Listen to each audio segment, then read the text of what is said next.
on up, Sonia. We not afraid of you. What idle threats you giving? Okay, I look pretty good today. All right, hold on. Let me. You sleepy? Oh well, you need to wake up. It's my birthday. Well, my birthday weekend.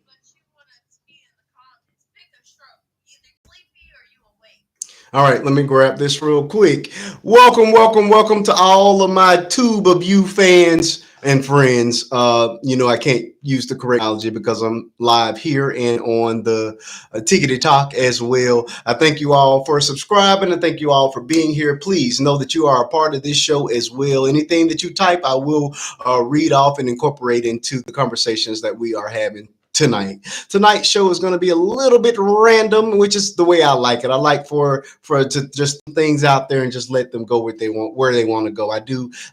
It's Father's Day weekend and also my birthday, so I do want to have a conversation about fathers, good fathers, bad fathers, all fathers, and the issues and concerns that I have for the lack of dads that are around. So. I think that will be the centerpiece of the show. Shout me out for my birthday as well. We're gonna keep it a little bit lighter tonight. We've had some very serious shows over the last couple of weeks, and I do not want to continue to traumatize you all. So we're gonna lighten it up a little bit. Of course, we're still gonna educate, enlighten, and entertain, but it's gonna be a little better tonight than it has been. A little less heavy than it has been in the past. Excuse me. Mia. How important are fathers to you? Before I say that, let me talk about my experience. Now, my dad. Exactly. So we're gonna talk about that too. My dad. I just saw a video before I got came on live where there was a stepdad, and he was just so in love with his stepkids. I just saw it. Uh, Now, it was two. Well, may not be the same video I'm talking about, my friend.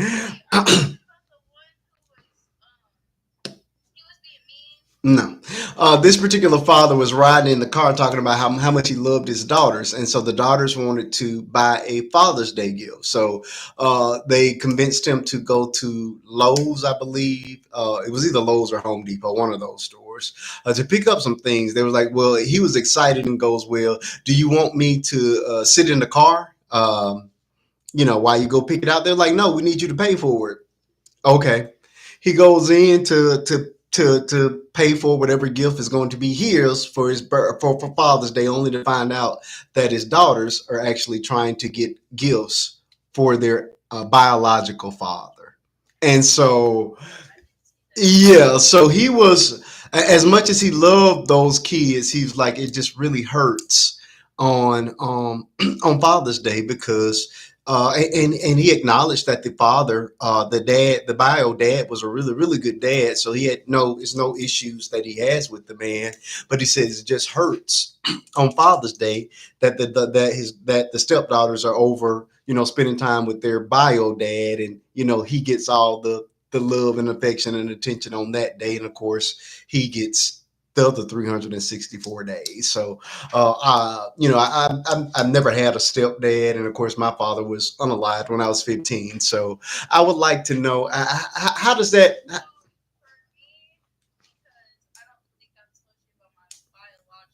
Yes, you did a little bit. He in the clink clink, ain't he?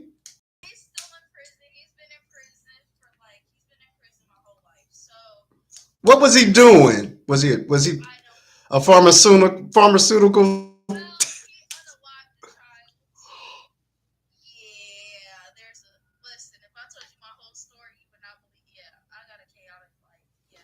Intentionally?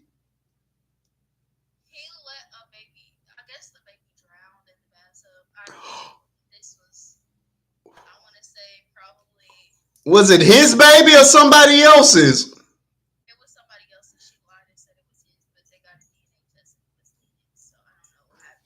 So do you think it was? Now I'm just being nosy. Do you think it was intentional?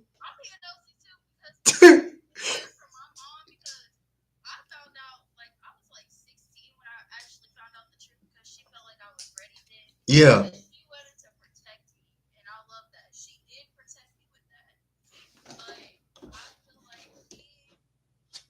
Hey, Tube of you. Let me know. I see that you're in the building. Please let me know your name so I can shout you out. I'm sorry. Go ahead, Mia.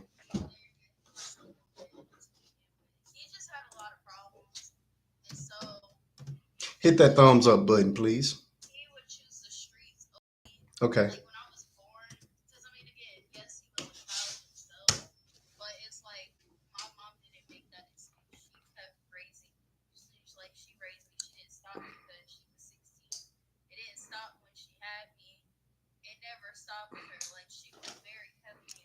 Let's tap up to 10K.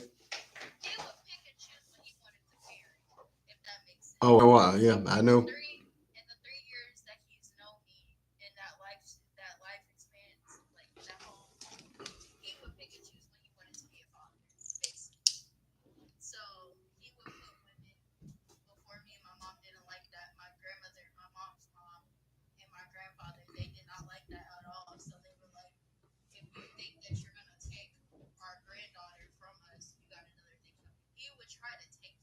Oh, wow.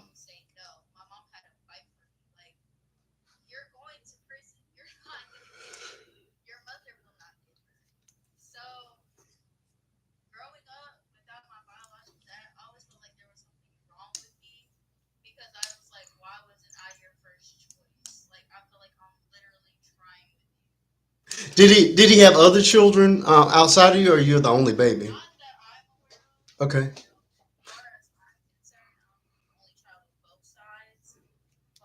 Did you have you spent any significant amount of time with them in prison? I mean, obviously, as much as. So how about now as an adult?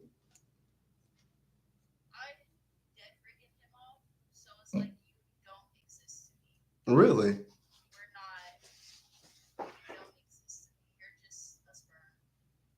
Wow. So you've never had conversations with him at all? Let's keep tapping the screen.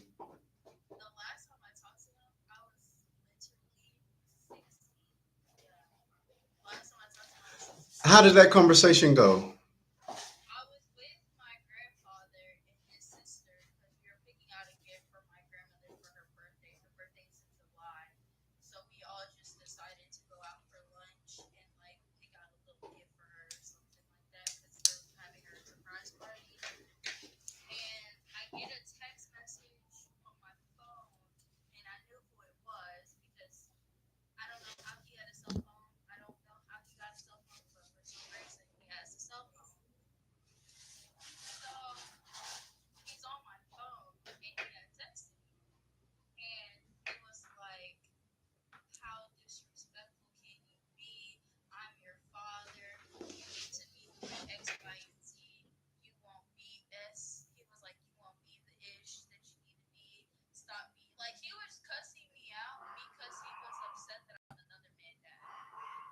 Oh, okay.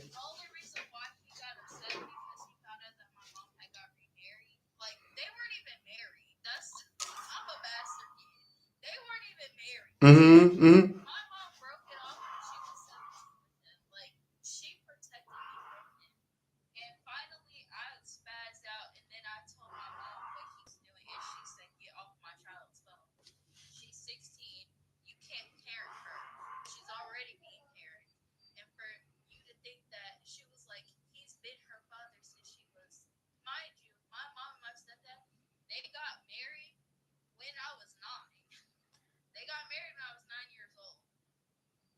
Uh,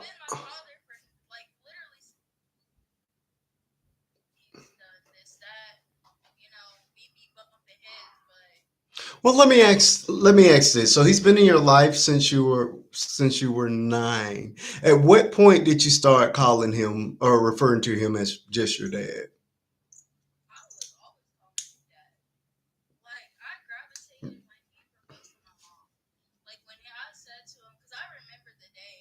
So how long did they date before they got married?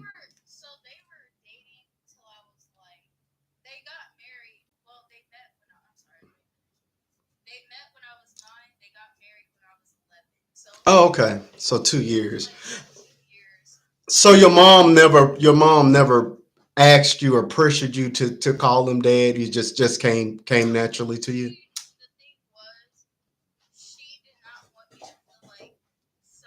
Hey, Gemini.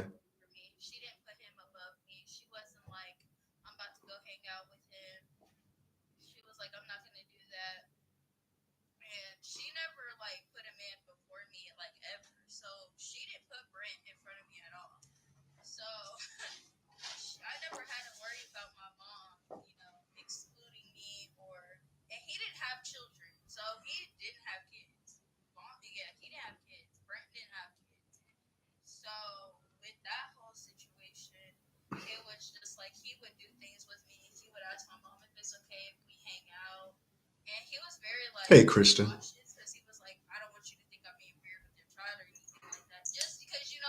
Yeah, let's keep tapping that screen, folks. Absolutely, absolutely.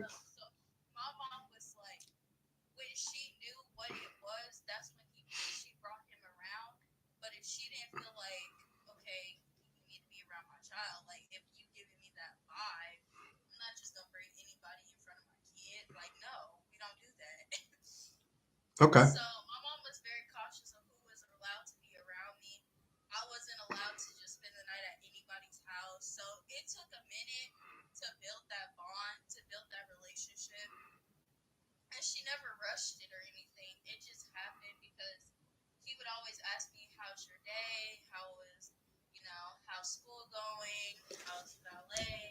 Well, uh, thank you, Snazzy girl. I appreciate the gifts.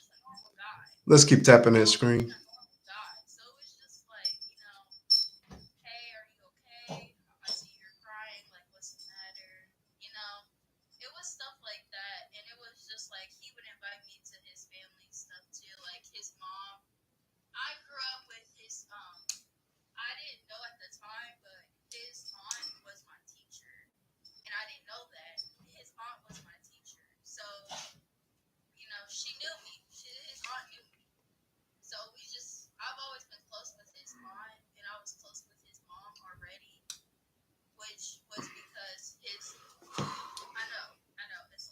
Yeah, you, Mia, you have a tendency to ramble.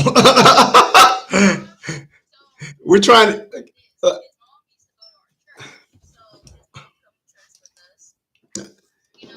Yeah. Okay, Mia. Hey, AJ, how you doing tonight? Mia. Too much. We don't want the entire day by day, play by play. That's not what we want. No, when I'm asking you very pointed questions, and you that we don't, I don't have to have, we don't have to have the full backstory. We need enough to get from point A to point B. You're taking us on the scenic route. Okay, so when it comes down to the because listen, me as a dad, I would feel the exact same way as your bio dad. Okay,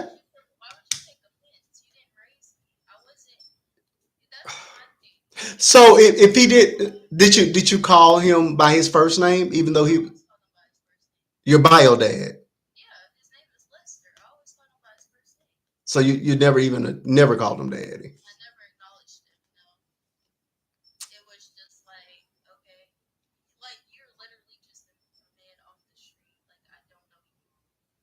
But do you think that some of that frustration is due to the fact that you never that your parents chose to not let you spend any time with him or talk to him or be around him at all?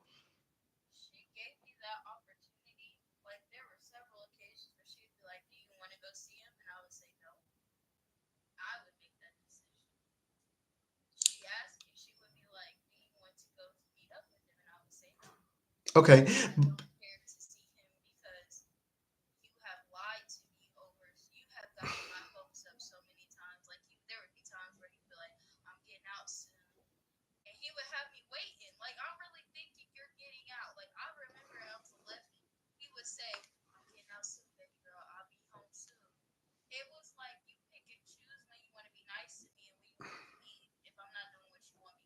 So what exactly is he wanting you to do? I mean, not much.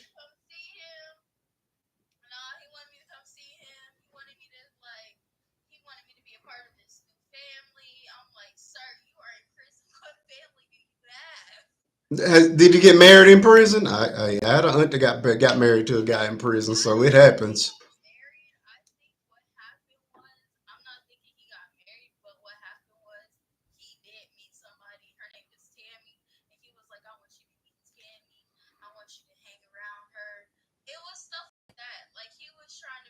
Oh. I mean, yeah, I can't defend that because I mean, you got to first at least establish a relationship with the child. Exactly. Absolutely. S- s-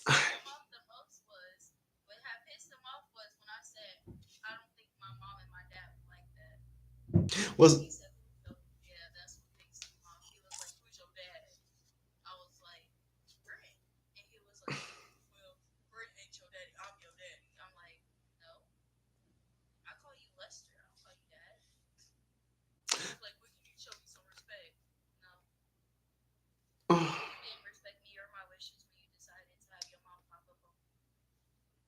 okay, so at 22, you're in a whole different place than you were at 11. Have you not given any consideration to actually sitting down and hashing it out, or trying to have a conversation with him to understand where he is, where he's coming from, or to at least give him an opportunity to explain himself to you?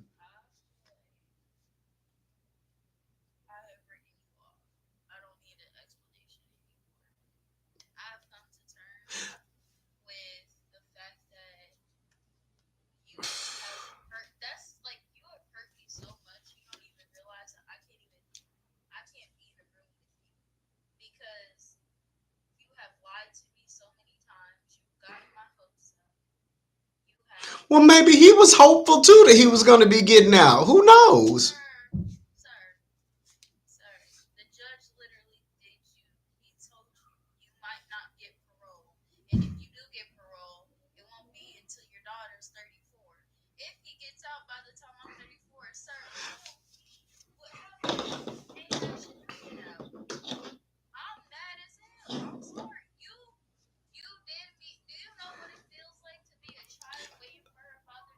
So we can't have faith. Did he give a specific date? Like I'm getting out in December. Or he just said I hope to be home soon.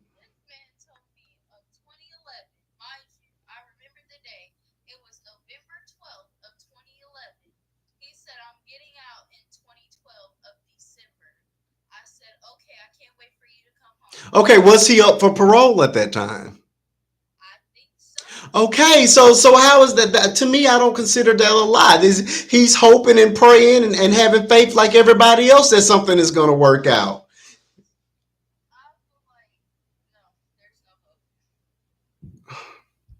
I don't know. Like I say, I understand what.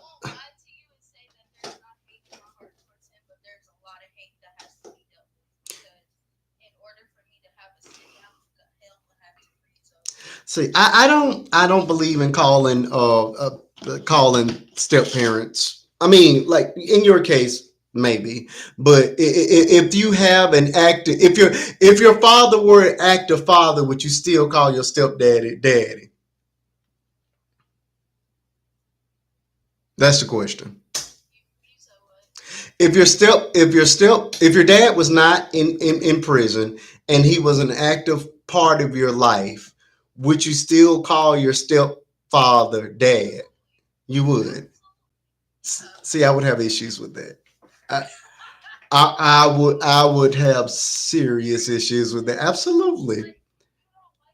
No. Mm-mm, mm-mm, no. No, I have to be honest. Well, because no. This is the conversation I want to have. We're talking daddies tonight. No, you're fine. You're fine. I would. I take the title so seriously. You know what I mean? And I earn it. I earn it each and every day. And I would hope that even if I was no longer in the household with my wife or we broke up, that my children would still see me as that same figure in their life. So for you to give that title to somebody else would just burn me alive. I couldn't do it. And I say that I had issues with my mother-in-law when Faith was a very little girl. She used to hey, we're talking daddies tonight, Gemini.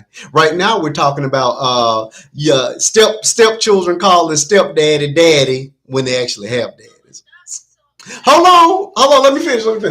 So my mother-in-law used to keep Faith. This was pre-pandemic until she while we worked until she got old enough to go to daycare. We didn't want her to go to daycare before she was walking and talking. So two, we found out somehow that she was at their house calling them mama and daddy, and I had a fit like no other because I was deeply offended by it, and I think, man, I don't know, maybe I do want to hear what you guys think of it. I was extraordinarily offended. I'm like, you are a grandmama and a granddaddy. She got a mama and a daddy. Why are we allowing this? The answer is no.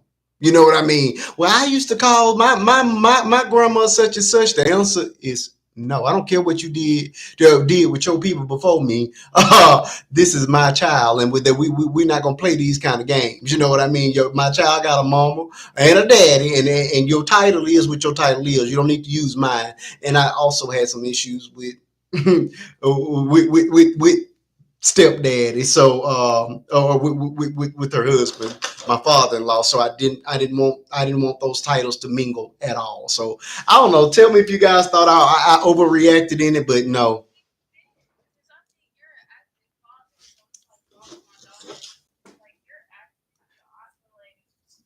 Hey, DP, come on up.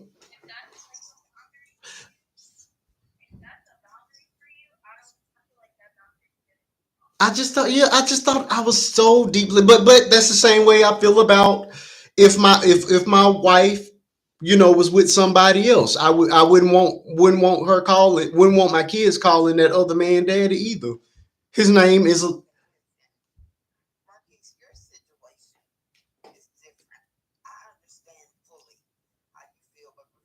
sure. Okay.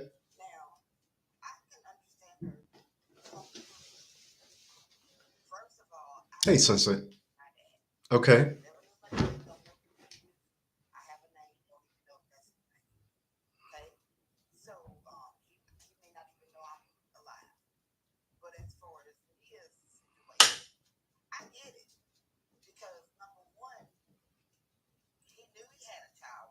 Okay.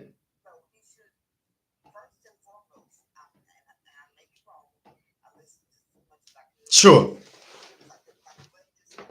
Sure.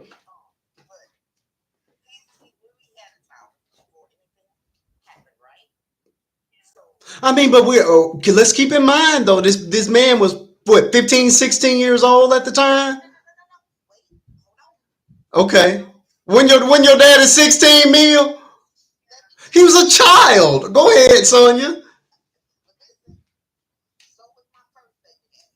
I mean, my mama was a teen too. 15. Yeah. Yeah.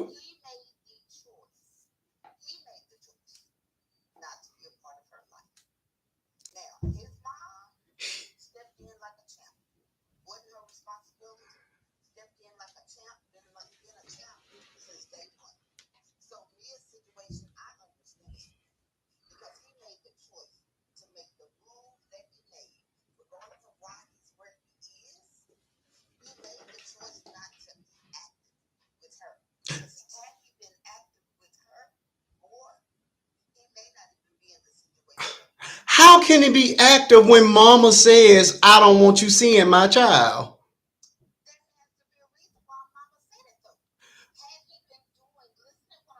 I'm Mia, when did how old was he how old was he when he went to prison? How old were you when he went to prison? Were you a baby? This man was still a teenager. Cool.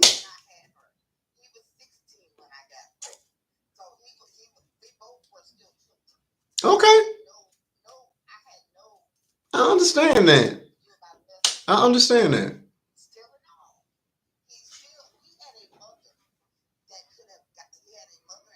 Let's keep tapping that screen, folks.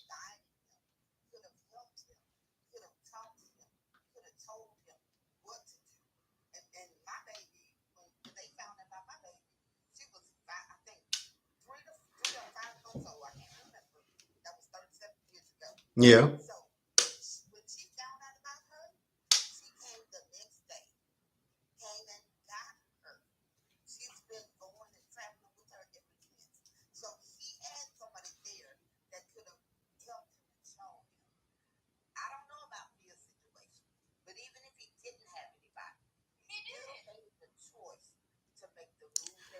Okay. What if he just got? I'm not making it.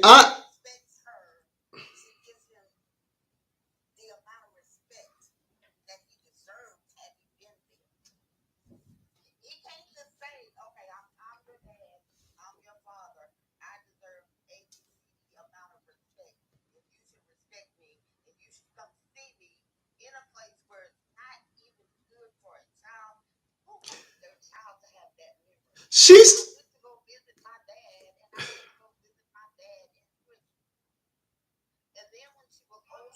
she.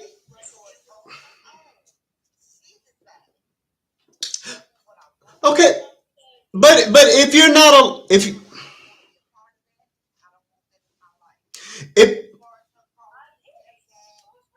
if you're not allowing the man to see the child, then why can't he talk to her on the phone? Why couldn't he talk to her on the phone?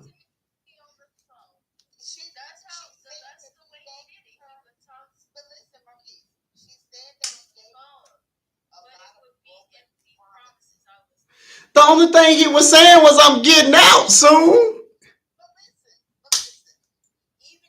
He may have believed it.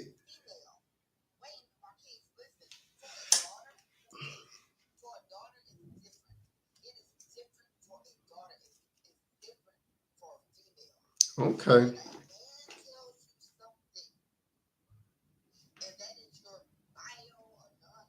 Yeah. Keep tapping the screen, folks.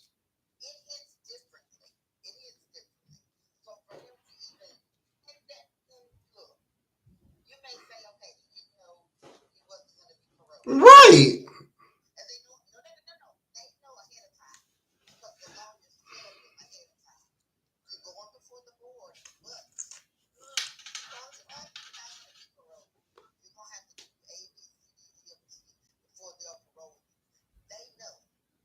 Tap it up, folks.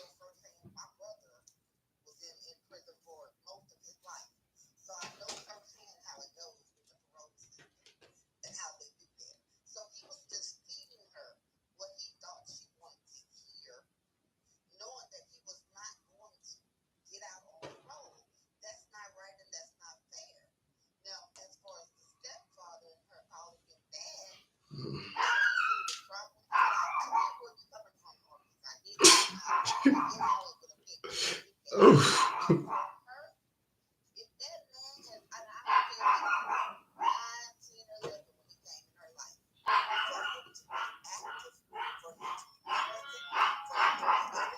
And happy birthday to TT.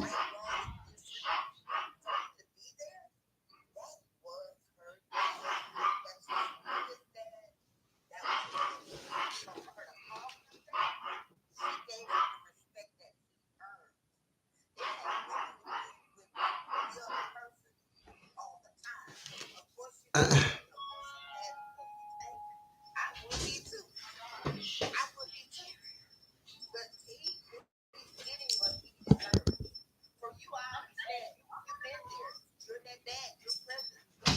so even if I go to prison, I still want my children to call me daddy. I don't.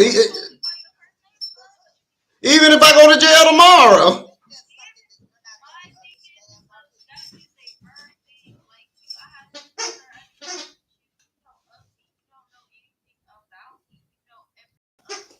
But he hasn't had the opportunity. He can't. He's been locked up.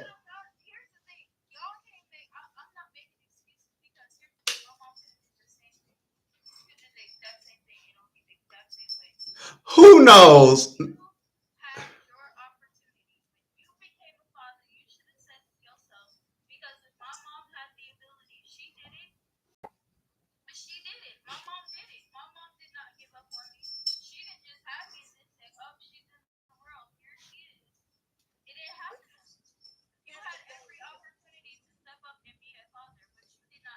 Thank you so much.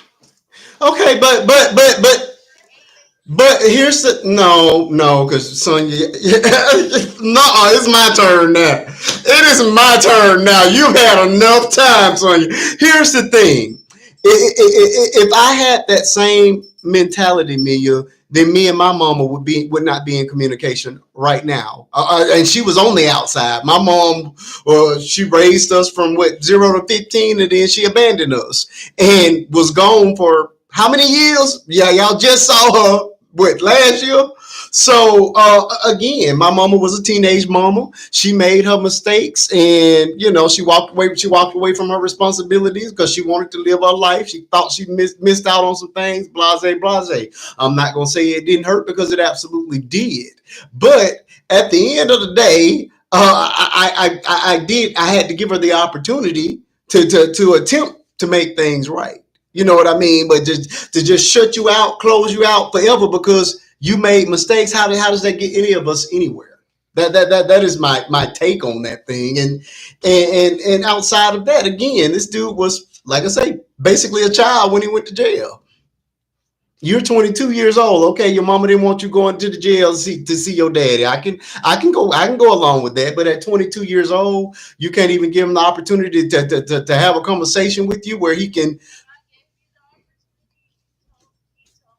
She was there for 15 years. That's the difference. Okay. But that doesn't right that doesn't I'm talking about to the comments, Sabrina. That doesn't take away from the hurt that comes with being abandoned. As a matter of fact, I think for somebody to be there and then abandon you is far worse than to have somebody that you never had, because you can't miss what you never had.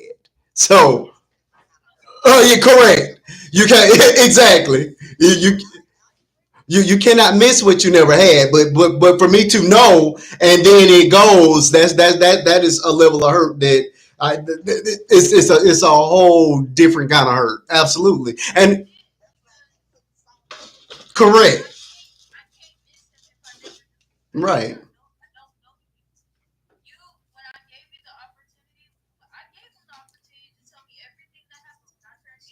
Okay.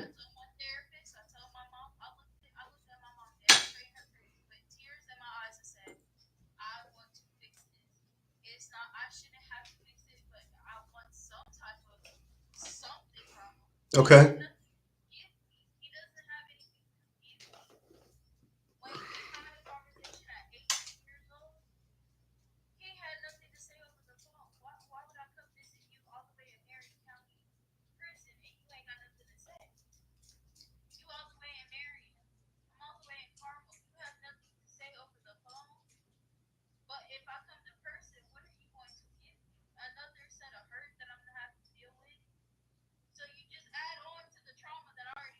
Or maybe an apology, or maybe a hug.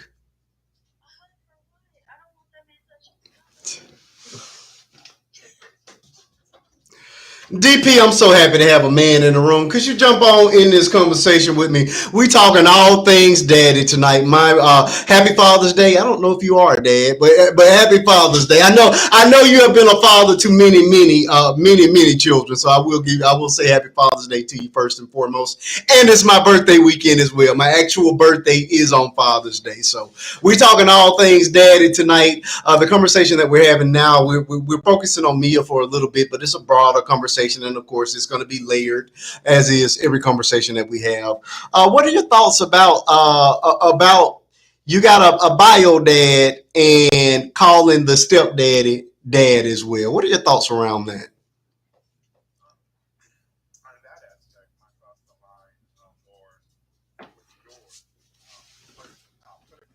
Sure.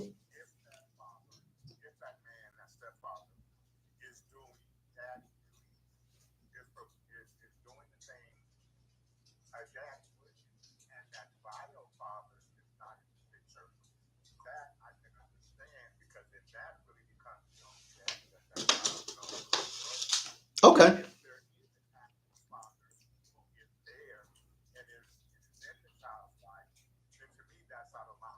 I, correct.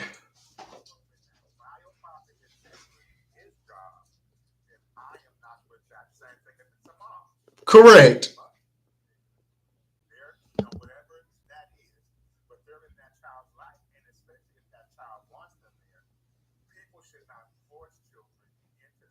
Absolutely.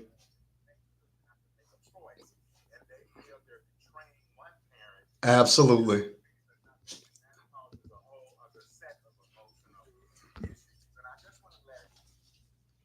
Thank you, Demi.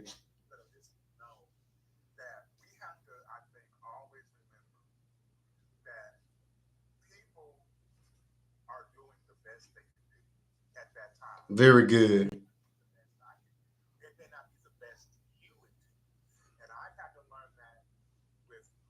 Absolutely.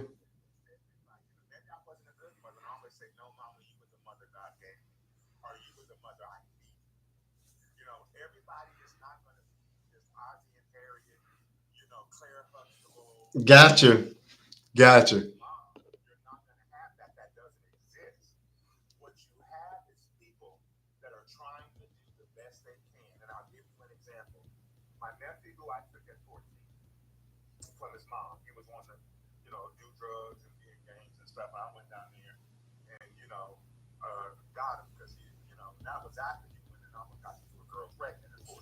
Oh, wow.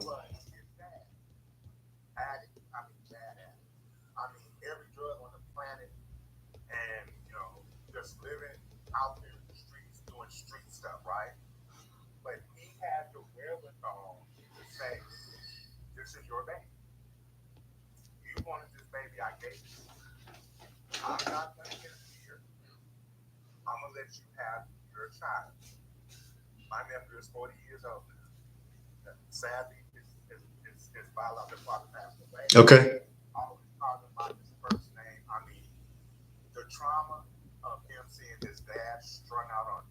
Yeah.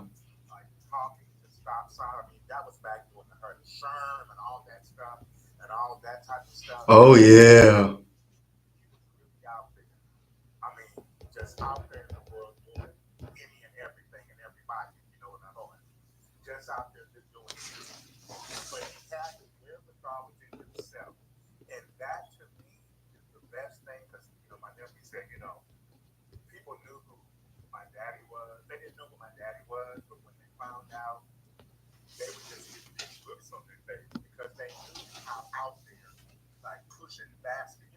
Oh, yeah. Yeah, yeah.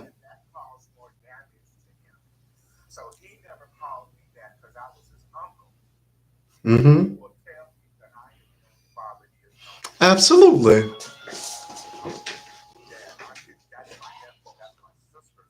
Absolutely.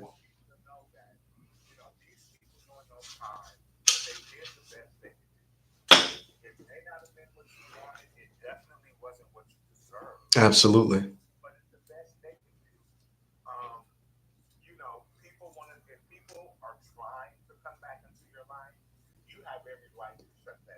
Mm-hmm.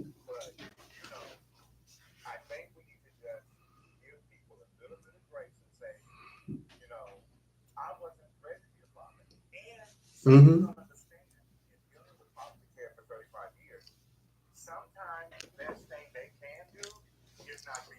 Absolutely.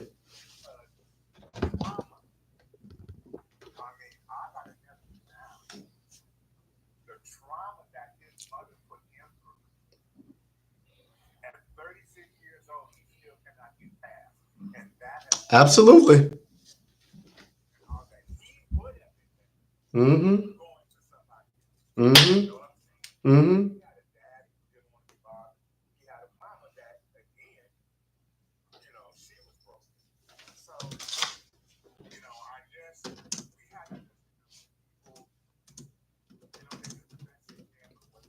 Mhm. Absolutely, absolutely. See, and look, I look so good. We're in alignment on this thing tonight. I appreciate that. Does make me feel a little bit better about the thing because, like I say, when it happened, like I say, obviously I never had to deal with step parents of any kind.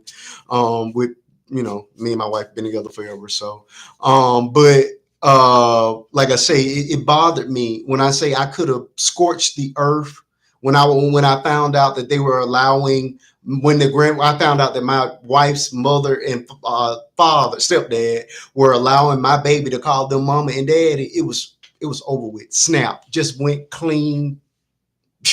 You think straw was crazy? I completely lost it. It was. Go ahead. Hello, Latonya. Hold on, you gotta wait because TT was big and say something. I know. Oh Lord Jesus. Here we go. It, yeah. Thank you so much.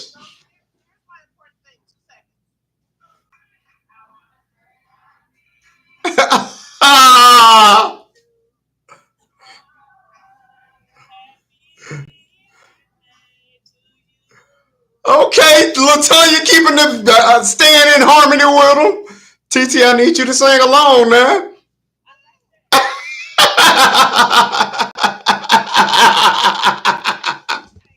Thank you, thank you.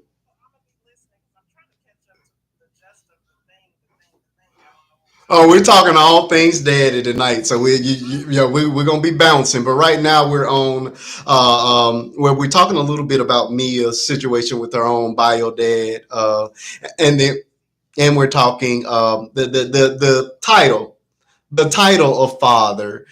Do you think it's okay for a child who has a bio dad that's in their life to call the stepdad dad as well?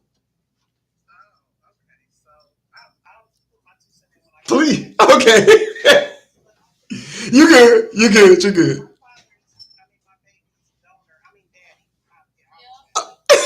Here we go.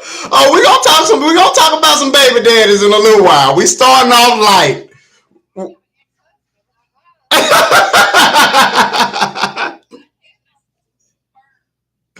you you came from a man. You know what I mean? But me, I still feel like, I mean, I understand. Everything is.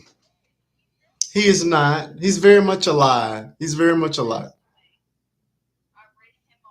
Mia, but when I tell you, I felt that same way about my mom when she was going through, and I can't even say going through what she was going through. She chose that life. You know what I mean? I understand, but here's the thing. I'm not going to pretend like it did not affect me because it did. It affected everything, all the way. Even found ways to affect me, even in marriage. You know what I mean? So you have to understand. Although you're putting up that beautiful wall, because believe you me, I lived behind one for a very very long time as well. Understand that wall that you build up to protect yourself can also become your prison, and it became my prison for me. So that's why that's the only reason why I'm digging as far as I can, with respect, with regards to attempting to have a deeper conversation around, about bio dad, because like I said, my mom had been out of my life for from 15 up until last year. Like I say, there were a couple of little dates. Like I say, my daughter was. I can remember my mom that came to visit. My daughter may have been 8, and my daughter was able to sit down and count the number of times she'd seen her entire life. So when I say it was a good solid 12, 13 years. Then things got rocky, and then it was just nothing. There were times that I didn't see my mom for years at a time. You know what I mean? Or didn't speak to her for 7, 8, 9 months. I can remember as long as 2 or 3 years, not a single conversation. But I can't say that none of those things didn't affect me, or that I didn't long or want to have that connection, even though she was going through what she was going through, and I felt like I was protecting myself by not continuing to communicate with her. What I will say is that, although we were in a much better place now, I don't still struggle. I still struggle a little bit with completely trusting her because of the long history of abandonment and lies and that sort of thing. Like I said, she's much better than she was, and we are much better as son and mother.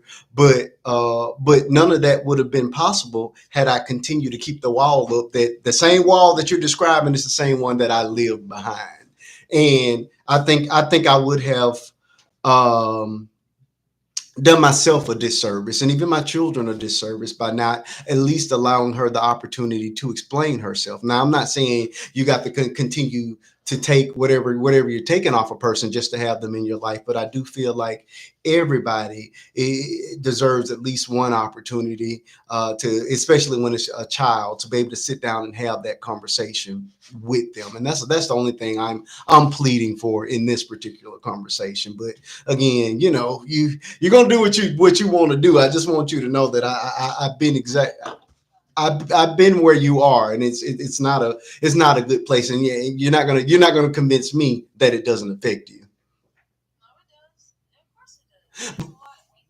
Right, but understand that anger can and will affect every aspect of your life. When I tell you, the abandonment from my mom made me not even want to use the word love. And I still struggle with it from time to time. I use it freely with my children, but when it comes to even with my wife to this day, her smile goes to 1,000% whenever I say that word, because although I express it, I give her everything I can. I do everything I can. It's just not a word that I use very often. I would much rather show it than express it, and she would much rather hear it. So it's a struggle, a struggle to this day. But I've gotten better, and in part to it is because I allowed my mom to come back and heal some of those wounds. You know what I'm saying? So I'm getting better. I've gotten better. You know what I'm saying? But I just don't want you to end up in that same predicament in relationships where you're constantly testing people, because I did. I wasn't doing anything to her, but I know that I would keep a wall even up to my wife, that I will only allow you so far in, and that's just no way. That's no real way to be in relationship with somebody that's completely in love with you. You know what I'm saying? But again, I had to heal that for myself in order to be a better husband and a better husband to her. Of course, by the time we got to the babies, I pretty much gotten it under control. But in the early stages of our marriage, those mommy issues were still creeping in. So I just don't want that to be your predicament as well. So that's the only reason why I'm digging so deep into daddy and who's your daddy as the subject of the night. Um, yeah. Okay. Where were we? Tanya, you ready for your story? We're ready for your story now. Go right ahead. Latanya. I have an auntie named Latanya. What made you change your name? Awesome. So what exactly are we creating? And you're colorblind. So how does that work, friend? When I say I need lavender and you can't tell the difference between dark purple and lavender. Okay. Okay. Well, do you have samples up that we can see? Because I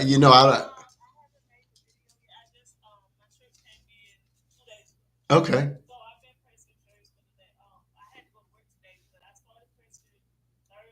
Okay. Okay. So what is your price range? I got to help my friends out. What is the Okay, you got to explain the difference between those. The difference. I don't know the difference. What does that mean? So is that like iron on?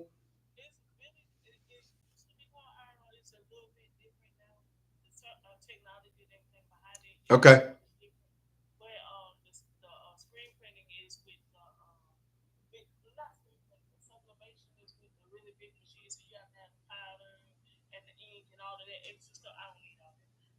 Okay.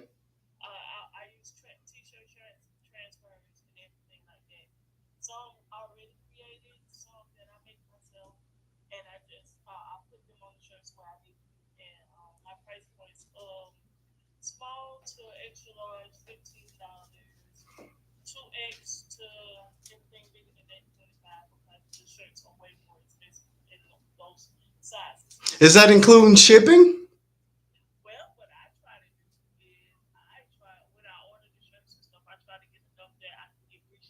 Oh, okay.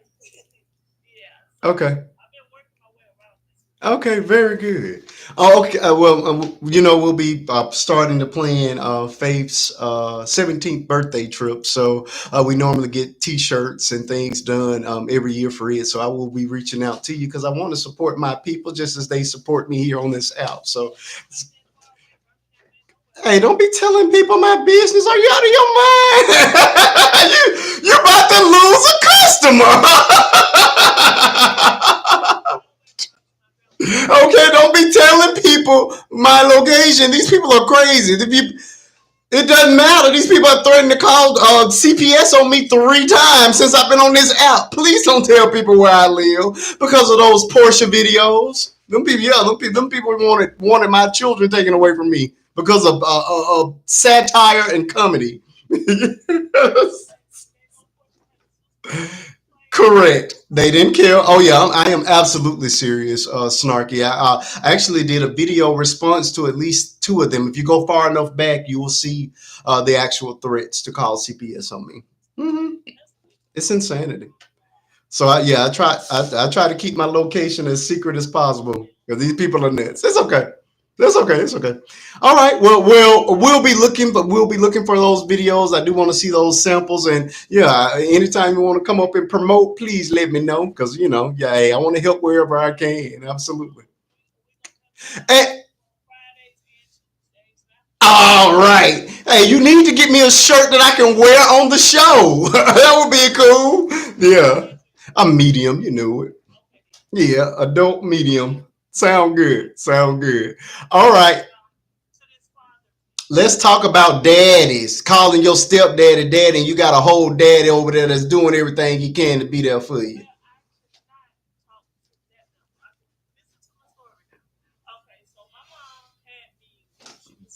Yep. We all had some fast mamas. Mine was 15, yours 17. Sonya was a hot girl too. All y'all was hot. Okay, go ahead, Sonya.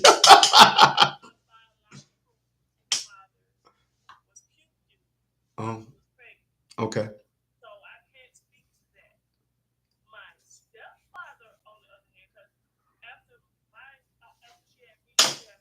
Yeah.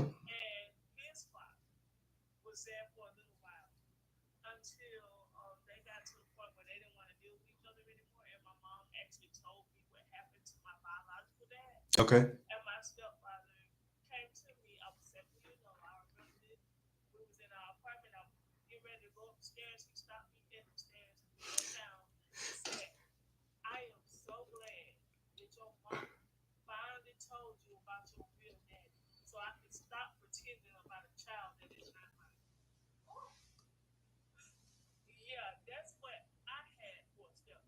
Oh, that is trash.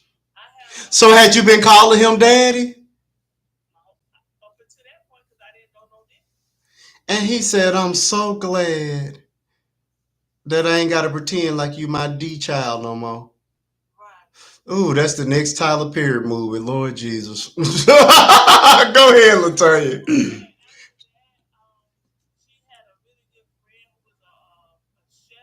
Oh,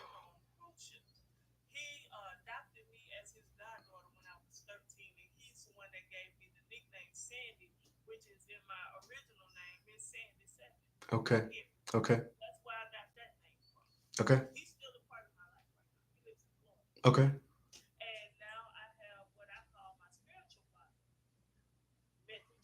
Okay.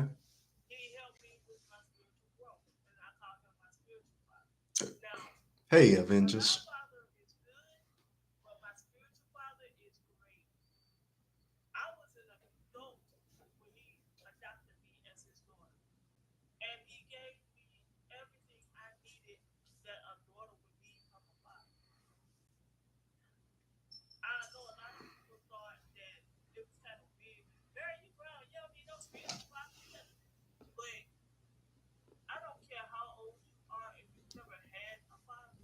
Yeah.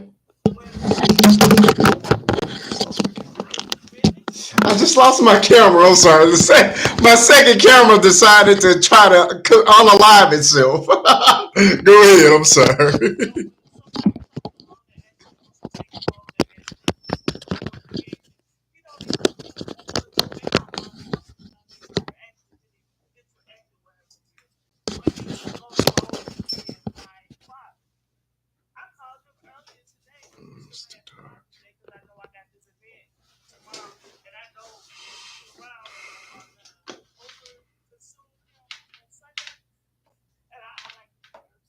Okay.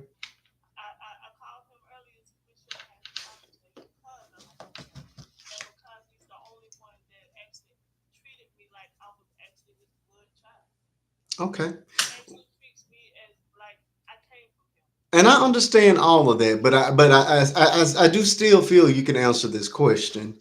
If your bio dad was alive and active in your life, would you still call any of these other men dad?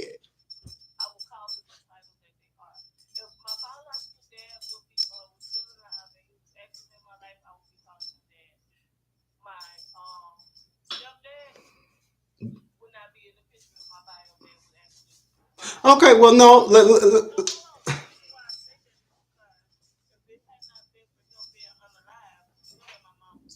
I get that, but let's just say you.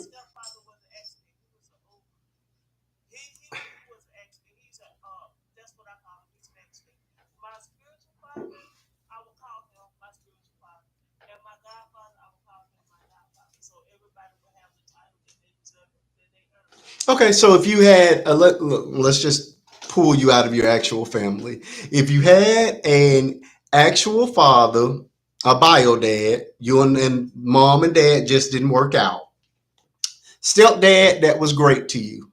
Would you also call stepdad dad, or would dad only be reserved for bio dad?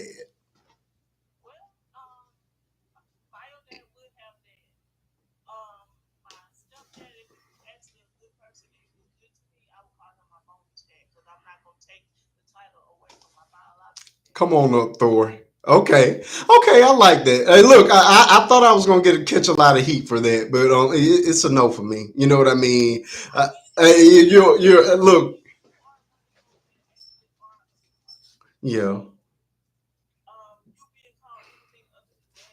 But I don't want you calling nobody else daddy. I don't care if me and your mama don't work out. Absolutely not.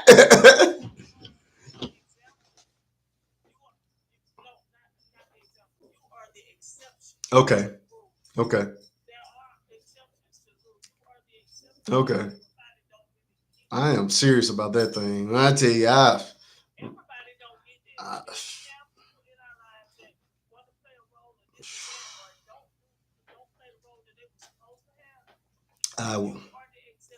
I was, I was, I was scorched the earth. I just am not. I am so, scorched the earth. I am not the one.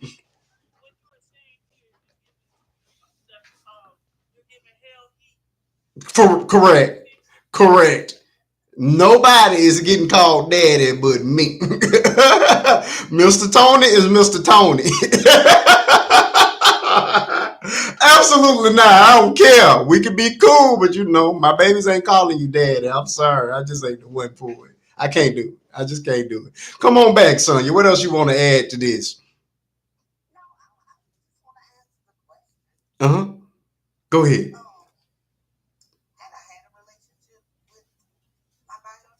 Mm-hmm.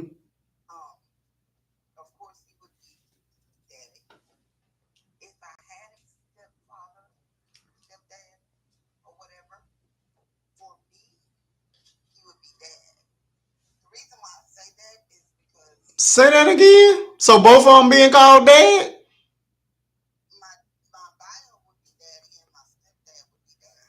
Oh, okay. You just.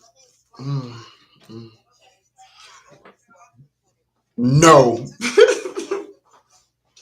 Okay.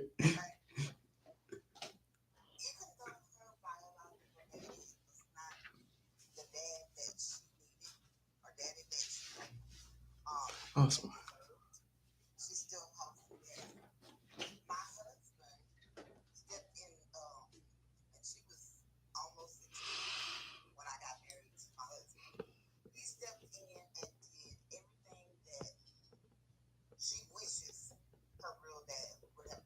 Okay.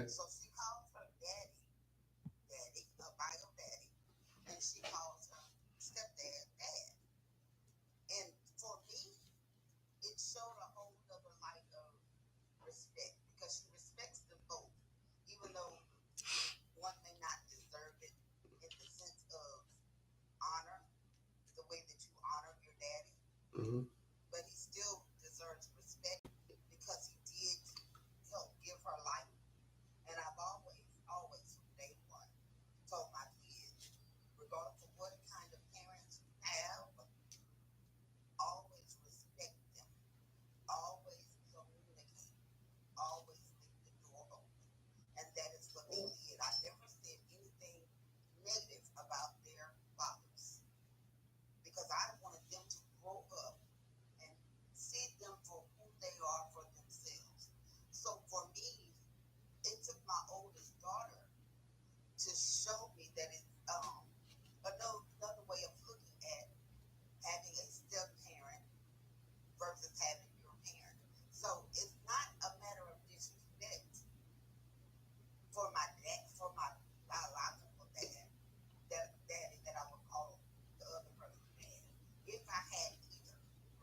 Yeah.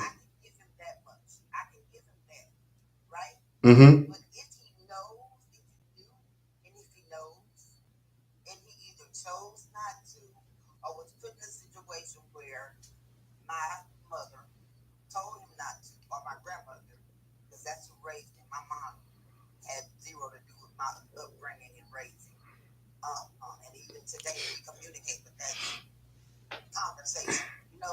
Yeah.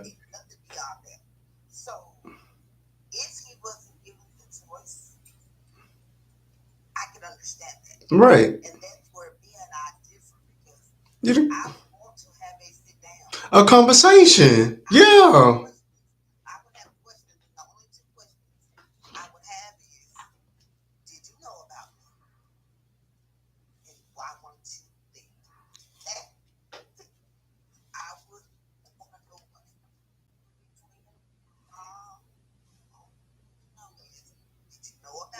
Yeah.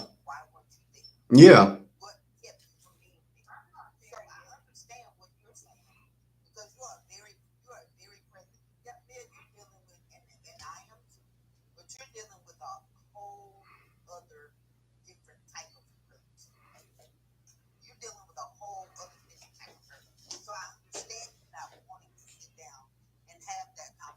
Yeah.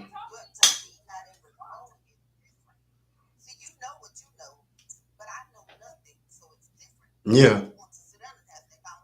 Yeah.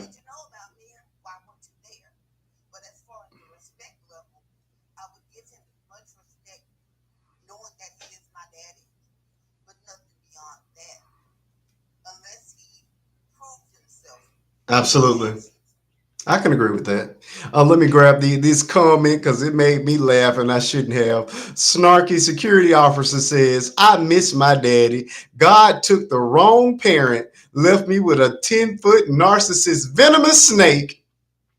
I'm glad it's not Mother's Day that we're celebrating. Oh, Lord. Oh, you're still angry. Listen, Snarky, hold on, me. I'm dealing with the comment right quick. Snarky says, hold on. I know it's bad. I need to let it go. I'm still angry. I was very angry for a long time, Snarky. So I get what you get. Exactly how what that feels like. You know what I mean? Like I said, I don't want to beat up on my mom all night because we're not in that place. You know what I mean? But I have to touch on it every now and then and say, like I say, man, my mom, our relationship was, it went from the best to the worst. Like she was just two different people for a very, very long time. And now she's somewhere in the middle. You know what I mean? She's making her way back to the person that I knew her to be. But you know, she stumbles every now and then, as we all do. But what I can say is, you have to, for yourself. And again, at risk of sounding like Tyler Perry, you have to at least try to have that conversation and give them the opportunity. You know what I'm saying? I'm not saying that you have to accept abuse of any kind. If you get around them and realize that they haven't changed, then yeah, bag them right on off again. Start feeding them back out of that long handle spoon. But I just think for me, the best decision I ever made was picking up that phone or when she called, because I ignored the call. It was on my 40th birthday. When the first time we'd spoken in several years, and it turned out to be the best conversation and one that I didn't know I actually even needed at that time, and it began a healing journey for me and for her. You know what I mean? So yeah, take your time, Snarky. You got it. Just pray about that thing and just let God lead you, because you know, the only way to truly love a person is to be vulnerable and be willing to be hurt. And that is what a lot of us that suffer from you know, abandonment or abuses of parents, you know, you have to deal with. You have to know that, hey, I can open up my heart again and it can possibly be broken again, but you have to be willing to take that chance, because you just never know. Like I say, if you keep the door just locked up and closed, you can never get to the other side. But of course, that other person has to be willing as well. So you know, that's to pray about, and for you to use your own discernment to figure out. But yeah, I'm an advocate for giving people another shot, one more shot. You know what I mean? Not 10 or 20, but one more. You know what I mean? So yeah, that's where we are with that. I hope that helps. All right, back to you, Miss Angry Mia.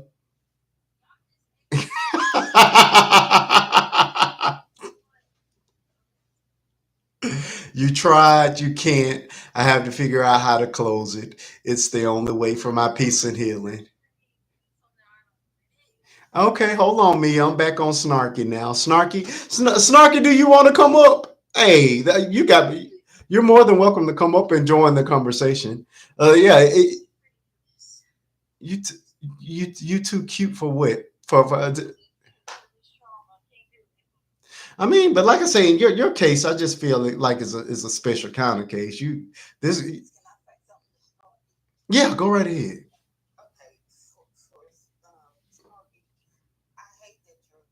Hey, Miss B.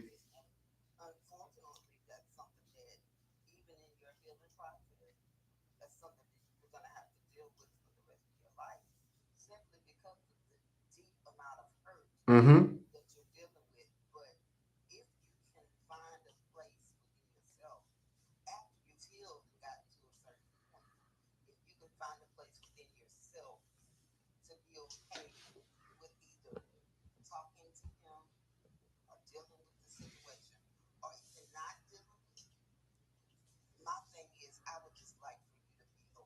Correct.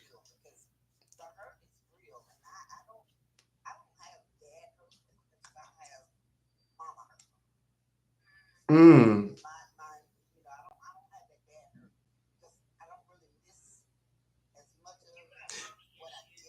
Can't miss what you never had. Exactly.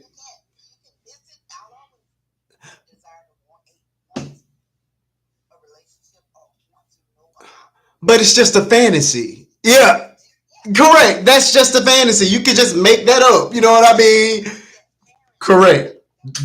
That was there. Correct. Correct. Correct. Correct. That's a different kind of hurt. That's a different kind of hurt. Yeah.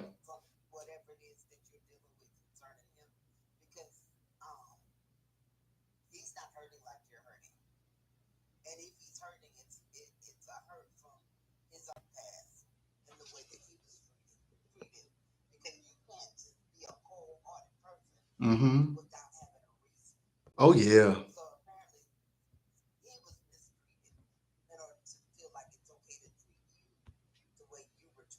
Oh no, I'm not passing out excuses for folks and what they went through. Bump that.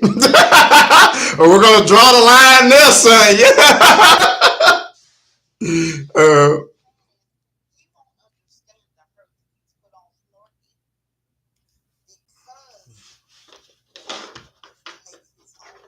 I can't say that. I can't say that. My mama knew. My mama understood, and she made amends for it. So no, I can't. I can't say that. I can't say that.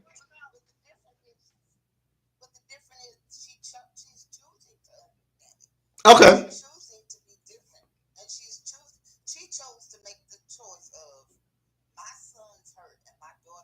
Yeah. Yeah.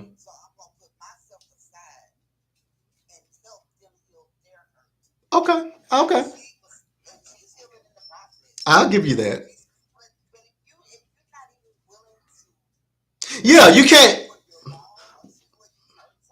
Correct. I understand. So you're saying it goes back. You can't save somebody that don't want to be saved, or they don't see anything wrong with what they're doing. So you, yeah, I got that. Okay. Ho- Hold on, because we got Snarky in the room now. Welcome to the conversation, Miss Snarky. I'm so happy you're here. This is what I do each and every Friday night. We get together, we have real deal conversations about any and everything. And tonight is all about, well, fathers and mamas. So we're talking parents tonight. So please, well, chime on in. I saw you in the comments. I'm loving what you're saying, and I just want to be that vessel, and along with my panel to impose, or not impose, but to impart a little bit of wisdom that we have, and to hopefully help you out just a little bit. So, welcome to the conversation. What would you like to add, or where would you like to start? I guess would be better. Hello. No, you're fine. Everybody's family here. You're good. You're good. How old are you, Miss Snarky?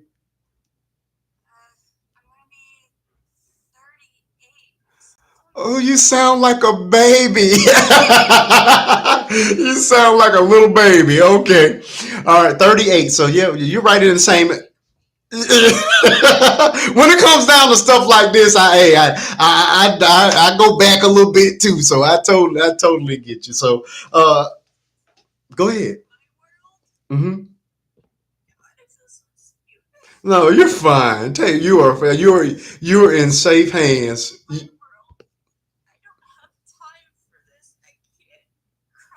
Yes, yes.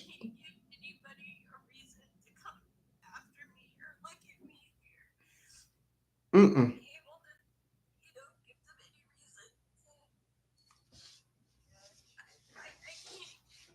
Yes, you can. Yes. Why do you feel like that, Snarky? And I've been there as well. I understood having to keep that face on and hold up that image and to keep that wall up just so that people could not see just how much hurt I was carrying around. So I've been there, but I want you to explain it to us. Why do you feel that way, Snarky? Mm. Are you a parent?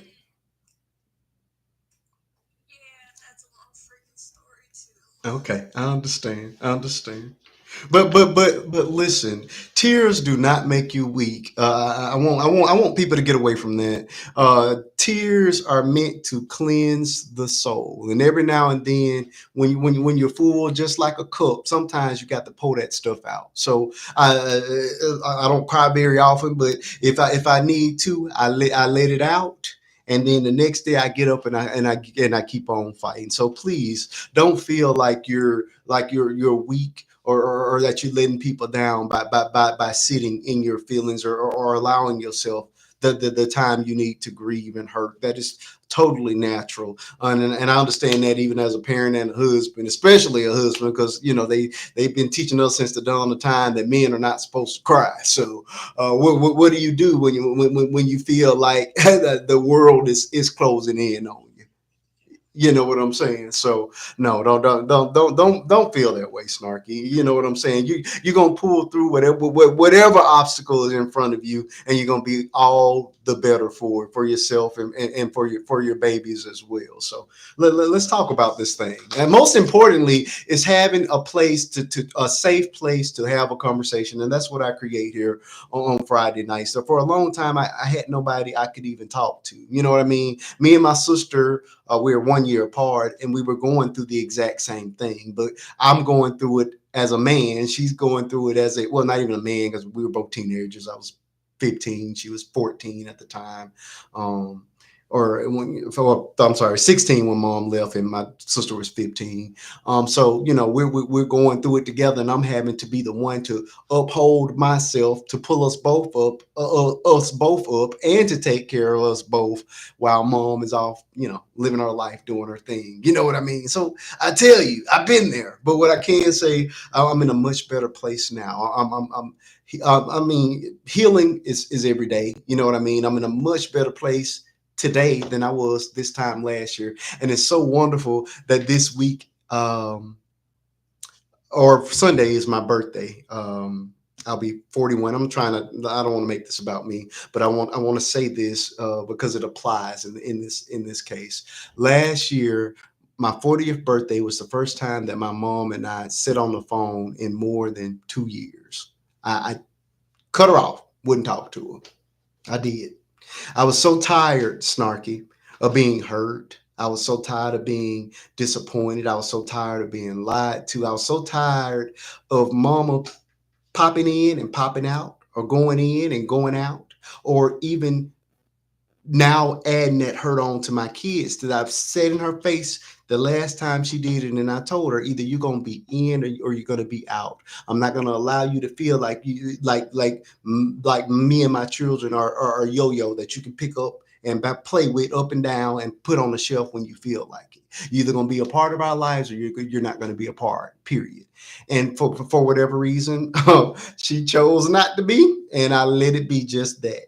And we didn't speak for years. 2 years, it was 2 solid years before she and I had another conversation.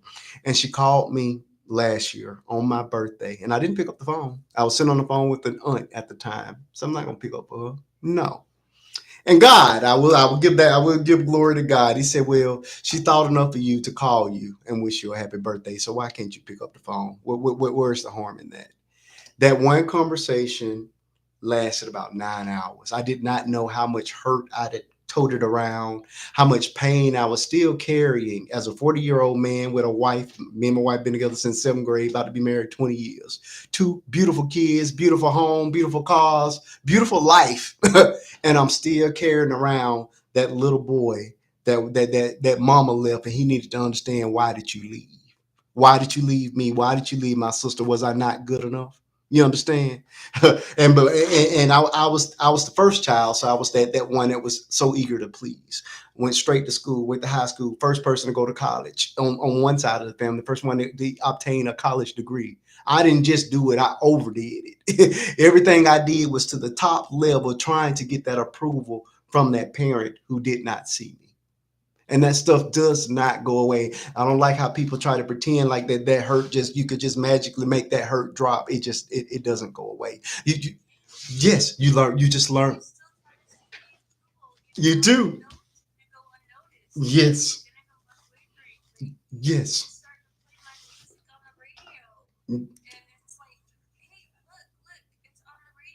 Yeah. Yeah. Mhm.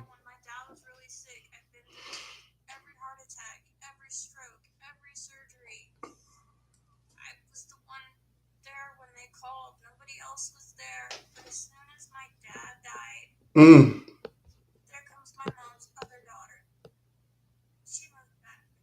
Mm.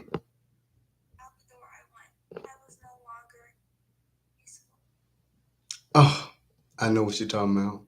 I know exactly. I know exactly what you're talking about, and I've been in that position as well.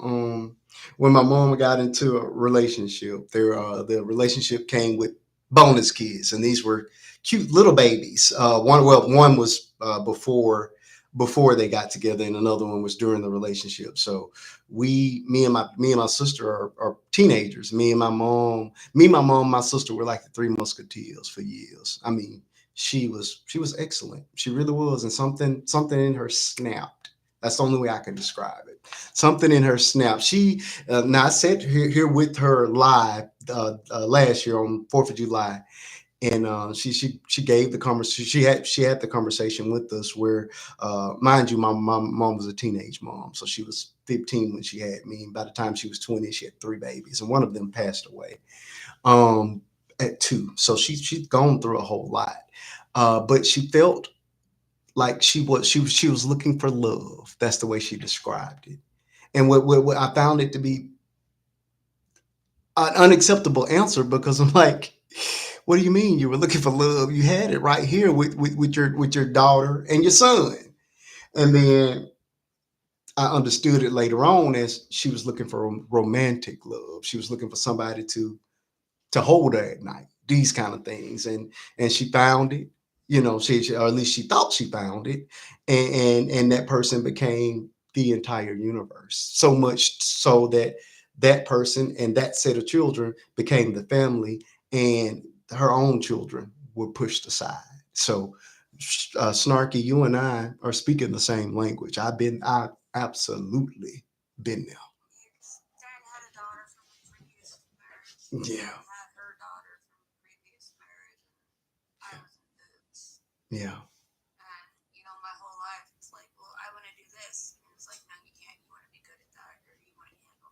Yeah.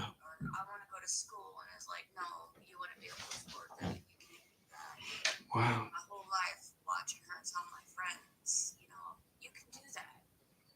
Okay.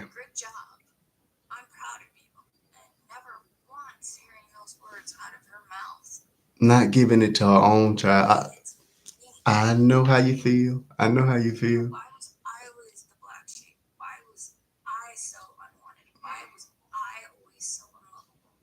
Mm.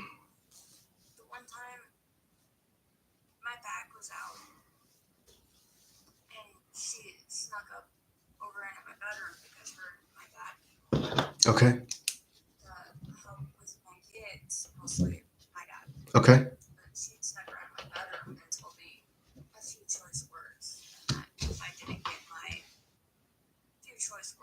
Mm. Oh wow.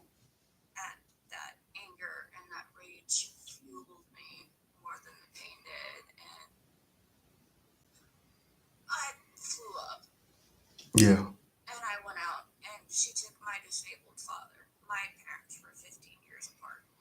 Wow. Mm-hmm.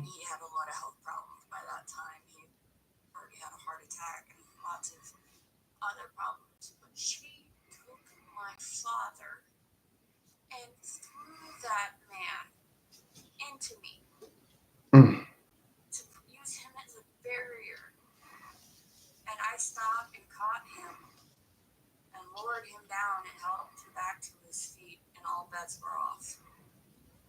Mm.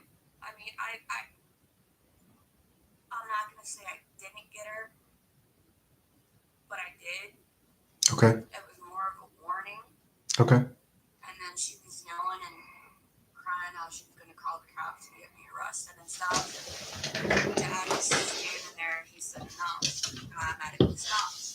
Okay.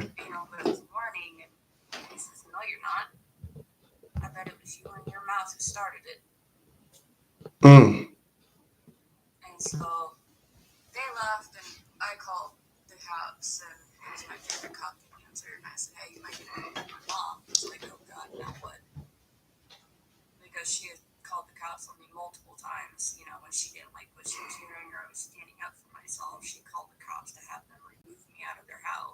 Mm-hmm.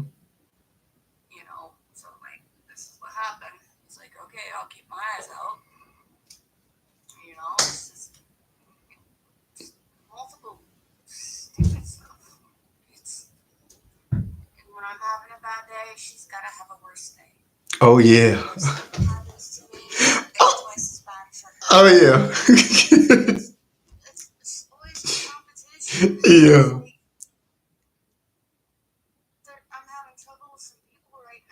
Mhm.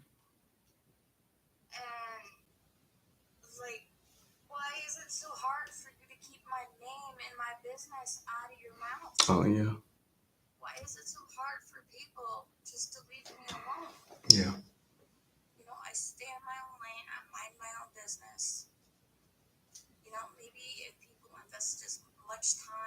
Come on.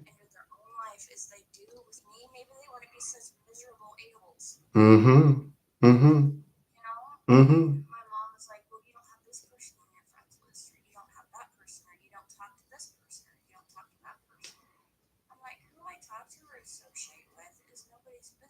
Agreed.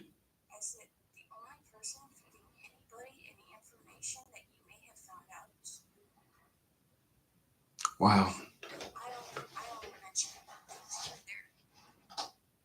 Oh, so she's a gossiper.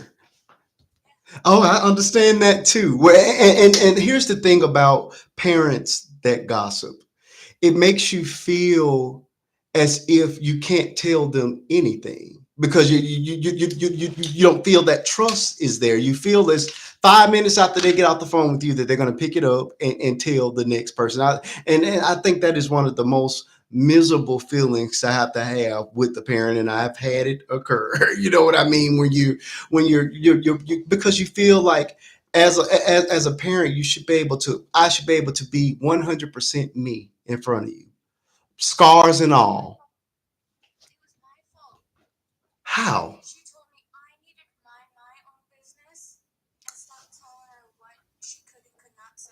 That's not fair. That is very, yeah. Ooh.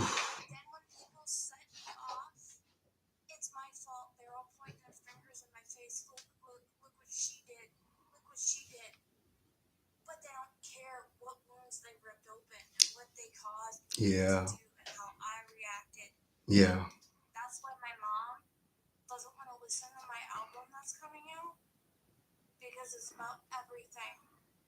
Mm.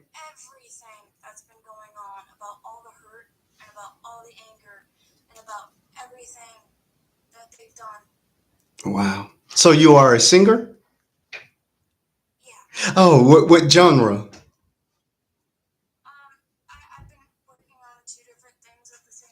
Mm-hmm.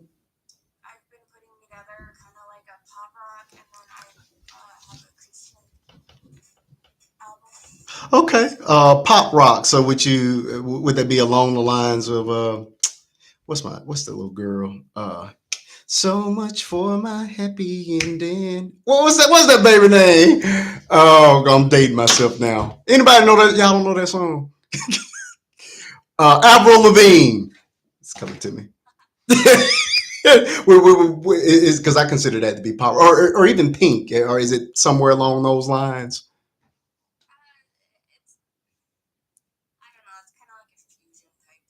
Okay. Do you have any of the your singles or your music on your actual page so we can check it out? Okay. What's the name of the song?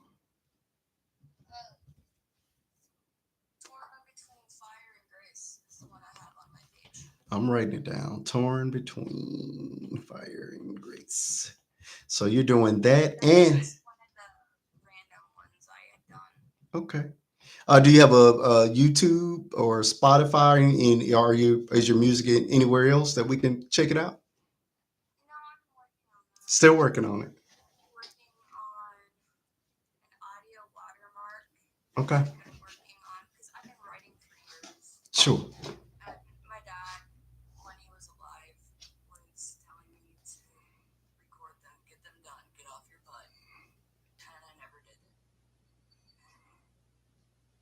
Okay.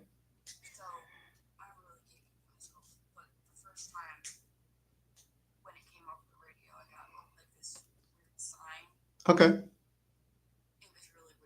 Are you on the East Coast or the West Coast? Oh, okay. I guess that's closer to the West Coast. Okay, very good. Midwest. They said you're in the Midwest. Oh, I'm terrible with directions as well. It ain't over here in the East. I knew that. Well, cool. We're definitely look. I love to support my people, so that's why I was asking the questions so I can just dig and find you. I would love to hear what you have to offer. And it's so funny because when I was going through the things I was going through with my mom, I would that's the type of music I would grab. Is that you?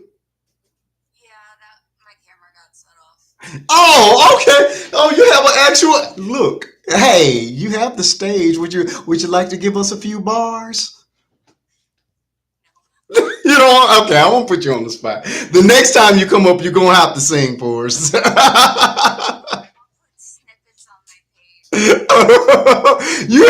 You cannot be a shy singer. What do you mean? You got to be ready on the spot, friend. We've had other singers come through the room and they were ready, but tonight, you're going through some things. So I'm gonna let you get a pass tonight. But the next time we're gonna be good, and we want to hear from you. Yeah, I get that. I get that. It's a very emotionally charged conversation. So yeah, you get a free pass from me tonight. But yeah, we do want to hear from you. All right. Oh, look at here. Look at here. Is this my hold on? I know exactly who that is. Studio Q is in the building. Hello, Miss Studio Q. We'll get right back to you, Miss Snarky. Studio Q for you guys who do not know. If you are of a certain age, at least 35 plus, you should know who Studio Q is. This woman here was actually one of the people to actually interview the Whitney Houston during the height of her career. Actually, I think it was right along the "My Love Is Your Love" phase. I remember the wig from that time. So, but she does a Whitney Houston a Wednesday every Wednesday. She's really big on Facebook. She has about 800,000 followers over there, and she was the show was on MTV, MTV's Fanatic, and she actually saw her that day. She said she has 7 Whitney Houston stories, so I'm going to say that she's seen her at least 7 times, and she was one of the last people to see her before she passed. She was on the last red carpet that the Whitney Houston did. She was on that red carpet, and Whitney stopped and hugged her and gave her a brief interview on just a few days before she passed. So if you are a Whitney Houston fan, or just got love for her, then you would like to. It behooves you to go check her out on those lives right here on TikTok on Wednesdays, and to go over to that Facebook page and subscribe over there.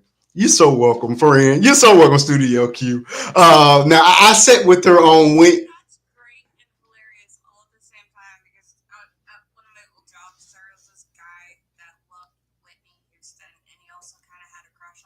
Yeah.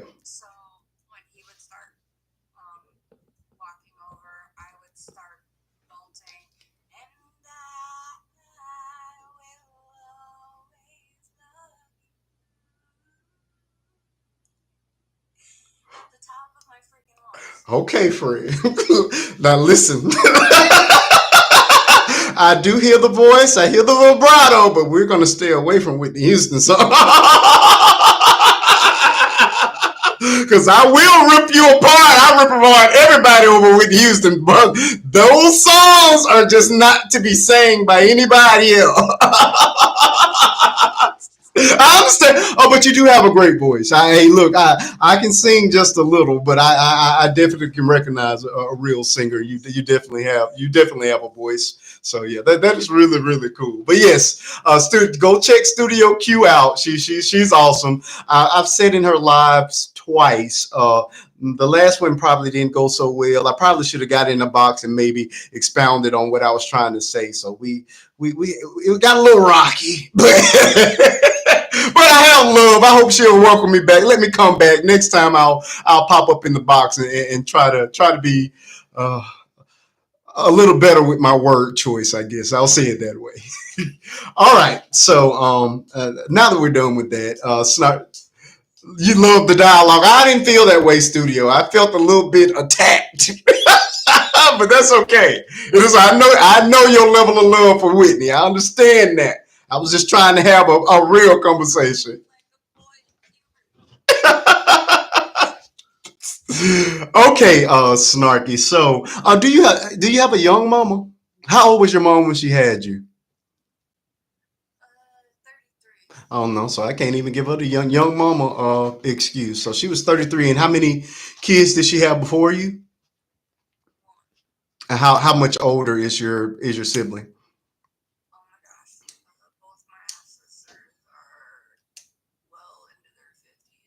Oh, you were a true oops baby. Oops, I think I did it again. I think she did it again. Okay. Well, okay, so yeah, you were really a surprise baby. So do you felt like you were just unwanted? Do you feel that way?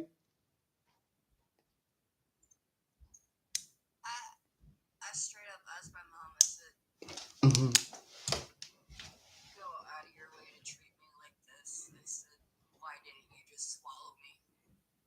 Oh wow. And her answer? She didn't have one. With regards to your mom, was there any history of mental illness or substance abuse at all?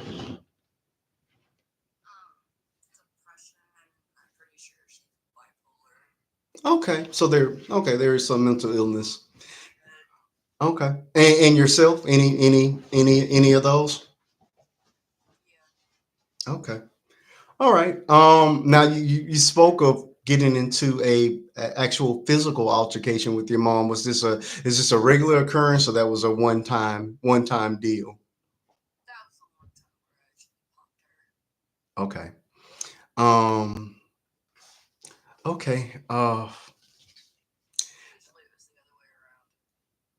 Oh, so she was violent as an adult, or are you just talking? Are you talking about getting spankings as a kid? You mean she was? Are you telling us she was violent towards you as an adult? Oh wow.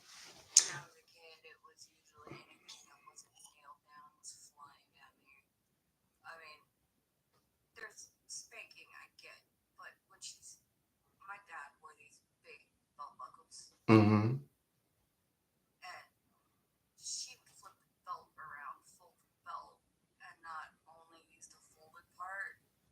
But actually hitting you with the metal buckle. Okay. So,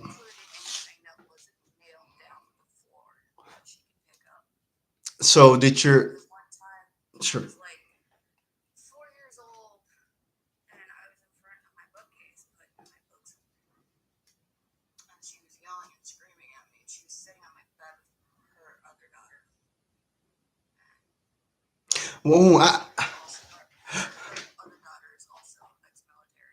Well, I'm sorry. I'm an English degree holder, so I pay a lot of attention to the way that people phrase things. You say the other daughter. Do you not consider your step siblings, or do you not consider them your actual siblings?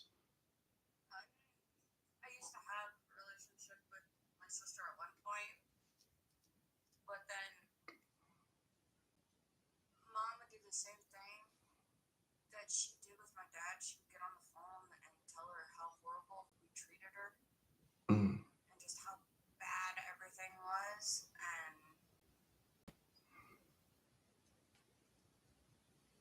So you're not in relationship with any of them at this point.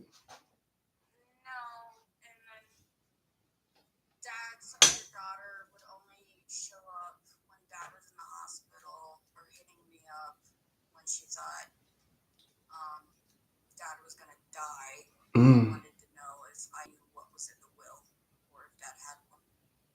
Wow. Okay.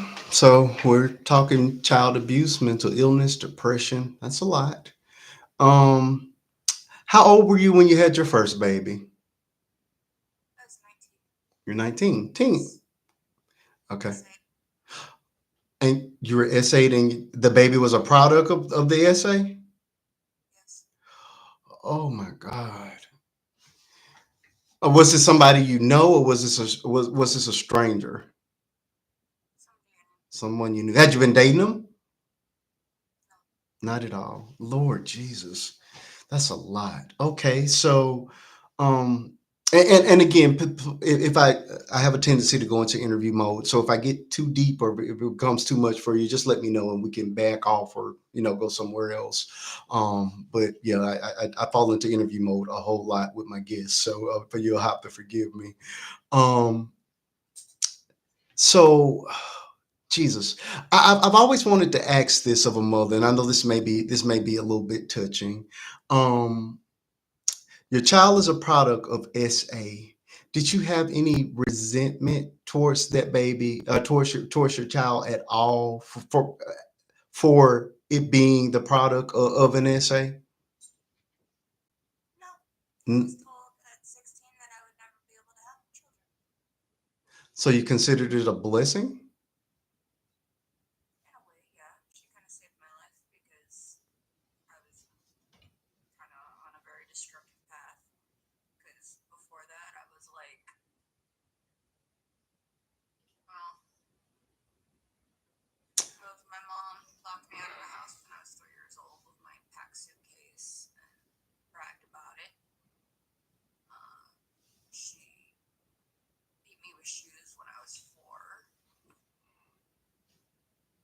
Mm.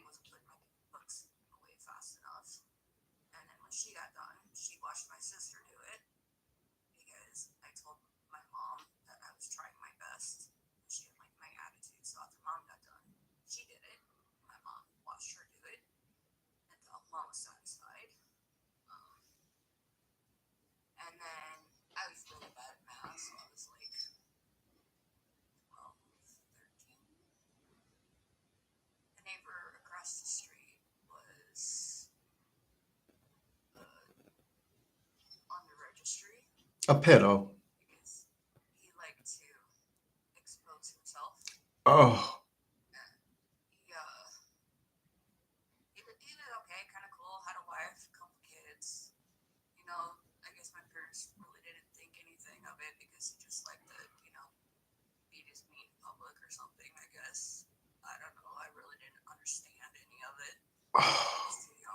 Okay.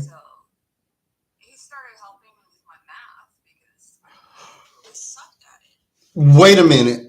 So you mean to tell me your mom and your daddy knew that that the PDF was across the street and they let you go over there to get math lessons from him?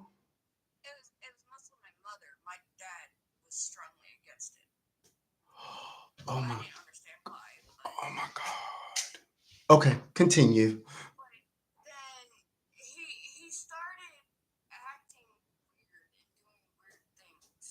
So how much how much older is this guy? You were 16, 17. Oh God. Oh, with the math lessons. Okay. Jesus. Okay. I'm trying not to interrupt. Continue.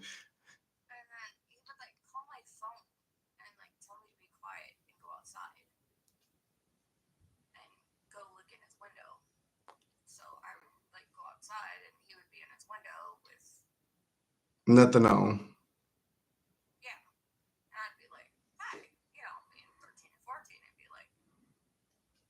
Hey, Adam. Jesus.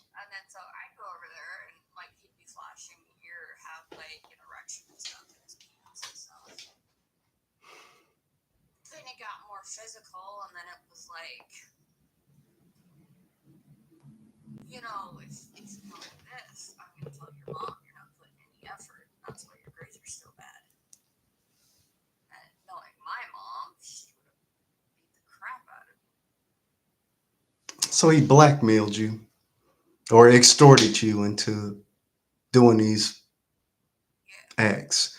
So was this your first time, or had you?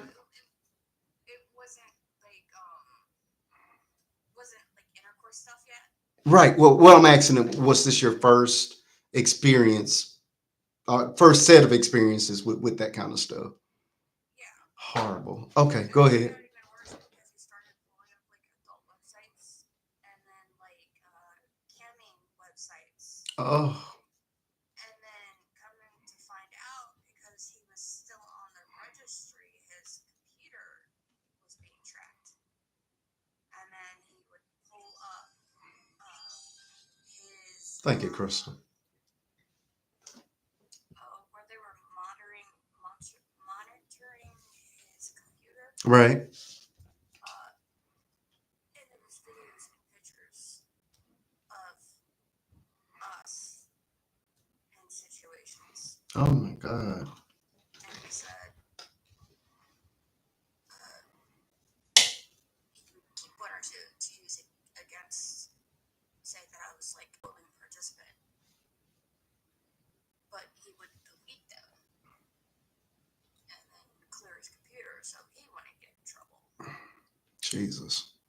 But then he would like use it all against me, and that went on for a while. Oh, okay. And then I was, let's see, it's 13, 14, and then I was uh, S8 when I was 15 by somebody different. Oh, so this wasn't the father of the baby. No, Oh, I mean, not that it makes it any better, but Jesus.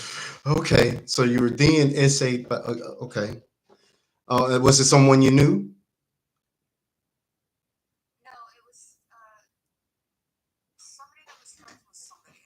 Friend of a friend. Yeah. I got you. And then by that time, I was starting to fight back with my mother. Like I was uh, starting to spiral out of control. I was standing up for myself.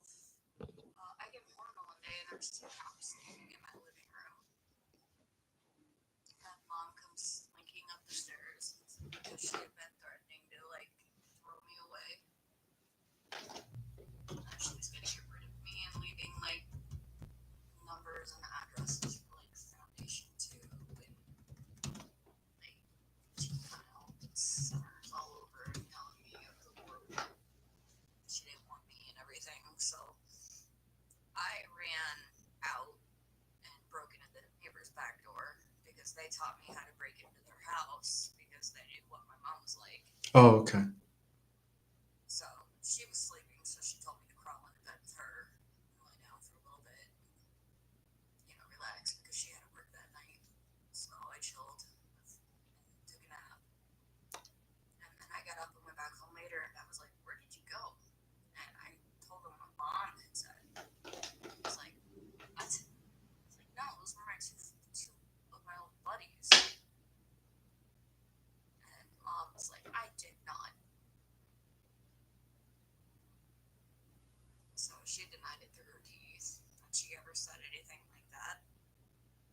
Okay, so did you okay, I understand you not saying anything about the PDF across the street, but when you were essayed at 15, did you think or did you not tell you didn't tell anybody? I tried to tell my mom, but she told me it wouldn't have happened if I didn't want it. Oh, victim blaming. Your mama. What about your dad? Did you tell your dad? No, You didn't tell your dad. Do you know why? I thought he might have been ashamed of me. I don't want him to look at me any different. Okay. So you never got any treatment, any counseling, not even nobody even got charged with that horrible incident. Just got away with it. Oh God. Okay. So we move forward, and how did we end up with the essay that led to the baby? Um, I was out late one night and Well, let me ask this: with you having these experiences so early in life and in such a traumatic way, did it make you, because I know sometimes it makes people more promiscuous, or for other people it just makes them not want to do anything remotely close to that. What was it like for you, after being introduced to sensual activity in that way?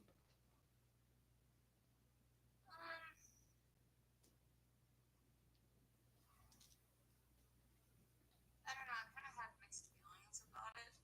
Okay.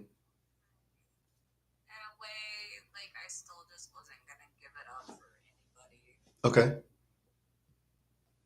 But in another way, it's like, what did I really have to lose anymore? Okay. Okay. So it's like, if I wanted to, I kind of would. But But there, then if I wanted, so I'm assuming that there was no, that you didn't have real feelings attached to it. Is that safe to say? Well, you will. When I think of me and my wife together, it's attached to real emotions. It's my ultimate expression of love. Did you feel that way, or did you just feel it was, you know put tab A in the slot B, where it was just, the mechanics of it, or there no emotion attached to it, to the act? well, I thought I was married before, and Okay. it was DV for about 11 years. And I thought I knew. Okay, hold on. We haven't. Oh, whoa. All right, we got a long way to go. So, how old were you when you got married? Like,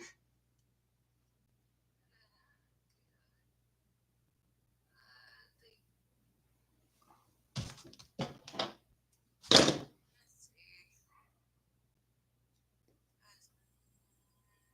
I was 19 when I had my daughter in 2007. And I got married 2009. Okay.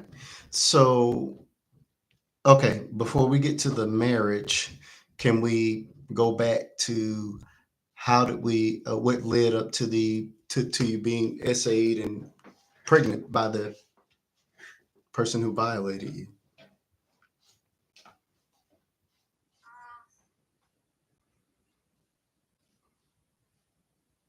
I was out really late, Hmm. and I was just gonna walk. Just blowing off steam, I assume. Yeah, I do they that. Yeah. convinced me to get into their car, and they were just gonna take me back home. They. Somebody I trusted. Okay, so somebody you were familiar with. Yes, Okay. it's a Okay. total Okay. stranger. Not a total stranger. Okay. Okay. And I did. And they. And I don't know how they overpowered me. So it was more than one person Yeah, it it was two people, but one helped me while the other, violated. yeah, Oh my God. And this is, was that the night that you got pregnant? yeah. Jesus. Okay. Upon finding out you were pregnant, you said, okay, how did dad react? I didn't tell them the circumstances. So nobody knew that this was against your will. No, they didn't know Okay. Uh, until way later. so does the father know the baby even exist? Yes, Oh wow. So how did we deal? How did you deal with that? he tried to come into the picture once he found out. Were you willing to do that? I told him after what he did, if he tried to come near me or Good answer. Okay. That's that's yeah, that's insanity. No way. Did you put him on child support? 'Cause I would have. Okay.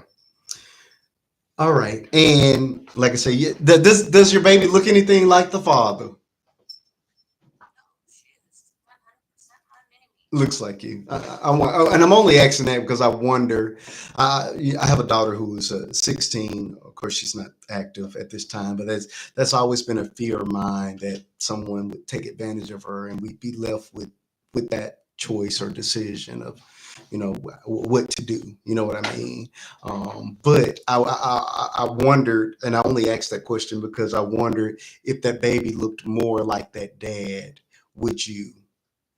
Would you have would you have any level of resentment towards them? Because I'll just be 100% honest. As much as I love my kids and all that good stuff, if somebody were to do that to my kid and she, I would love that grandbaby to the best of my ability, but I think I would have some deep. It would be deep. I would try to push it down as far as I can, but I think I would have some type of resentment towards that kid just for the sheer fact that I'm not going to say you robbed my child of her future, but you certainly slowed down whatever progress she was making, and this wasn't a choice that she made. This was against her will. So I would have to do some real prayer and some real soul searching to get past that. But I don't, like I say, that's outside looking in, and I'm not a woman, and obviously I'm not the person carrying the baby, so I'm pretty sure your feelings are a little I different.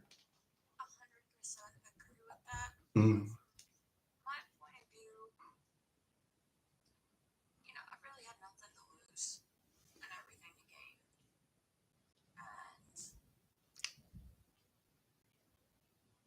And that baby was innocent from the start, you know. I appreciate that, and go ahead. I'm sorry. If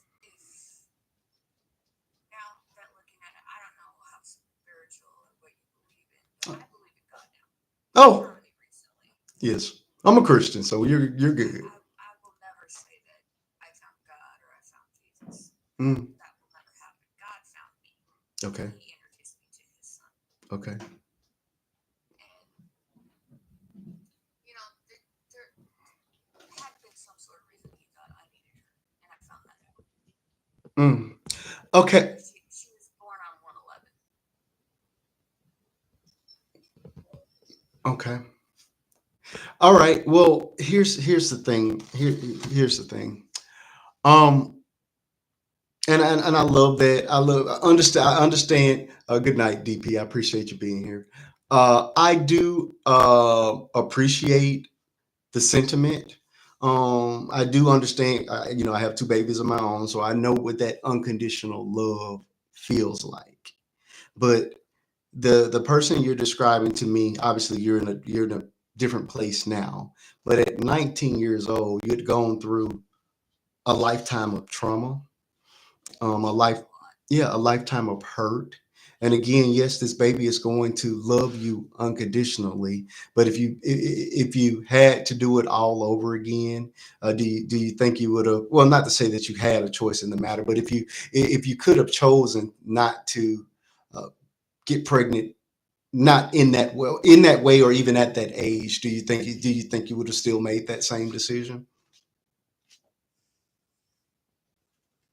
Because, and I'm only asking that because, again, my mama was a teenage mama. She made a whole lot of mistakes because she was still growing up. She was still very much a child at 15, 16, 19.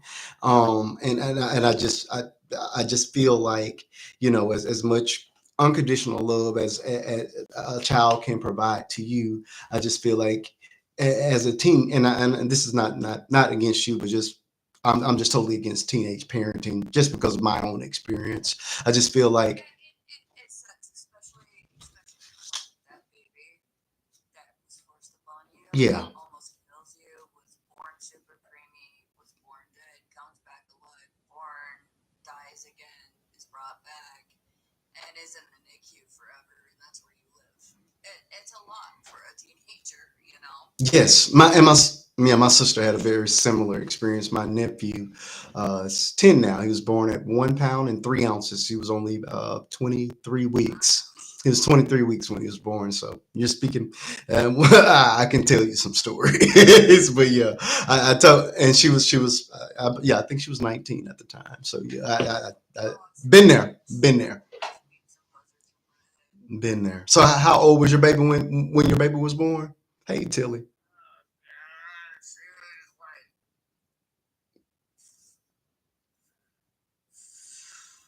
3 months premature.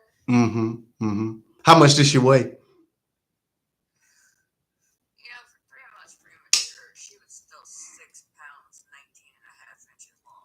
Oh, she was a big baby. Yeah, my You yeah, can only imagine how big she would have been full term. yeah, yeah. And I'm pretty sure that weight attributed to her doing as well as she did. You know what I mean? So yeah. Yeah, she went down like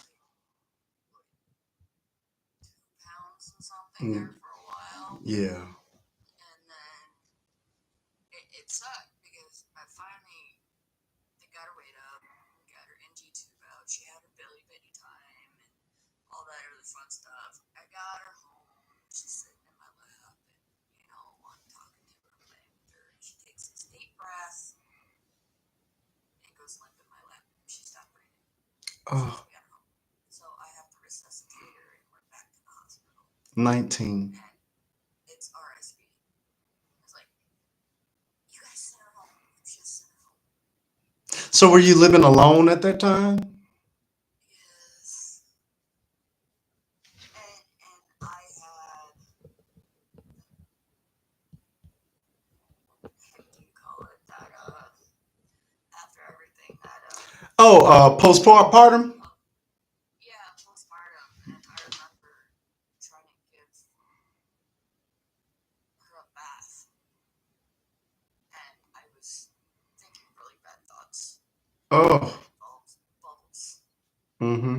Mm-hmm. until the bubbles stopped. Mm-hmm. Mm-hmm. And I remember pulling that plug really fast, wrapping her in a towel, and going and just putting her in her crib and going outside. And I smoked like a whole pack of smokes. Jesus. And I felt really bad, but I was out of smokes, and like the Dollar General was just right up on the corner. And I'm like, I can't go back in yet. She's fine. You left the baby in the house. I left her in her crib and I ran. I was gone for like 5 minutes W- and went and got some smokes because I still wasn't calm and collected yet. Was she okay when you got back? Yeah, she was perfectly fine. She was in there laying when I went back in. She was laying, looking at her little thing she had in there, Yeah. but it was just like I was by myself. I had nobody. I had to do what I needed to do, you know. Okay. And So, it's like I know, I don't know, it's oh, just, okay. So you had the first baby, and then we get married 2 years later. Was it somebody you knew for a very long time?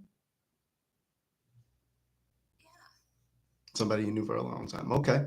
So you get married. How long did you date before you got married? He was your best friend. Okay, that sounds promising, but we know this is about to go downhill very quickly. Wait a minute. So how long did you two date before you got married? But dating, What do you mean? You didn't date? not really. So we just jump right to Netflix and chill? It wasn't even Netflix and chill. It was I came back because I went away for a little while What? because I Away? Oh, no, Fred. Psychiatric or jail? What do you mean you went away? no neither. I Oh, went to town. okay.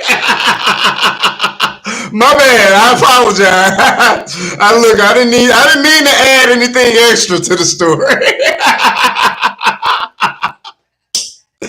Okay, so you moved out of town. Okay, that's perfectly normal. We can do that. Not as bad as that. Okay. Okay. So you moved back home and you bumped into to old buddy, your best friend. Yeah, and he saw me standing on the street, and I was going into a store, and he saw me, and next thing I know, I hear my name being screamed bloody murder from behind me, and I'm getting jumped, and it's him, and he's hugging and all happy, and he's like, "Are you back?" I'm like, "Yeah." He's like, "Where you at?" I'm like, "I'm just on the other side now." He's like, "You want to help me move all my stuff back in?" He's like, "Yeah, when?" So I told him, and so that weekend, he helped me move my stuff in and never left my couch. Oh, like Left Eye. I don't know if you know who TLC is, but that's what Left Eye did with Andre Rison, the football player whose house she burned down. She went to his house one day and never actually left. She actually did the same thing with Suge Knight later on in life. I don't know what was up with her moving in with random people, but she did the exact same thing. Okay, so he never left. So when did he propose? It started out as a joke. Okay. I was actually in the bathroom, and he comes running in and gets down on his knees. "Will you marry me?" "No, get out of here. Throw me the toilet paper." That's how it started. And then every day after there for like the next 4 months, it's like, "Will you marry me?" "No, go away." And then it was, "Yes, if it will make you shut up." Oh, that can't be good. Okay.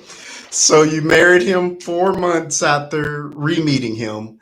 And how long was your honeymoon phase? That's what we want to talk about. How long was the honeymoon phase? Oh gosh. Everything went great for,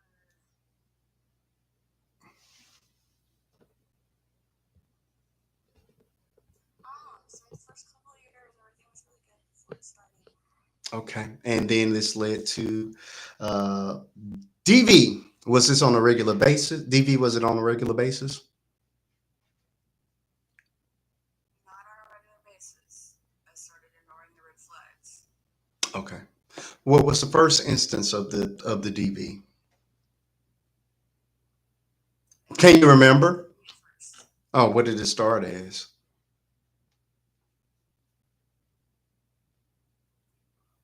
"Where are you going? How long are you going to be gone?" Oh, controlling. He started off being controlling. I was like, "Where are you going?" I'm like, "I'm not going anywhere." Okay, I'm sorry. Okay, I'm back. I'm back. "Who are you talking to? uh, Let me see your phone. hmm How much cash do you have? Wow. I need your paycheck." I need your paycheck, and you'd give it to him. Was he working himself? "No, Did he have a drug problem of any kind? And why wasn't he working? he would work on and off, but I didn't realize how bad and what kind of drug problem until later." Ooh, was it the powder or the heroin or meth? "Multiple." Oh, he was real serious. Okay. All right. Did you have any kids with him? Well, you were together 11 years, so I'm going to assume that that some of these babies are his. Then Yeah, how many? I had 2 live births and Mm, one death. I'm so sorry to hear that. Okay, so he started off controlling, and it just gradually got worse and worse. Um, do you remember the first instance of the actual DV? Yes. Can you describe it? He grabbed me and threw me up by my neck to the door. Was there an argument prior, or do you know what triggered it, or was he just high? He ran out of smokes. Whew. And that was enough to attack you. Okay. Why did you stay?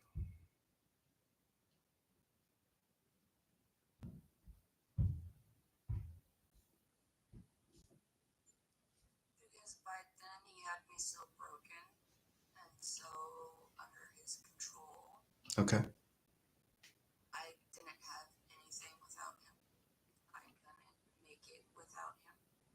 So it was a codependent I relationship. had to ask for any type of funds because when I got money, I was so conditioned that I handed every kind of uh, money that I had over to him. All the bank cards automatically went over to him. So if I needed anything, I had to ask for it. Every time I bought anything, I automatically had to hand over all the change to him. I had to show the receipts to prove what I spent the money on down to the penny. Oh, for somebody that was barely working. Okay. Yep. And if I lost the receipt and couldn't prove where the money went and what it was spent on, I got accused of stealing money, Your money. hiding money, going behind his back.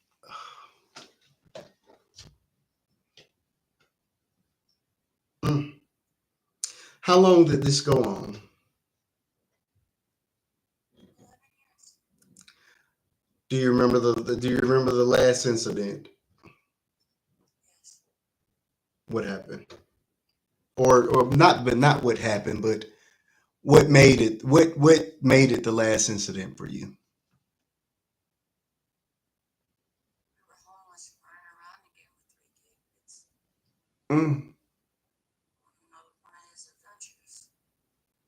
How old were your babies at the time?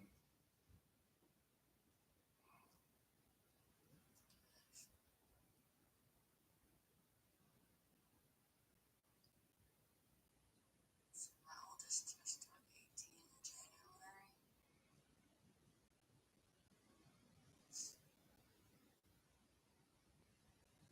6, 7 years ago now. Jesus. So 10, 10, 9, 10, somewhere along in there. Okay. And then my middle one is just gonna turn 16 this year. And my little one is just gonna turn 15. So really little. So you had your babies back to back. A lot. You had all your babies back to back. Okay. Um. Okay. So some of this, I'm gonna assume within this 11 years, some of these accusations of neglect could have possibly have stemmed from your living conditions at the time.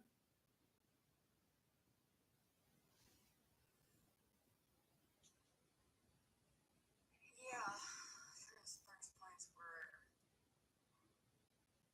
So everything that your parents were saying is not unwarranted. Were you also on substances as well? I'm assuming you were if your husband is doing it. no, Never. no, that's a rabbit hole I never wanted to go down. Okay. Okay. But Well, let me put it this way. I was on I was supposed to be on like anxiety medication and like gabapentin and stuff for like my back and anxiety. What I could keep, what I was allowed to keep and take of it, that he wasn't taking. okay. And then he would use me for a guinea pig. He would overdose me on the medication to see what it would do to me, to see what doses he would need to get himself high as a kite. Jesus. And were your children witness to these incidents? Any of these incidents? To some of the domestic violence parts, yes. Okay.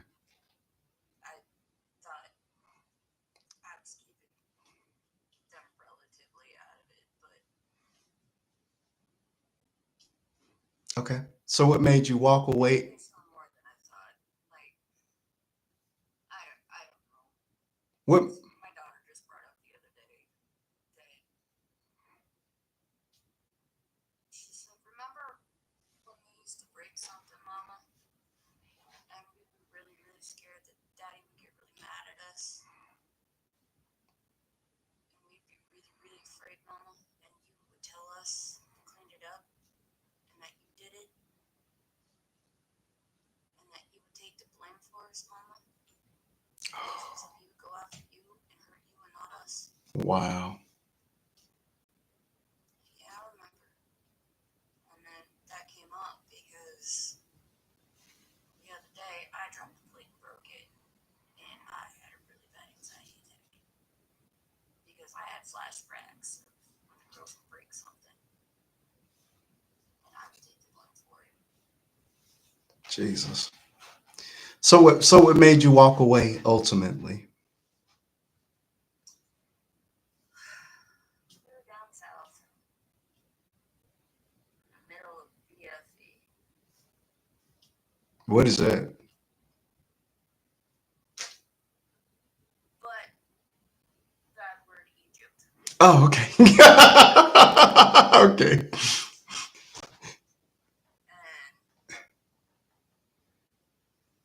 I don't know if it was going on a high or coming down off of a high. We got to stay out on wherever we were. We were out in the middle of nowhere. He comes out to me and he says, "One of us is gonna die. Oh. I haven't decided who yet, but one of us is gonna die. Mm-hmm. I can unalive you right now, Mm-hmm. leave you out here for the coyotes. No one would ever find you. But I haven't decided which one of us yet." Mm. And he walks off. And at the time, my oldest comes out. I don't know what happened. I'm still trying to process what he just told me. Yeah. She comes outside, sees me crying, and she sits down to me and puts her arms around me. She says, "Mama, I can't take watching him make you cry anymore. I can't take how he treats us and how he treats you. I just can't do it anymore, Mama. We need to get us out of here." So done. Next day, we're back in the car, we're gone. Went in town and got some snacks, and a stupid GPS led us back to the crossroad. Mm. We could either go left, head out towards Tennessee, or we could go right back to where we came from. And I sat right there in the middle of that crossroad. And again, she pats me on the back and she says, "We can do this, Mama. We don't need him." She says, "We can do this, Mama." So I go left towards Tennessee. The further I get, Tennessee, West Virginia, Ohio, Indiana, with the help of a couple of friends talking me all the way through it, I get lighter and lighter and lighter and lighter. So the farther I get away, the more the weights and the chainsaw. Outside of Illinois, it's like before we get out of there, I like asked the girls, I'm like, so if Mama gets tired, is this okay if we pull over, or do you want Mama to drive all the way back through? Like, drive all the way back through. Okay, Mama's gonna need a lot of Monster. So I'm chugging Monster all night long and get outside of Illinois. It's just like me and the bats on that road. I come up across this double tow FedEx truck. I don't know, it's So I like pull up beside it, go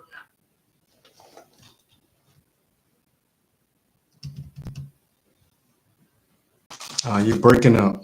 What does that mean?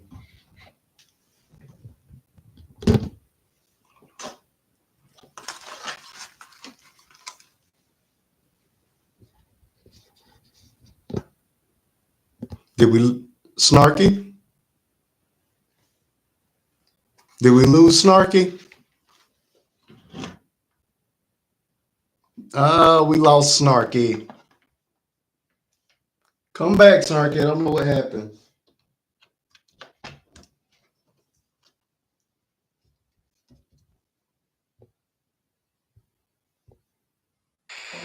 What happened to Snarky? Hey, Crystal. Hello, hello, hello. What happened to Snarky? I don't know. I was listening. Lord. Come back if you can, Snarky. We were really diving deep into that conversation. Yeah, this was deep. This is really deep. Oh, it was good.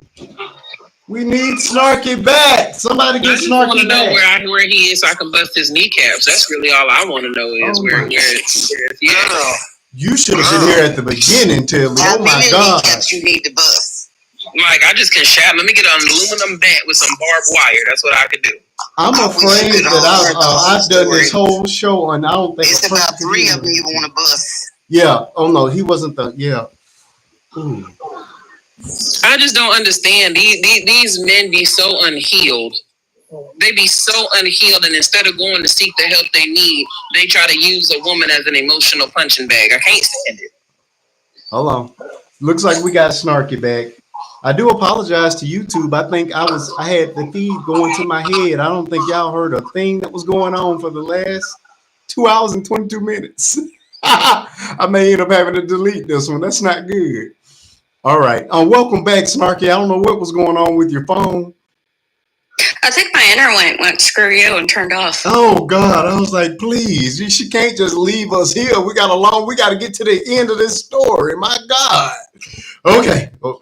Let's pick up where you left off at. So you drove back? Where did you all hear? Oh, the last I heard, you were driving. Your children were encouraging you and helping you to drive back to get away from the husband. Yeah, so we're driving back, and it was outside of FedEx truck. Yeah, so I'm playing leapfrog with this double trucked FedEx truck in the middle of the night. And so I'm the last one to jump the truck, and it stays behind me, and it blinks its light at me twice, says goodbye, and pulls off on the next exit.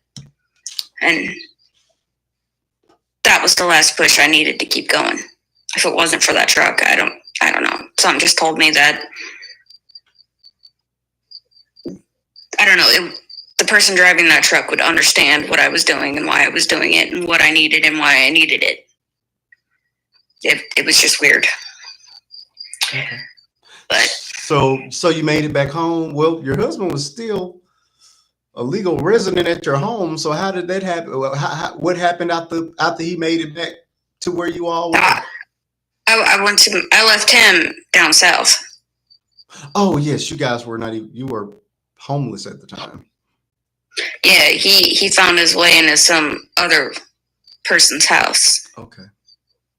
So and come to find out, not half hour after we left, they found their way into town to go get drunk and get drugged up. Jesus. Okay. So you make it back home. It's just you and your girls, and what's next? You're having to rebuild your life at this time, right? Yeah, it's like 2 weeks before my birthday. We're living in my can you give me another babe? My my mother is allowing us the privilege of staying in her garage. Was it a She converted won't let us in garage, the or house. was it an actual garage with cars in it? Garage with car in it. You're kidding. No, she wouldn't let us in the house. She wouldn't let you in the house. No. What was her reason? Surely She she still had a wants reason. in the house. You or her grandbabies? No, we were annoying. And she was ashamed that we were living in her garage. Okay. How long did you live in the garage? We were there for about 2 months before we got an apartment. Man, yeah, I agree with you, Sonia. That's ice cold. Oh, my Lord. Okay, so you get your apartment and we move in, and his mother goes and gets him. And brings him to you? Yeah, brings him back. Did you forgive him? No.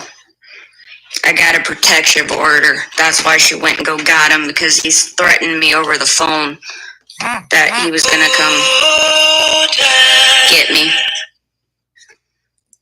Okay. So the sheriff pulls up down south and draws on him because I told him he was dangerous.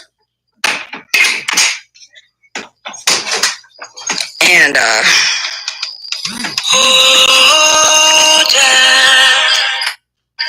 so when they What's the music? It's coming from her side. sorry. You're fine. So he calls his mama and throws a fit order on him. So she goes and gets him.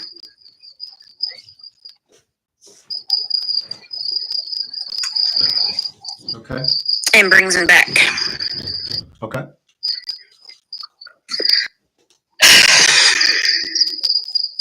So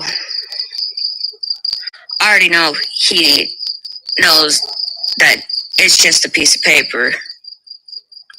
And it's just a piece of paper, and he doesn't care.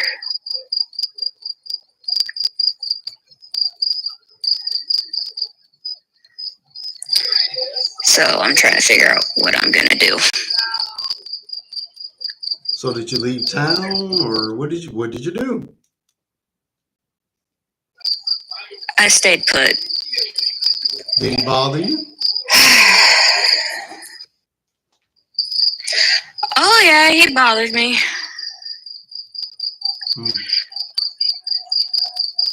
He bothered me. Did he attack you? Then we went to the court, and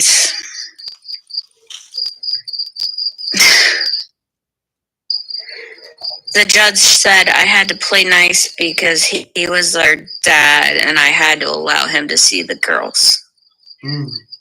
Supervised visitation, I assume. Yeah, and I had to supervise. How did that go? Yeah.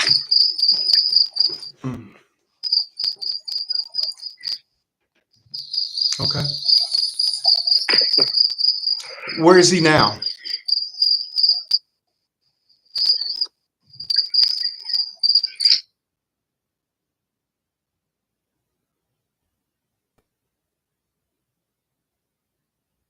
Snarky. He is out of rehab because on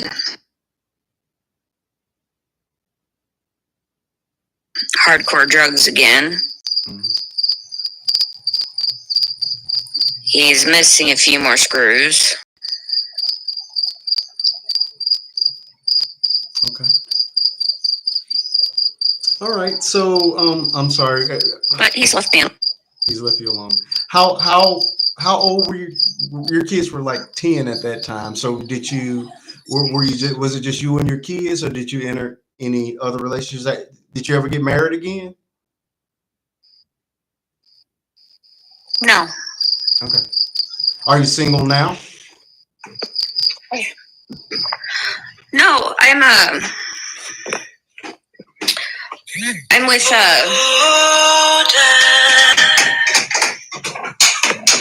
my friend back from school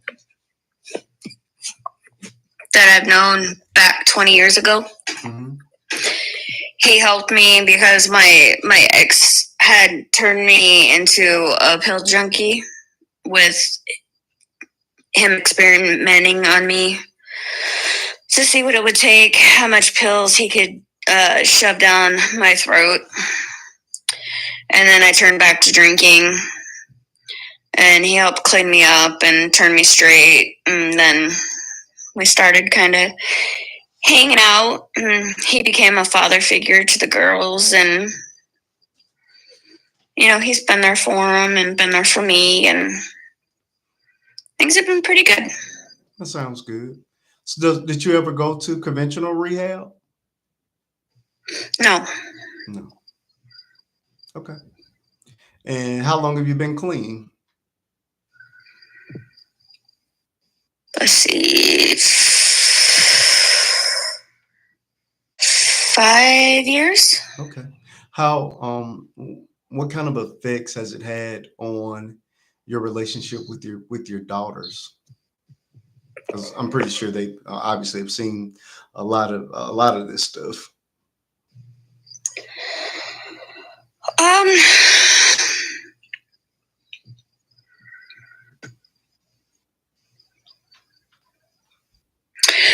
They kind of opened my eyes and helped me a lot too. I remember I was drinking really heavy because I didn't want to feel anything. Self-medicating. I was just tired of feeling. Self-medicating. And they literally grabbed all my bottles and started chucking them out the back door. Mm-hmm. And breaking them everywhere. Okay. And that really helped to open my eyes. And then with, Clint's help and everything, it was a fight. He had to fight really, really hard. And, it took a lot of work. Okay. And I did it for them. And I'm proud of you. I really am proud of you. I want to just say this, however, we started the conversation with your issues with mom. After hearing your story and you being open and willing to give this very powerful testimony, can you now say that? Can you honestly say that her concern for the grandchildren was completely unwarranted?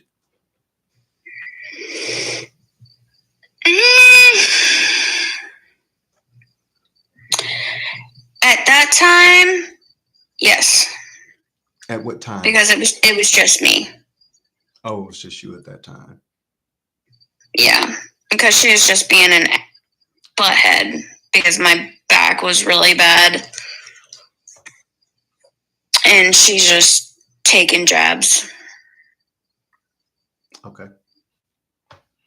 But then you enter a relationship that is abusive and violent and drug use and all of that. Did mom not did your mom not try to intervene in any of those times? No, she loved him, and it was my fault because I was hard to handle. I was too much for him, and it was my fault. Even though he didn't work and was a drug addict? Yeah, it was my fault. I drove him to it. Oh. What was mom's relationship with dad then? What kind of man was he if that's how she saw your relationship with your guy? My dad was a hard-working man. My mom only had a couple of jobs as far as I can remember my whole life. Mm. Other than that, she stayed home. I remember her saying at one point that it was my dad's job to take care of her. Okay, so she stayed home. She said she was a housewife. Dad would get his check. She would get an allowance. So you came from a typical two-parent household with what you describe as a very loving and providing father. What attracted you to guys that are just the opposite? Because most girls actually go for some version of their father. Most, not all, obviously, but most of them. What attracted you to somebody that was so wildly different from your own father? My parents didn't have the greatest relationship. They should have been divorced. I've seen things. I always swore I didn't want the kind of relationship my parents had. Okay. They always fought. Are we talking arguments or actual physical altercations? Arguments and stuff.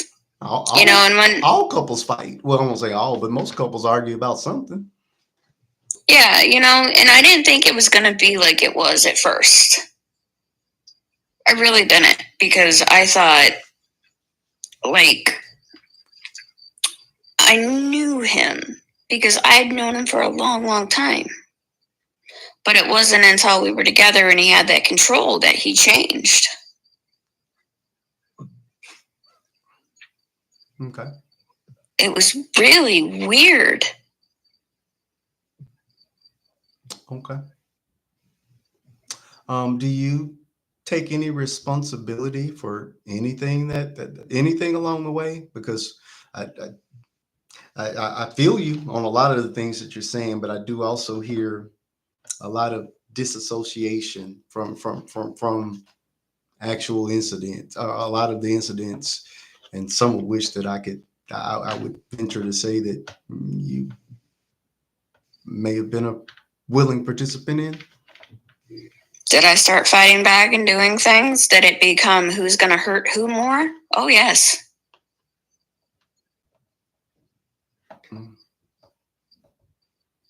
Okay, I get that. But with regards to the drug use, you say he forced you and made you into a drug addict.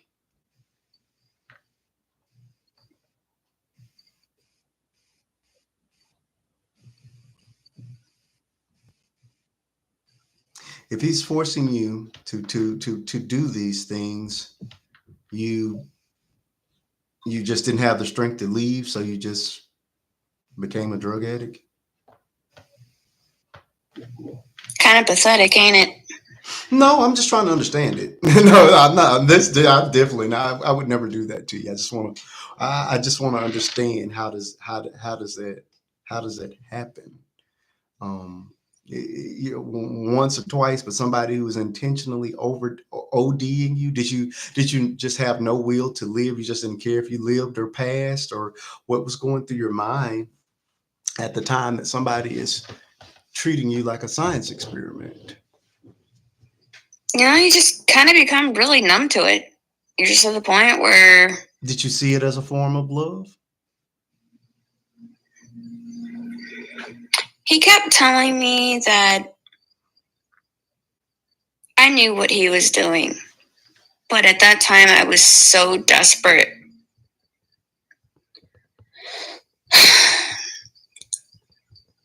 For him to show me any kind of kindness or love or affection. Here's another thing. So he would tell me that the prescription that I was on wasn't working and he would want me to feel better. So that's why he was giving me so much.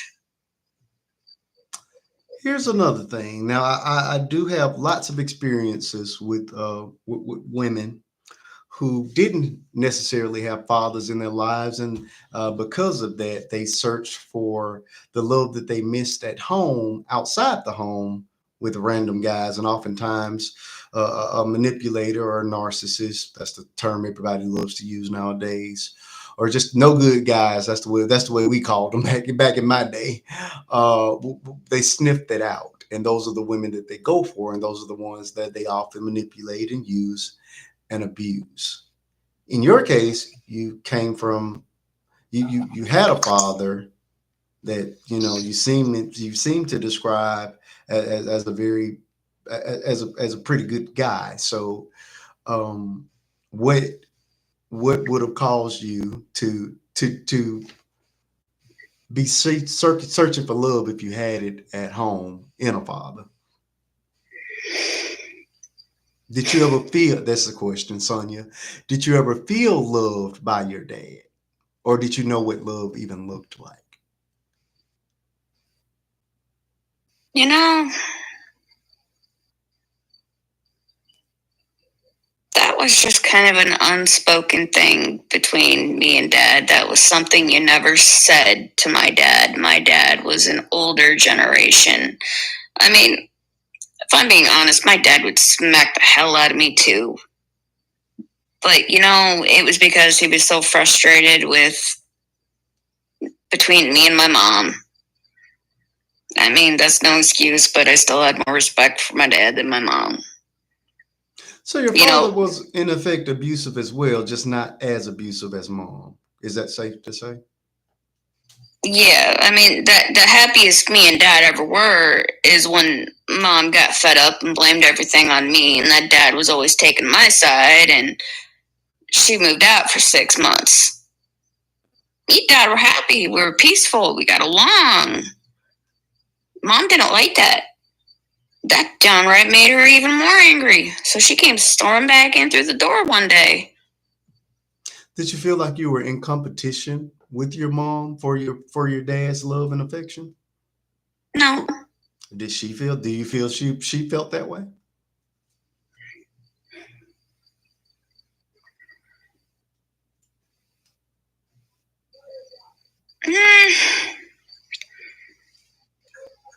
No, I don't think she felt like she was in competition.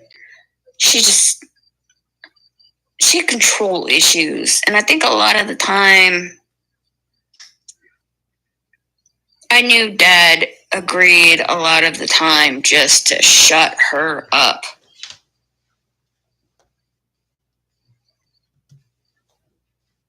Okay. So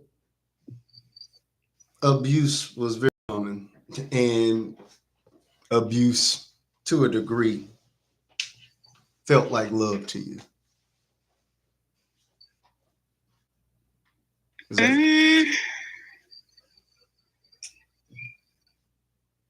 I wouldn't quite say that. Then what would you say? How would you describe? Because every tree has a root, and that's what we're trying to get to at this point.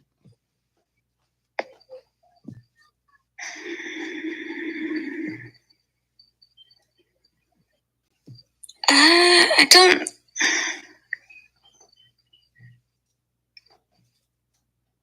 I don't know what I would call it. I knew it wasn't love, and I knew it wasn't right. And I knew it was something I never wanted to put up with. And I knew I was always strong-willed. And I still don't know how that SOB broke me. Did you love yourself? Did you know yourself, and did you love yourself, Snarky? Or no. Did you? Okay. So did you? So you were looking for someone to love you because you didn't love yourself. I don't even think it was about that. Then what was it? I mean, how else do you explain? I think I just didn't want to be alone. Didn't want to be alone. Okay. But you were, in effect, alone. You're in a relationship by yourself. Yeah, I mean, I had my kids, and they were great. I mean, my kids were all I ever needed. I think it was more just like trying to find a adult companionship, you know? They didn't have to speak kid gibberish to all day, you know? Okay, I get that. I mean, but the amount of suffering your children endured for your wants. Do you regret those? Do you regret those decisions? Yeah. I mean, I homelessness is that's pretty far down there with babies. yeah. Yeah. I couldn't figure out how to get them out safely or where to go with them without him hunting us down. Because every time I had tried before, he was like a hound dog. So where are you now on your healing journey? We walked through a good portion of your life. Where are you now? Well, I figured out there's a plus side about being completely broken. And what is that? When you're healing, you get to decide where the pieces go. You get to rearrange yourself how you want to build yourself back up. Okay. You can decide what you want to keep and what you want to throw out. Yeah, you sometimes got to rebuild yourself shard by shard. But you get to redefine yourself. You get to figure out who you are, what you want to be. You get to remember parts you've lost. You get to throw out parts of a person you became that you don't want to be anymore. Okay. You get to throw out pieces that you don't have to be anymore. Pull out lost pieces. So it's kind of like a big puzzle, and I hate jigsaw puzzles, but you know, Me too. yeah, I've learned more about myself than I ever realized that I knew. Do you love yourself now? Or are you still looking to or still trying to find that? I can tolerate myself more than I have. Okay.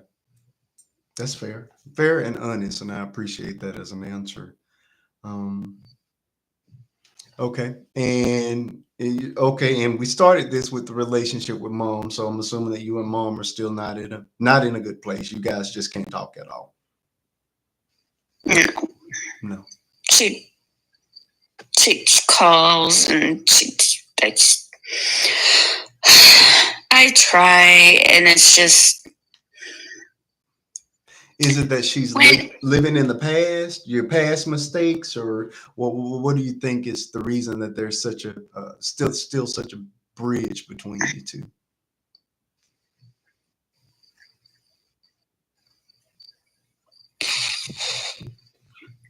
Have you gotten to a place where you can forgive some of her some of the things she's done in the past, or you haven't gotten to the place of forgiveness yet?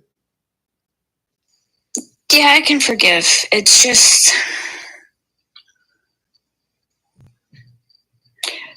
I'm at a point in my life where boundaries and peace are a must. Absolutely. And she does not respect me as a person. She cannot respect my boundaries. Mm-hmm.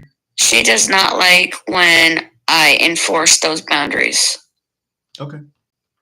And here's the thing: when I speak of forgiveness, I know a lot, especially when it comes down to parental forgiveness. Forgiveness does not mean that I welcome you with open arms and we kumbaya and you come and sit at my dinner table and have Sunday dinner with me every week. That's not forgiveness. What I mean in forgiveness is letting go of that hurt and that pain and allowing it to leave your not necessarily your psyche, because it's going to be in your, it lives there, but out of your heart. You know what I mean? That is what I mean for forgiveness. Not forgiving the person so that you guys can, be this, but forgiving forgiving that person just enough so that you don't carry that weight around. Because what I know in my own journey of forgiveness is that those people are oftentimes sleeping well at night Those people that have hurt you, those people that have harmed you, those people that have done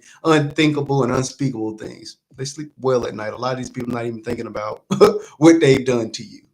But there's a tether that you hold when you hold on to that hurt and that anger. And that person in effect still has a hold and still has control over you. So when you forgive in your heart, it allows for that tether to break, and you're truly free.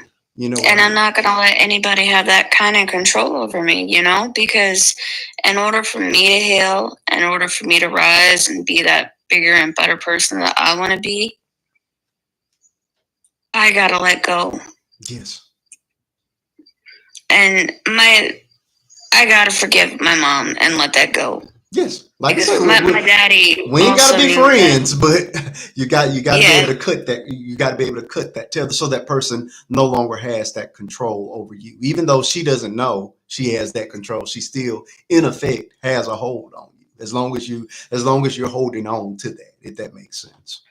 Yeah, because a few days before my daddy passed, he's doing in-home hospice. How long has it been since he passed? Oh gosh, it was 2020, and was it COVID related?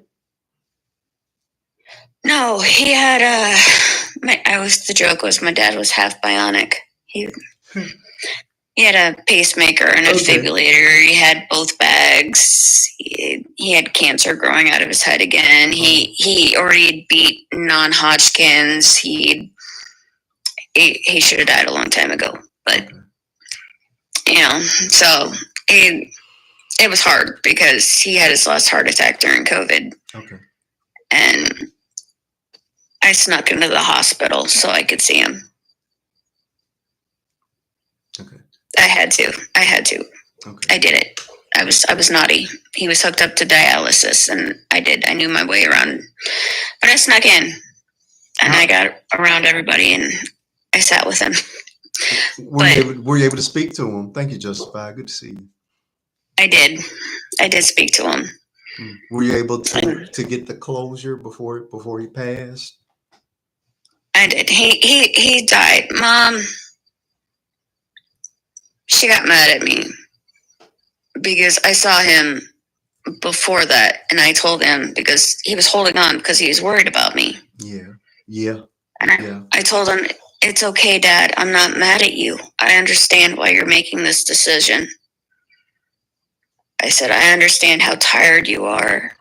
I understand that you fought so long and so hard. I know how tired you are of all these doctor's appointments and having to struggle with all these health issues. I'm not mad at you. It's okay. And he started crying. He says, I was so scared you would be mad at me. I'm so worried about you. He says, I don't want you to do anything dumb. And she yelled at me and told me that wasn't my place to tell her husband that. And then she told me I wasn't allowed to see my dad again. Wow. And Dad got admitted into the ER because he was having that before death delusion. Oh, yes. And she wouldn't let me see him, wouldn't let me talk to him. She was holding him hostage for punishment because she was mad at me. And so he got out of the got out of the hospital and went back home under hospice care. And she still wasn't letting me see him, wasn't letting me talk to him, wasn't allowing me anywhere near the house. Said if I showed up, she would call the cops on me. But Dad had come out of his delusion, and the first thing out of his mouth was, where's Joy? Where did she go? She was standing right here. She was just right here. Where is she? Where did she go? I want Joy. Because the last thing he remembered was me standing with him in the hospital telling him that it was okay. Because he was still kind of lucid when I was talking to him before he went kind of woo with that delusion. Right. And he wanted me back. Tap the screen, folks. So she had to call me and let me come back and see my dad because he was asking for me. Mm-hmm. So then I got to go back and see my dad, and I went crawled up in the hospice bed with him, and he had just enough strength to move and wrap his arm around me, and I snuggled up with him. Yes. And she went out in the other room, and he told me, he says, when I'm gone, don't let them get to you. He says, I know it's going to get bad, but don't let them get to you. Yeah. And I got up to leave, and I looked back. And Dad was looking at me, and he says, I love you, kid. And that was the first time I ever heard those words come out of his mouth. Wow. And Dad had this bright light surrounding him, and he was kind of sparkling. Yeah. And I was like, he's got about 3 days. And 3 days later, I'm getting the call that he had passed. That's another thing she wouldn't let me do, was stay with him while he passed. So I can definitely understand a lot of the resentment you have built up towards her. Yeah. Yeah. I wanna just take the opportunity right now and just say thank you so much for sharing so much of your testimony, so much of your struggle, so much of your journey with us. We do this every week where we talk about any and everything, but when it's time for testimony service, that's just what we do here. And this was one that I did not expect, but one that was much needed for anybody out there that is struggling. I've said it many times in this room. Nobody sets out to be a crackhead. Nobody sets out to be a pill popper. Nobody wakes up in the morning and say, "I want to be used and abused or raped." None of those things. Unfortunately, things happen. So when we come across somebody and things are not so great, or they're making decisions or doing things that we don't feel is right, you have to understand that people are dealing with things.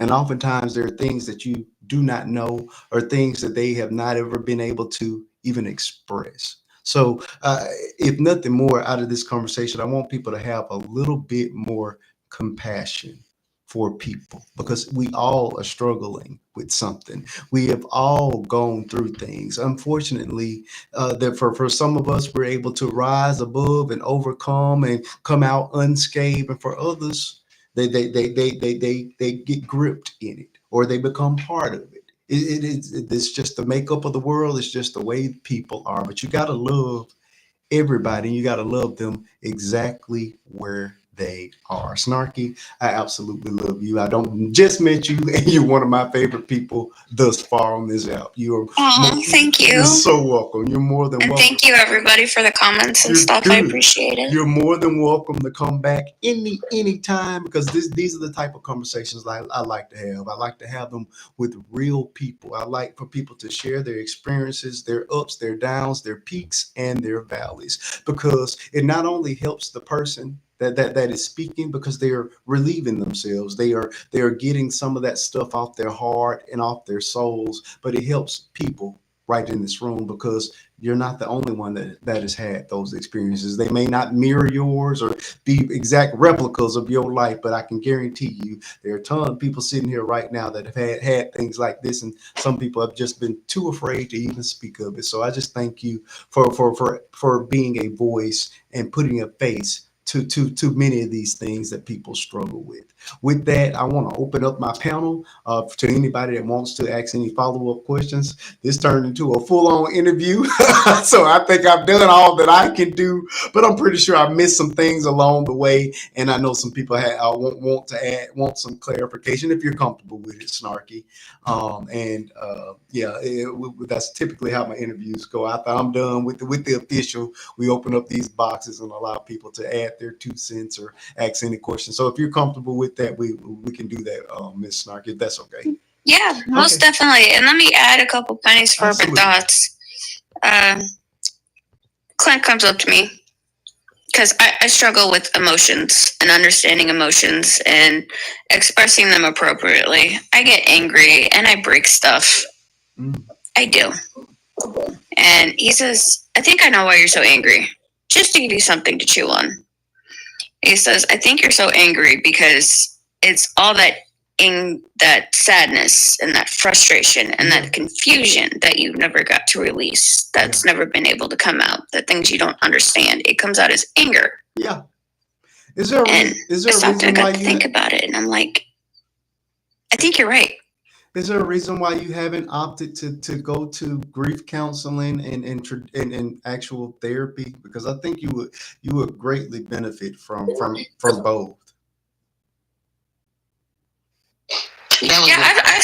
I've started therapy. Okay. And I tell my therapist all the time. She asked me the question. She's like, "How does that make you feel?"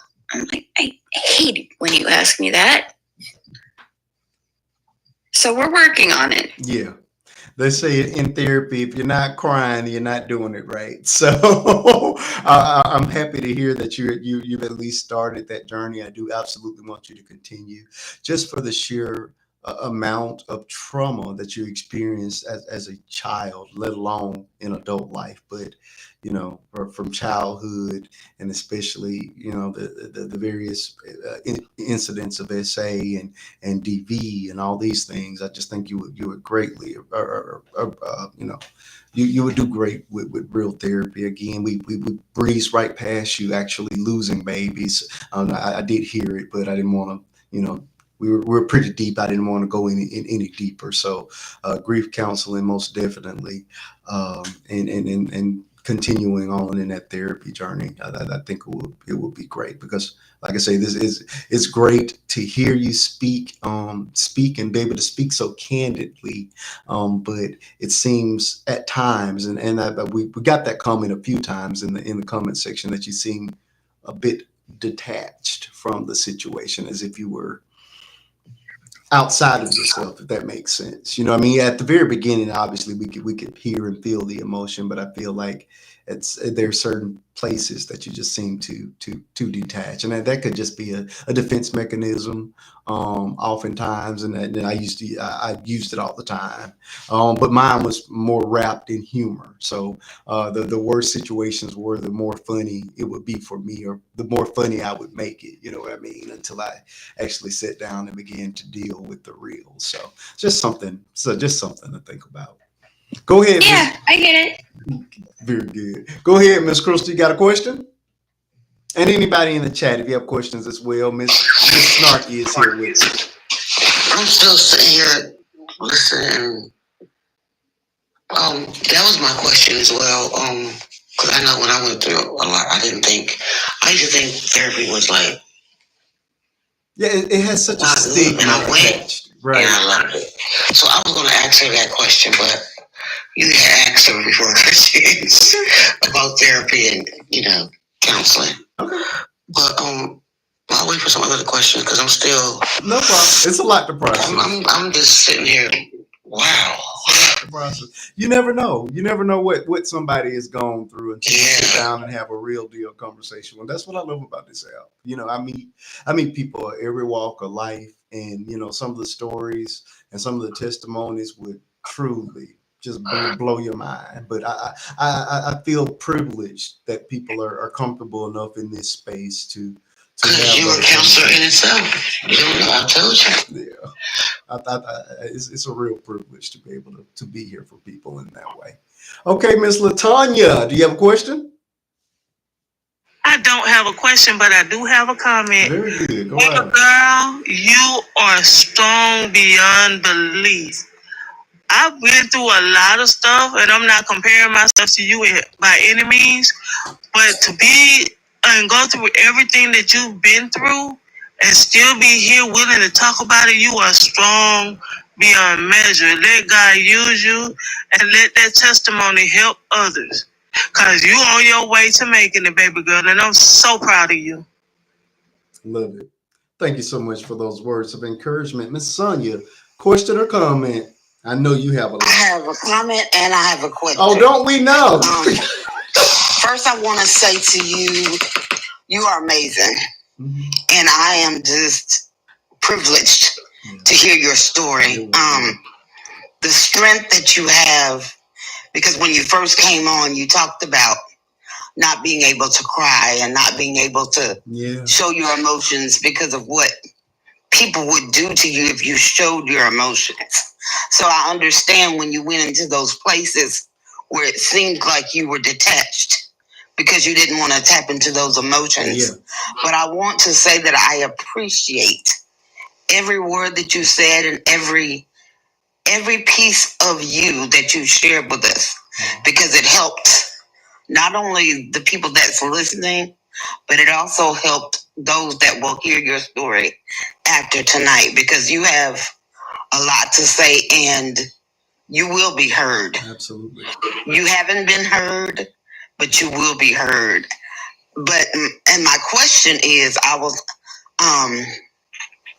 listening to you as you talked about your children and how your baby said that she was tired and she was tired of you being treated that way. And I wanted to know about how do your children feel about your mother as they're going through their own healing journey? Does either one of them even want to know or have questions for her as to why she, number one, treated you the way that she treated you, and why she treated them the way that they treated, she treated them? Do they have any questions? Have they talked to you about it or asked you about it? Well, they were too little at the time, but my mother made some really horrible, off the wall comment to my oldest the other day. And my oldest stood up for me and called my mother out on her crap. And my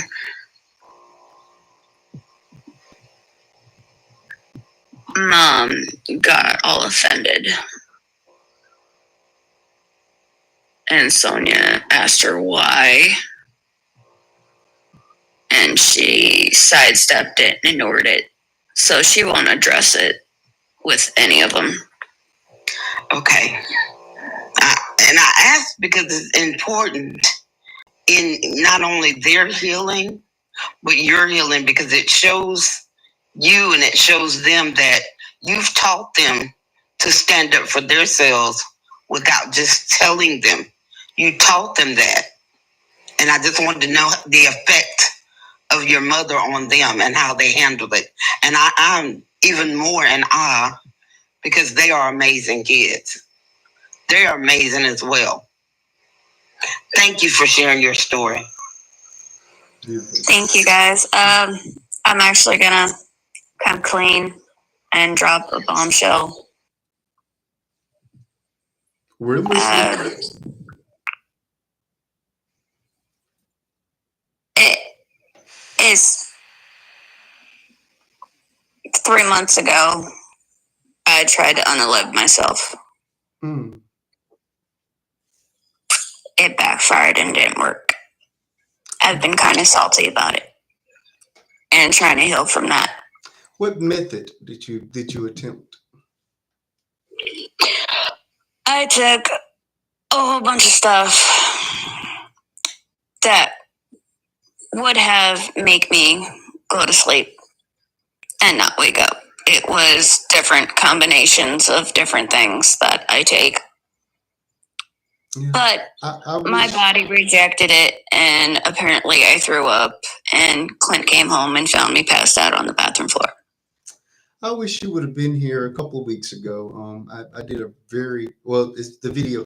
Well, for those of you who don't know, this interview won't be because I recorded it incorrectly, but a lot of my official interviews make it over to the Tube of You, same username, Faith and Bishop 2. I interviewed Miss T, and one of the big things in her story was unaliving attempts. And her first one was at maybe 12, and she had about 6 or 7 additional, in addition to a ton of other things that I won't rehash over. If you want to know the full story, you can go over to YouTube and watch it. But well, what I found so interesting in her testimony, her story is that hers was not necessarily even attached to um, physical abuse or any other form of abuse. It was actually put downs. The way that people made her feel would make her want to go and take herself out. So we dealt with it in a very very big way. She had such a powerful story. What drove you?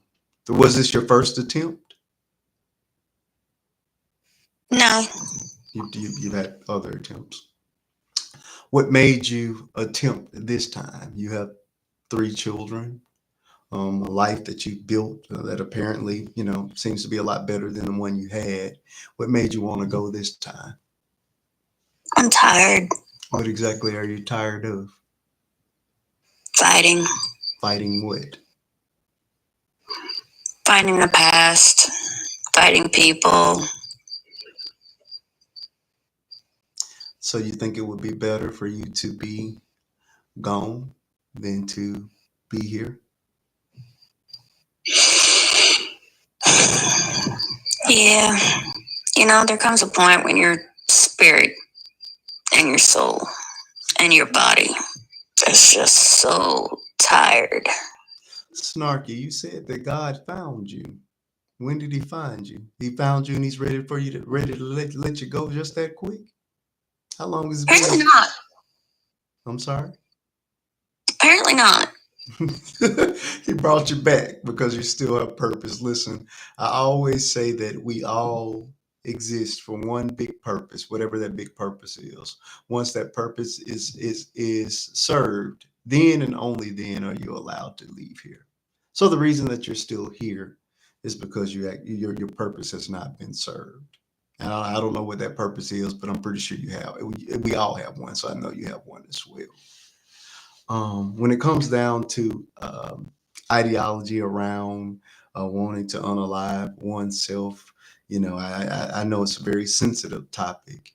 I know from even in this interview how much you love those kids. Again, you're the mother I've always wanted to talk to because I've always wanted to ask the question around a mother. How does a mother feel about a child that is the product of grape? And I was able to get that answer tonight.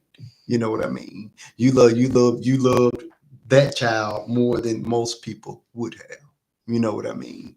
You've loved all your babies all this time, and to walk away from them in this at this time at what is the pivotal moments of their lives. Your kids are, they're not 30 married with kids of their own. They're still growing and trying to make it. And those kids, they need their mother. And as tired as you may be, as tired as you may feel, you have to understand that is the work of the enemy. And you don't want to just let the enemy win in that way. So I want you to keep right on fighting, keep on talking.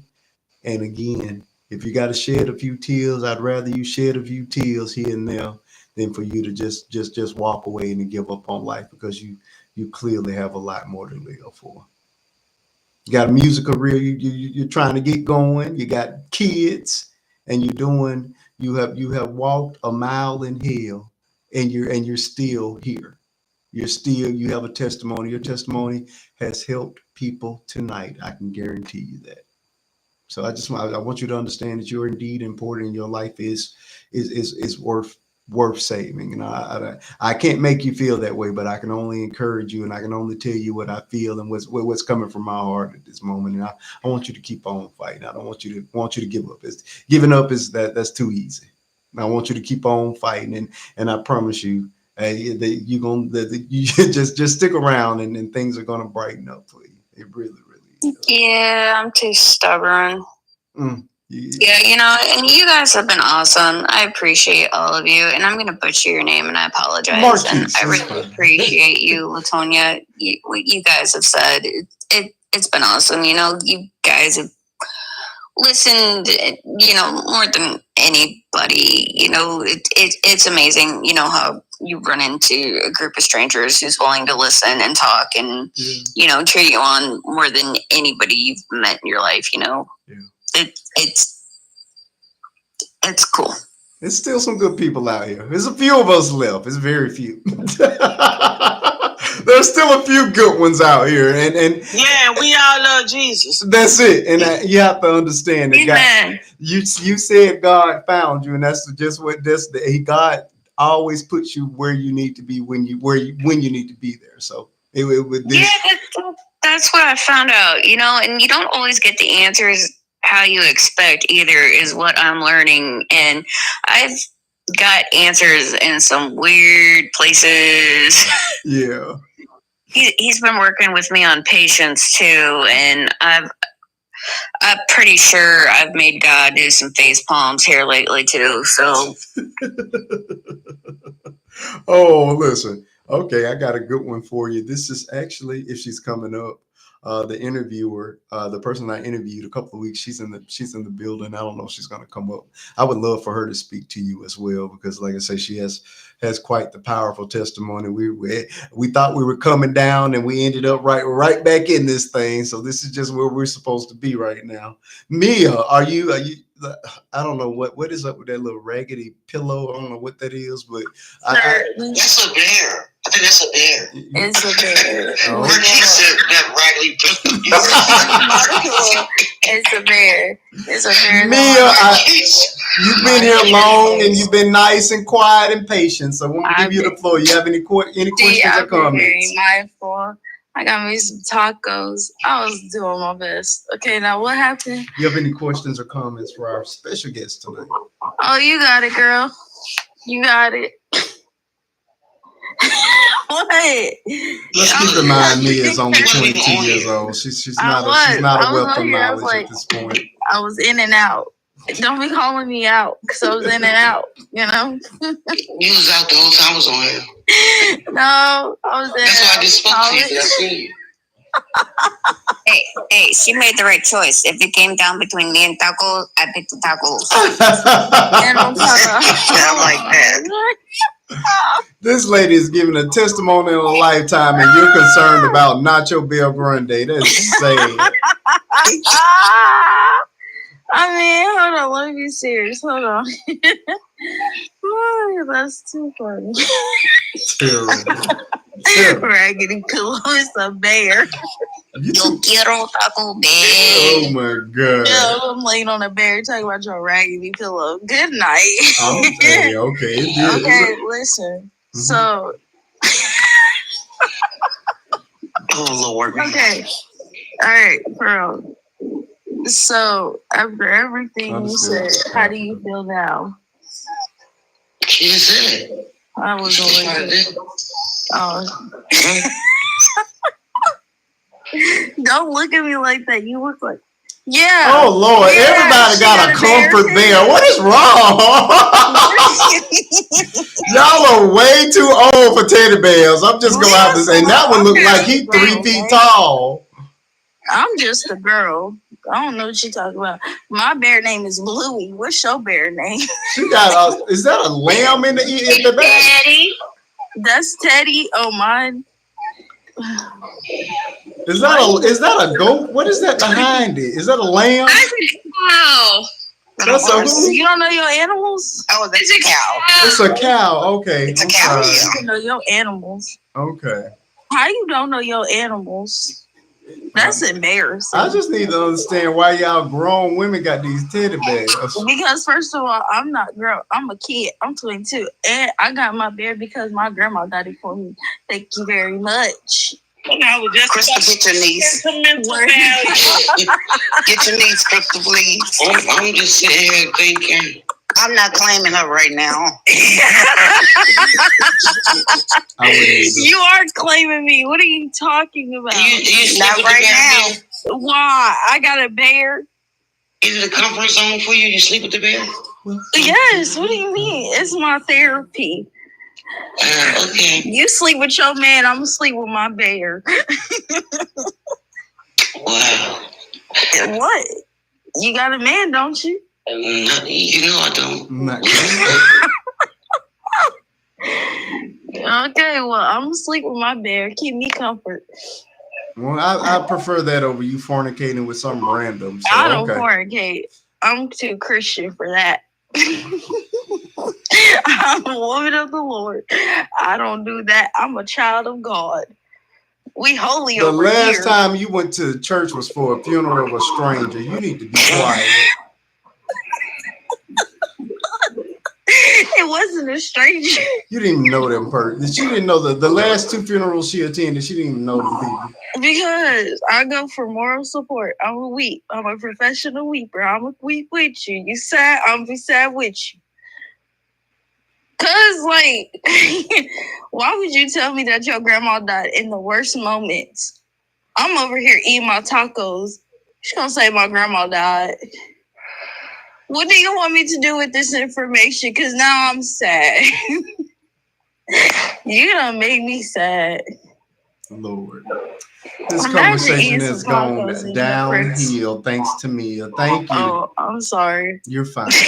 Y'all was having a wonderful conversation. I think this is a good time to wrap. It is midnight. My birthday is Sunday. So Yeah, we're gonna you do like What you doing? say what? What you doing for your birthday? I have no idea. My You gonna go to church? I'm definitely going to church. Oh, we know that. I'm just saying, what you doing for your birthday? Period. I have no idea. Well, I They're know probably gonna surprise you with I something. normally celebrate my birthday the entire week. So I do the same thing. yeah, so I'll get different people to take me out to eat and do little things. So I got a very young niece. My daughter, not my daughter, my sister has look my daughter. We only a year apart. My sister has three babies, and her middle child, who looks identical to her, I'm her favorite. Well, I'm her favorite uncle. So she called me today and said, Uncle, I miss you, and my mama need to get in the car and bring me to your house, and da da da. So I got a mom on the phone. I'm like, well, my birthday is this week, so you better make sure, because she's in a summer camp and she's doing gymnastics now. So whatever all day she has, that she has to bring all the kids to take me out to eat and have fun with me because they missing me. So that'll be one day. I got my favorite cousin. Nice. Yeah, my favorite cousin has to take me out. Of course, Jennifer and Faith have got to take me somewhere. So yeah, it's normally a whole week of celebrations. I like that. You get to eat good. I love to eat. I love to eat. I think I want to go to Top Golf. I don't know if you guys are familiar with it. Yeah, Top Golf is fun. Yeah, I've been there a few times, and I think I want to do that. And then we have a really nice dessert place, K and Is your J. mom coming? Oh no, she's been working a whole lot. She has a second job, so she won't be coming. Oh wow! Yeah, but hopefully she'll probably be here for the 4th. We'll see. But because we got to do my follow up interview. It's been a year since our last. It's been a year. Yes, it's been a while. So time flies. Yeah, I want to sit down and do another sit down and update it to our healing journey. Yeah, because I remember the first one. It was so good. It was good. So, and emotional. Yeah, I will say we're in a much better place. Again, there've been a few little stumbling blocks, but nothing major. And I'm very happy in where we are, compared to last year. You know what I mean? So it's the difference. Last year you was on the blink. Oh yeah, I'm telling you, last year I was ready to push her right off the cliff. He said, and what about when you did? I said, well, God bless. I'm glad you guys are going on with your healing journey, and I'm so happy for that. Thank you so much. Yeah. I'm so excited, but like I say, I'm excited to be the catalyst for other people, and I hope tonight that if nothing more, Miss Snarky, we made you feel a little bit better. You know what I mean? Oh, she family now. Yeah, she in here now. Tell them folks to leave your camera alone. And we do like to laugh and have fun, so at least everybody laugh. Oh yeah, absolutely. After we get done with the serious stuff, we kick it and have us a good time. So we're in the kick back and wind down part of the show. You're gonna see me either doing my hair, eating some food. And we will protect our own. And since we have claimed you as our own, if somebody come in here, we got your back. Oh yeah, you're good. Oh yeah, been claimed. Oh yeah, you did good, Snark, because we normally chew people up and get rid of them. You got to be good people to stick around over here. Because I'll be quick to block. I missed the beginning, but I came on when I came in. Oh, Crystal, you were being so many tears. Oh yeah, you'd have cried all the way through. But the first part, oh my goodness. Yeah, you'd have cried. And the sad part is, I think I messed up the feed on Tube of You, so they get to miss out. Oh well. Yep, looks like I'm gonna have to delete this entire episode. So y'all, like, this wasn't an interview? Like, nope. It turned into one, but it absolutely wasn't. She was in the comments. She was in the comments and came up. Yep. Turned into a good one, though. Yeah, it really did. Very we were good. talking about dancing. I came out that you was doing an interview. It was meant to be. It was meant to be. It was spirit-led. Because you know how sometimes God come in and take over? Yep. Oh, yeah. Yeah, we had church tonight. We definitely had church tonight. Marquise? Yes. I just want to say a couple of things. Let's not do this. What? I don't trust what you're about to say, but go ahead. No, it was positive. Go ahead. I just wanted to say happy birthday and happy Father's Day. Thank you. Both of them on Sunday. Yes, thank you very much. I know. I won't be seeing you till Tuesday. Friday. Friday. I'm only live on Fridays, 8:30 Central Standard Time. You done made Tuesday a regular day seem like every Tuesday I find you. Every Tuesday I find you online. Oh, this is the secret. If y'all want to see more of me, then y'all gotta help me work less. If y'all send my videos up, then I have more free time to go live. If my videos don't move, then I'm forced to create more content, which means I can't sit on the live. So if y'all want me to be live, support the content. It's reciprocal. What's that? Y'all have to do it out. That's all y'all got to do is support the content. Oh, and I got to take the opportunity to thank you all once again for my 3 viral videos in less than 10 days. The biggest one, the biggest one, the top one of the 3 is me and Faith doing the A. Marie deal. It's at 1.7 million views. I'm so excited. Was there? And the other 2 are 1.2 million and 1.1, I believe. So yeah, they're all past the million mark. That is awesome. One side was hurting so bad. That's how hard I was laughing. It was good. Like I laughed at that. Though they're funny to me when I can't get through them and I know what's about to happen. I watch that video and laugh. I try my best not to laugh. When she's doing, we all doing it. I wouldn't be able to hold it. It'd be so many retakes. Yeah, and then watching her roll her eyes and be acting like she's scared and stuff. Oh yeah. I mean, seriously. Everybody love her wig. And twice because I couldn't hear because I was laughing at the wig. Yeah, exactly. And you all know whenever you see that wig, it's going to be some foolishness.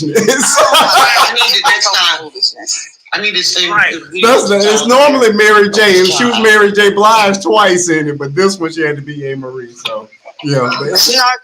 You're gonna have to go watch them so you can get your good laugh. Well, your new follow, you gotta go through all of it. Oh yeah, Miss Snarky. You gotta check out the content. Now I do handle. I promise. It's a good mixture though. I do serious content where I'm talking about issues. Those are my talking head videos. But any of the video thumbnails that you see me and my daughter in are typically fun or funny videos. So I do family content as well. And like I say, it's a good mix. I entertain, I educate, and I enlighten. I do all 3. You're going to get one of the 3 on every one of my videos. And people seem to love what we do. So I appreciate it. Check us out. I'm here and I'm on the Tube of You, Faith and Bishop Tube in both places. So Marquise, I got to tell you something too. Go ahead. I done went and adopted me a white baby too. Oh, okay, I got it. Mine's a girl. What you got? What? She's a pit. It's a what? She's a pit. Oh, that ain't no dang baby. That's a grown woman. That's a grown woman. She is a puppy, and she is still a baby, and her name is Snowflake. How much that thing weigh? She don't weigh a whole lot right now. She's still really little. They get big. I can't do them. Our baby is. She got the bunny ears. Our baby is fully grown and he is only 5 pounds. Where's she at? She in her cage sleep right now, but I got pictures. I don't know how to do that on here though. Oh, he made a cameo in our current video too. I don't know if you guys have watched it. I saw him running through there. No, not that one. I put out one today. Oh, and I was intent on talking about it before we left. I don't know if you guys have been watching the deal with ICE, but I did. I'm so sick of them. Oh, I did a video where I used the Florida sheriff's sound where he was threatening to unalive people. Yeah, you see that? Yeah, but he told them folks that he's gonna send their remains to their family. Yes, I used that sound in our current video, but we made it funny. Bishop's in the video, Faith is in the video, and Killer's in the video as well. So we made it funny, but I only find the white tea little boy, and you will find the owner. Find the white tea little boy, and you will find the owner, baby. Check it out, folks. It's really funny, but I used his sound specifically with my little girl, so that I could bring some attention to what the guy said, because I was floored. I was completely floored that man stood in front of all those cameras and said that. And he was proud about it too. He was proud of it, but yeah, he was very proud. Yeah, we found a way to make it comical. So after the show ends, you guys go and check it out, blow it up. If y'all want me, if y'all want to see me before Friday. You saying blow it up? How do I do it? Oh, the only thing you have to do to support videos. Here's the catch on TikTok. When you go directly to my platform and watch my videos, they don't count. No, where it truly counts is when you're scrolling on your FYP and I pop up.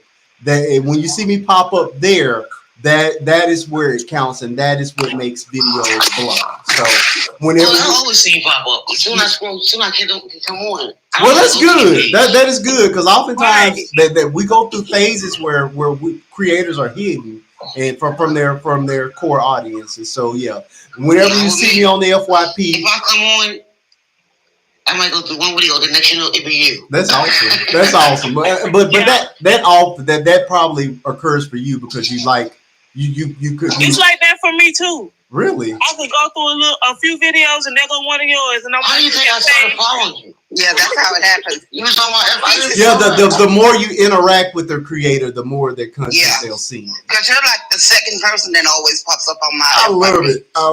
You're like my second, and I share them all. That's how I found you.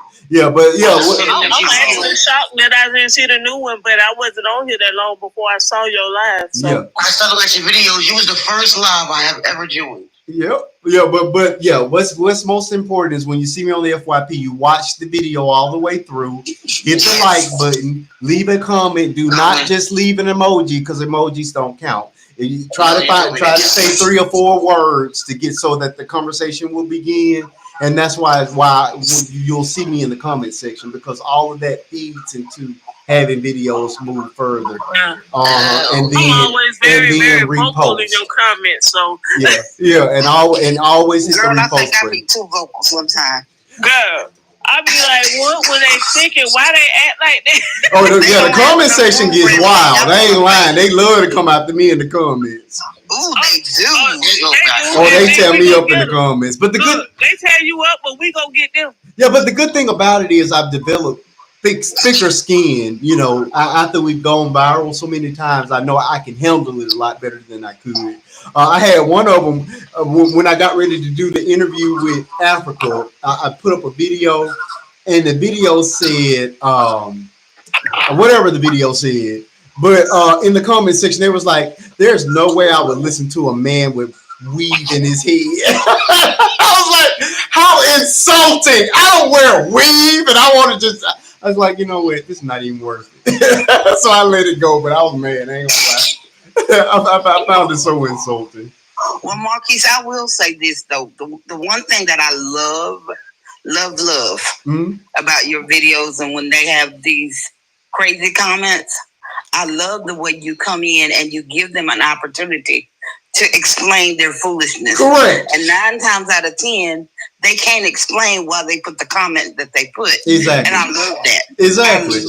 I be waiting on that. Exactly. Because that I think they're so used to having people to come in and just fight with them. They're not used to people that are willing to listen. You know what I mean? Because oftentimes that's their way of getting the attention. And I found I'm just trying to teach people one at a time that you don't have to do that to get me to talk to you. If you whatever you say, I will respond to, but you don't have to be disrespectful in doing so. So it's a teachable moment. And oftentimes it just makes them look stupid. And then the special ones, they get their own little invite video. Oh yeah. You go too far, I invite you. And they never show up. They never show up. I be so disappointed. Now we did have one scene. Remember that one guy did? Yeah, we had a couple of them actually show up. Yeah, that's true. We had a couple of them, a couple of racists. We had a couple of them show up. But yeah, it's all good. They gonna win. Look, people, I need you guys to make sure you're subscribing on the tube of you. You guys do know that we're in danger of being shut down again on the 19th of this month. Yeah, it's that time again. I'm already subscribed over there. Yeah, I know it. I don't want to lose you all. You know what I'm saying? I'm not monetized over there, but again, I do this for pure love. I just love communicating and talking to people. We family, it don't matter. Yeah, so I just thought I want to make sure you all are. Yeah, but if you're not subscribed and you lose this, you gotta go over there and find them. Yeah, you got to find them. Same I already subscribed to him over there. Faith and Bishop too, everywhere. I know you. I'm just saying people that don't know. Yeah. And the very first thing I did was watch that documentary of the first thing I did was watch that documentary. Oh, I loved it, man. When Bishop coming out with the tuxedo. Yeah. That baby know he was sharp. Yeah. That was our first big viral moment. We had one. You know what's crazy to me? Mm-hmm. Bishop looks like your wife and Faith looks like you. Yeah, but we get that a lot. But oftentimes it's according to what parent they're standing next to. It's the truth. Nope. You don't think so, son? Bishop look like you. She looks like you. Yes. Yeah, Faith looks like you and Bishop looks like your wife. I'm telling you. Faith is your twin with and then at certain times y'all got the same hair. Everything. Special expression. Everything. I must say I do know that we definitely the personalities match the parents. Like me and Faith have the same personality. My wife and my son have the same personality. So really, that is funny. It is. Yeah, it's very strange because Bishop is just chill and cool and collected all the time, and only thing he want to be is up under his mama. And Jennifer is the same way, just very like we'll go on vacation. We're going on a cruise for my baby's birthday. My wife is quite content sitting in a room watching TV with the balcony window, so she can see. You got the best room. The balcony room is the best room. But she could sit there they are so nice. She could sit there the entire week. If I don't say, "Hey, let's go do such and such," she would sit there in that room the entire and be just as happy. Like, "Ooh, I had such a great time doing that." I love that right there. Especially a balcony room. I don't. We got to get out there and have the experience. You know what I'm saying? But see, I love that it doesn't take much to please her. Yeah. Even though you may give her the world. Yeah. It doesn't take much to please her. So you know that what you do, she's really pleased with because of the type of person that she is. Yeah. I love that. Yeah. I do. I love it. Yeah, she's and that's the most relaxing room. She's so cool. I don't know. Look, Crystal, it's my favorite way of traveling. This is I believe our 8th cruise that we're going on. Wow. I absolutely love it. I don't care about doing anything. If I could do that all year long, I would. You know what I mean? You know, some cruise lines do allow you to do that. I've seen where you can live on the cruise ship. I don't know if I can do that, but no, I know I couldn't. Yeah, but I would love like after 4 days I'm done. You kidding? No, I don't do anything less than 7. They have to be 7 days. It's way too much stuff to do. 5 days, 4 nights for me. It's too much stuff to do. So 4 days you ain't going nowhere but to the Bahamas? No. And there you go. No, we've been to Bermuda.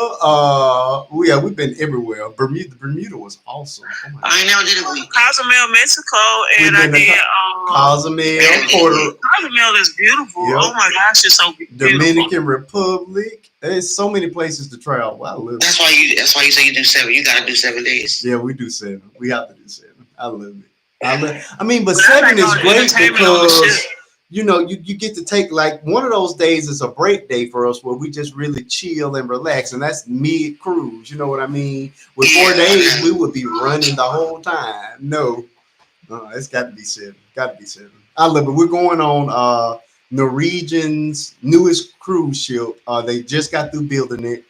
I've seen that. Yeah, I can't think of the name of it right now, but it has the world's. I know what you're talking about. It has that thing is huge. It has the world's first roller coaster / water slide where it's combined. It's a combined roller coaster and water slide. So I'm excited to do it. It's gonna be cool. Who get on that?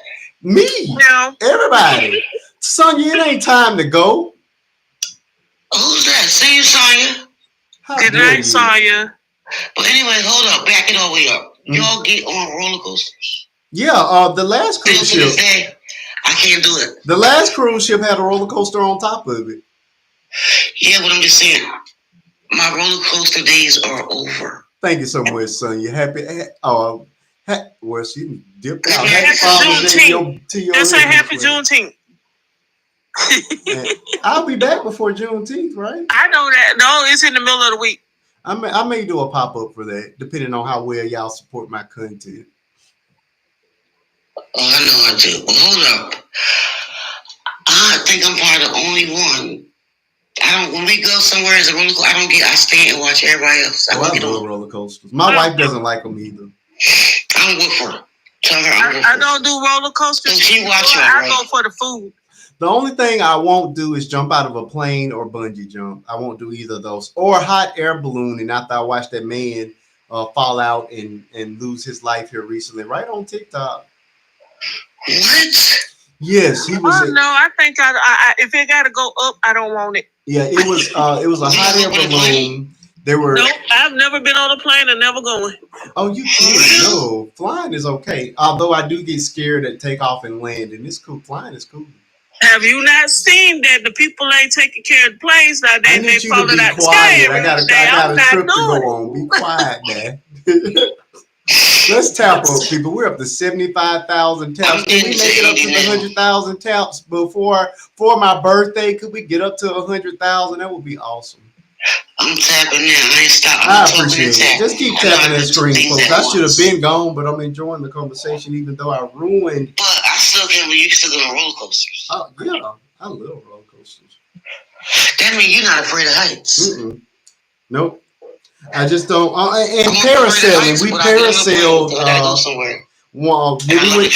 We went to Bermuda. We parasailed. I got convinced my wife to parasail with me. It was so much fun. She hated it. She screamed and cried the whole time. If you go back in my, well, she got on with you. See, she bold. Yeah, she was screaming and crying. It was so funny. She's like, "Oh Lord, what about my babies? What about my babies?" I'm like, "Just don't let yourself. You're gonna be fine." She sound like me. Yeah, it was bad. And then she went to reaching up. I'm like, "You don't want to hit those clamps because you fall that far in the ocean, it's over for you." So, but it was. I will say it was. I thought it was a lot different than I thought it was going to be. Like you go out on a speedboat and they lift you up, and I thought that when you come back down you hit the water, but you don't. They lift you up real gently. You get up to as high as you can go. We can see all of Bermuda, and it's just complete silence. It's very serene and quiet. And it was beautiful. I loved it. And then the speedboat at that point is about this big, and you can see way down. And we were, it was so nice. And I sat up there and I'm looking around trying to have a conversation, and she's screaming and crying. I'm like, "Would you please be quiet? You're ruining the experience." But if you go back, you can watch. I got it. It was one of my earlier TikToks. You'll be able to find it if you go back. Oh, I'm going down to watch that. Yeah, so you had her recording? They recorded it for us. It was funny. It was real funny. It was funny. Now, have you ever been snorkeling? Yes, I enjoy it I too. like that. I enjoy snorkeling. Yeah, my Yeah, wife 'cause I was scared to do that. I'm scared of and my everything. I wife can't do can't that when I swim. can't swim. Oh, you You don't Faith know how to can't swim and either. snorkel. Faith can't either, but she snorkels. Yeah, me either. As long as You you don't have have on to a know how life to swim and vest and the snorkel. mask, you're fine. You don't. Yeah, Yeah, you don't have to be able to swim. Faith did it. and they go down with you. It's beautiful. Yep. We jumped off waterfalls. We were on our last cruise. It was fun. I want to swim with You do dolphins. a lot of. So let me tell you how for my. Well, this was 10 years ago. My 40th birthday went to Vegas, and I hyped myself up to do the skydive off the stratosphere. You know, stratosphere is all the way to the top, Right. and you skydive from the building. Like a bungee jump. It's like a bungee jump. Oh, I don't do I that. got all up there, and they suited me up, and I changed my mind. I know you did. Did you? I seen that. They kept saying, "Come on, it's your 40th birthday." But I I mean, they want to suited live me to up see and the rest of everything. it. Never. I told them, never mind. Never. And I wanted to do it because I seen when Beyonce and Jay-Z did it back in the day. Never. So when I seen them do it, I was like, I'm going to do this. I'm going to get up there. Never. Marquise, I got up there. They suited me up. They did everything. And I almost peed my pants. Never. I said, I can't do it. They had to get me off because I almost had an anxiety attack. They said I should have never looked down. I should just close my eyes and did it. Never. But my cousin did it. They did it. I got off. All right. Let's talk about daddies and Father's Day in particular. Can y'all explain to me why is it that fathers are not celebrated in the way that mothers are? Hold on, let me Commercially, and I mean in real life and even commercially, fathers are not recognized in the same way for Father's Day as mothers are. Where can I'm somebody? sending my cousin to this. Hold on, right now. He just said the same exact Who? thing. My cousin Mike. I just sent him. He's up somewhere. Okay. I just sent him that. If you don't mind, I hope Oh, you you're come good. in. You're good. I would like somebody to explain that to me because I just don't feel like fathers are celebrated in the same He way. just said mothers that. are. We just had this conversation. I don't think so. I don't think so. He And said then no what one really is bothers big. me is that okay, I'm a daddy. I'm a daddy every day, all day. You know what I mean? And I'm not gonna say I get passed over, overlooked, but it's the fathers that show up with the first box of diapers in 2 years, and y'all give them a party like, ooh, excuse me, ooh, at least he trying. He doing a little better. But I'm like, I've been here since conception, and nobody's throwing me a party. I need to understand this. Somebody help I me don't understand know. this thing. But you know what even is too? You know how on Mother's Day you go in store, you see the Mother's Day things? Everywhere, T-shirts, flowers, everything. Yeah, What you You see are for right. Father's Day is tools and correct. socks and ties. Make it make sense to me. I don't know why it don't make no sense, but in the way that I've heard some people say, the fathers are usually not there. I've heard people say that. Or not every father. Oh Lord. I'm not saying What every is the father, but that's percentage what they of say. that? I heard that black fathers are actually more. We have more black fathers in the home than other races. Is that not true? I can Google it. I think them Hispanics got us beat. I got a joke for that, but I'm not gonna do that because not about to get canceled. You said really where Avengers? Is that not true? I'm gonna look it up. I thought that's what I read. I thought I read a statistic that says that there are more black fathers in the home. Hold on. Hold on. I'm Googling.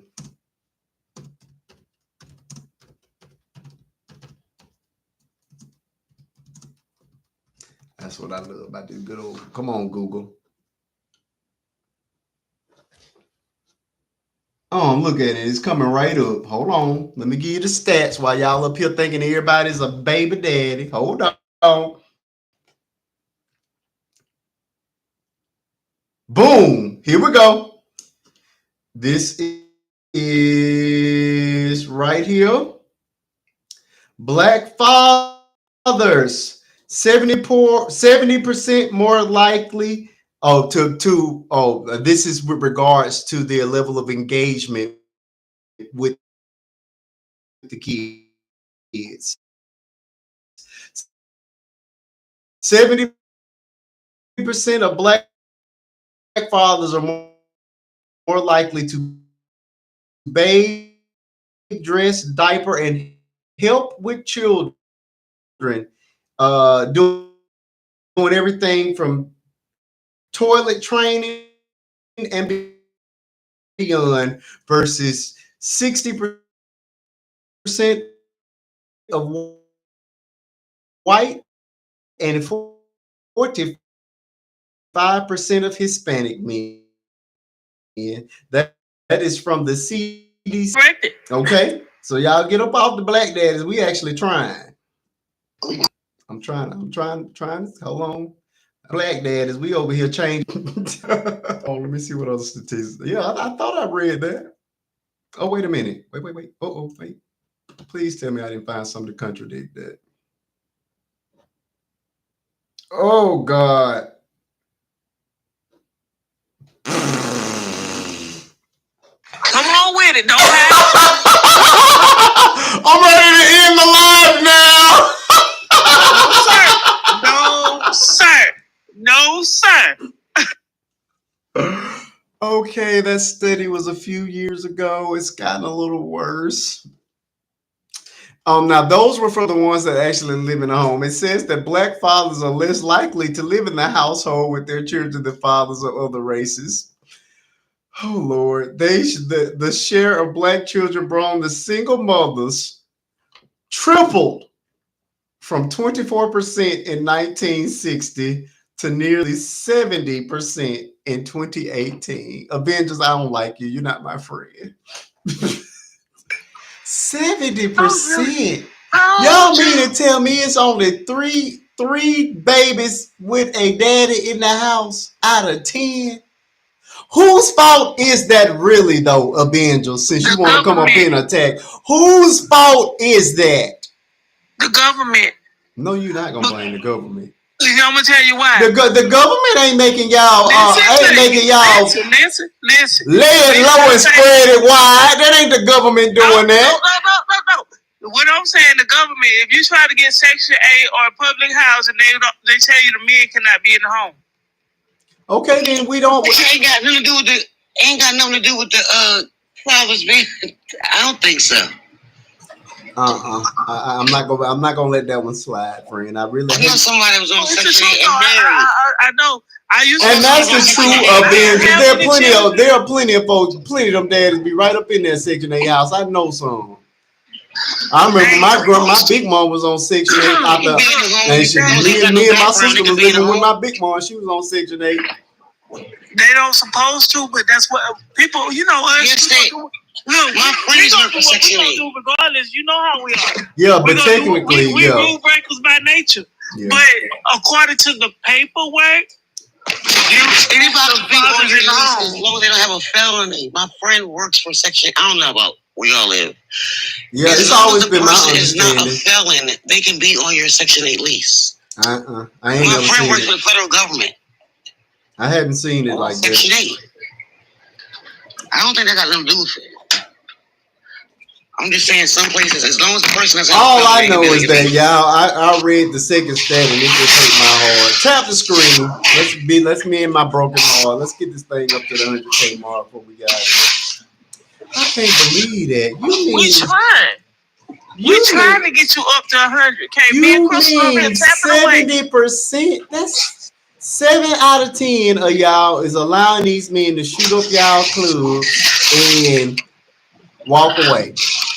Well, I can't attest to that because I can't even have children, so it is what it is. Oh, you don't have children? I never knew that. She doesn't. I can't. I had tumors. I had to have a hysterectomy. Oh, I'm sorry. It's okay. I'm gonna have a child soon. My baby cousin want me to raise hers. Why do y'all think?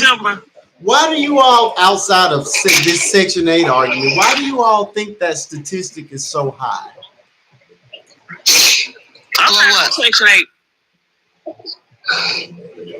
Well, you don't have any children, so we know you're not on Section 8.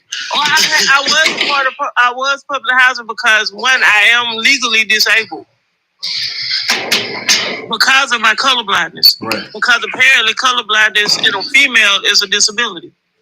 It's not in a man?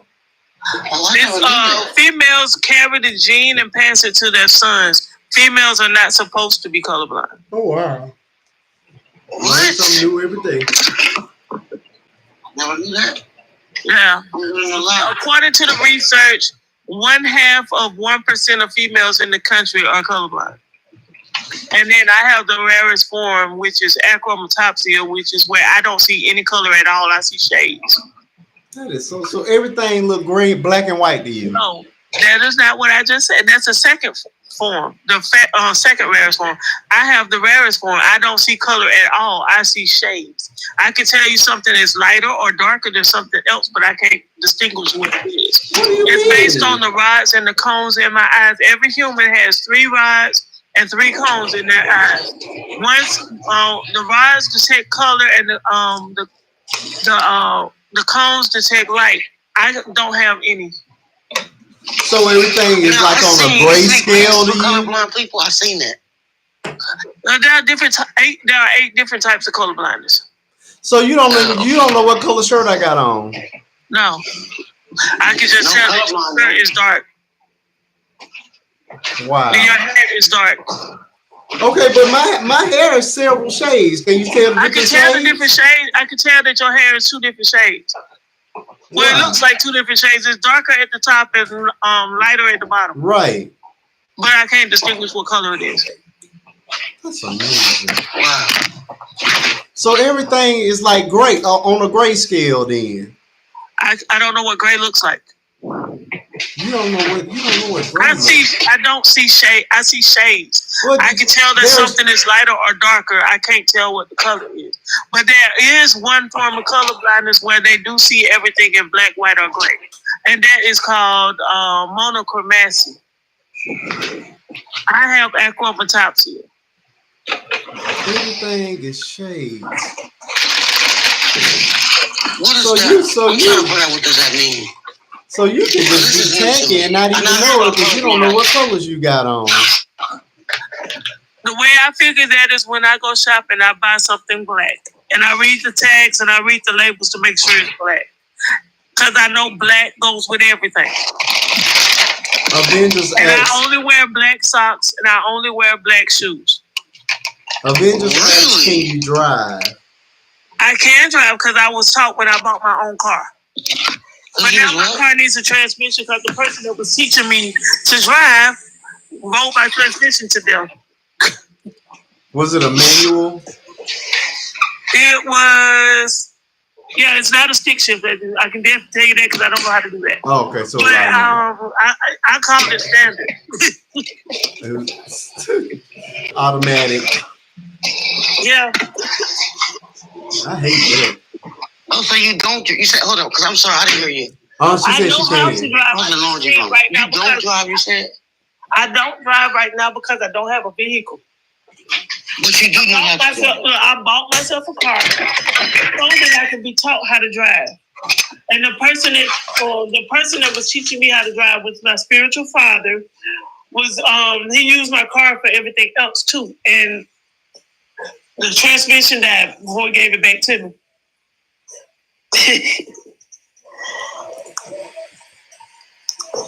Yes, Avengers, I can drive.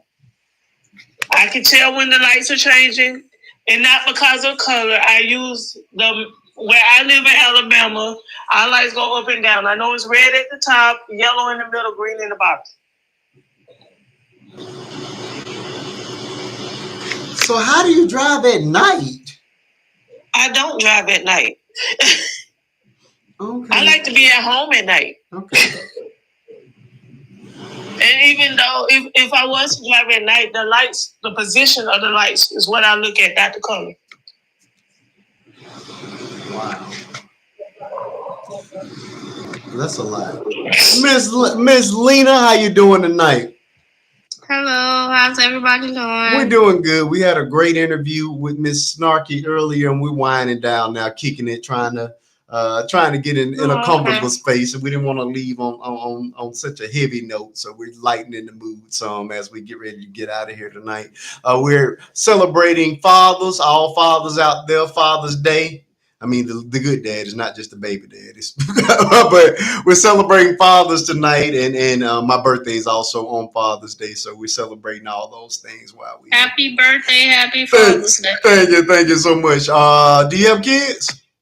Yeah. All right. Well, happy Father's Day to the father as well, assuming that he's a good one. No, he's not. Oh, well, bump him. Happy Father's Day to you, though. Bump your baby daddy. I told you what to accept you to the room. I hate that, but it's a good conversation to have. I just looked up the stats that says that 70% of Black households, the fathers are not present in, and it started off at, let me get back to the stat. It was 40% in 1960. No, 24% in 1960 and 70% in 2018. And guess how old mine is? How old? 52. 52. What year was he born? What was that? 1973, I think. I don't know. 70. So he was closer to the 20% mark. Mm-hmm. Okay. What is the rationale behind that? Why do you think that men are that men are not, or Black men in particular, are not stepping up and being fathers to their babies, or not being in the house with their babies?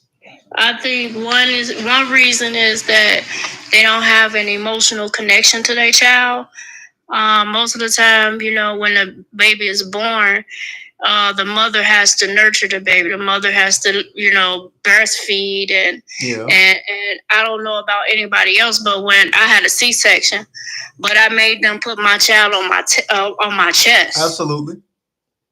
So we could have that bond. Mm-hmm. And I think that's one of the reasons why men are leaving, because they don't have a connection. So they like, well, I don't know this child. I don't love this child. And it seemed like you got it, Mom. So, you breastfeeding. You got all the diapers over there. You got all the clothes over there. And then men don't know how to jump in.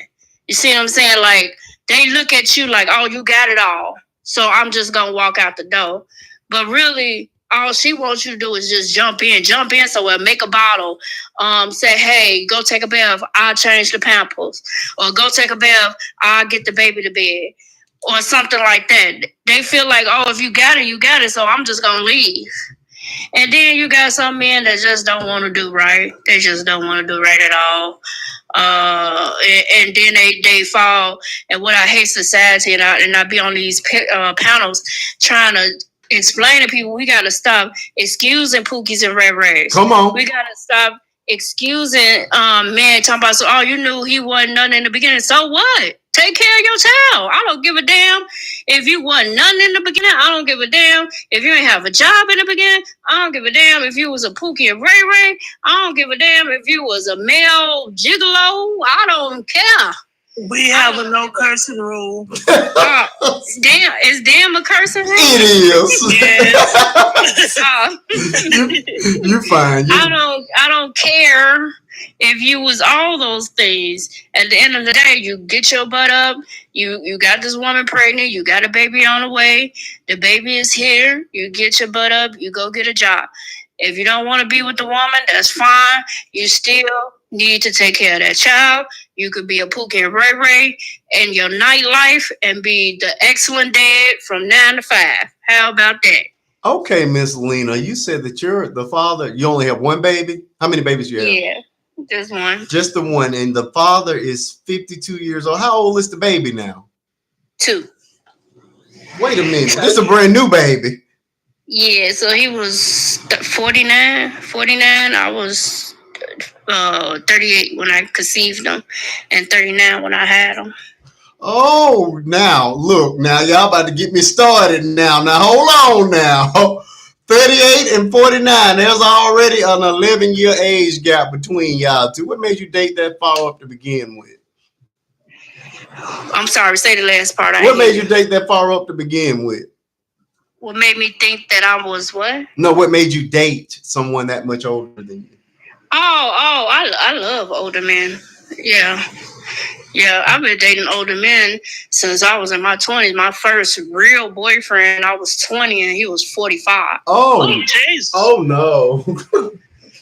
You were dating somebody old enough. Now I have issues. Now the 11-year gap I can live with because at least y'all both grown. But 20 and 45, you were barely out of high school dating somebody old enough to be your daddy. Yeah.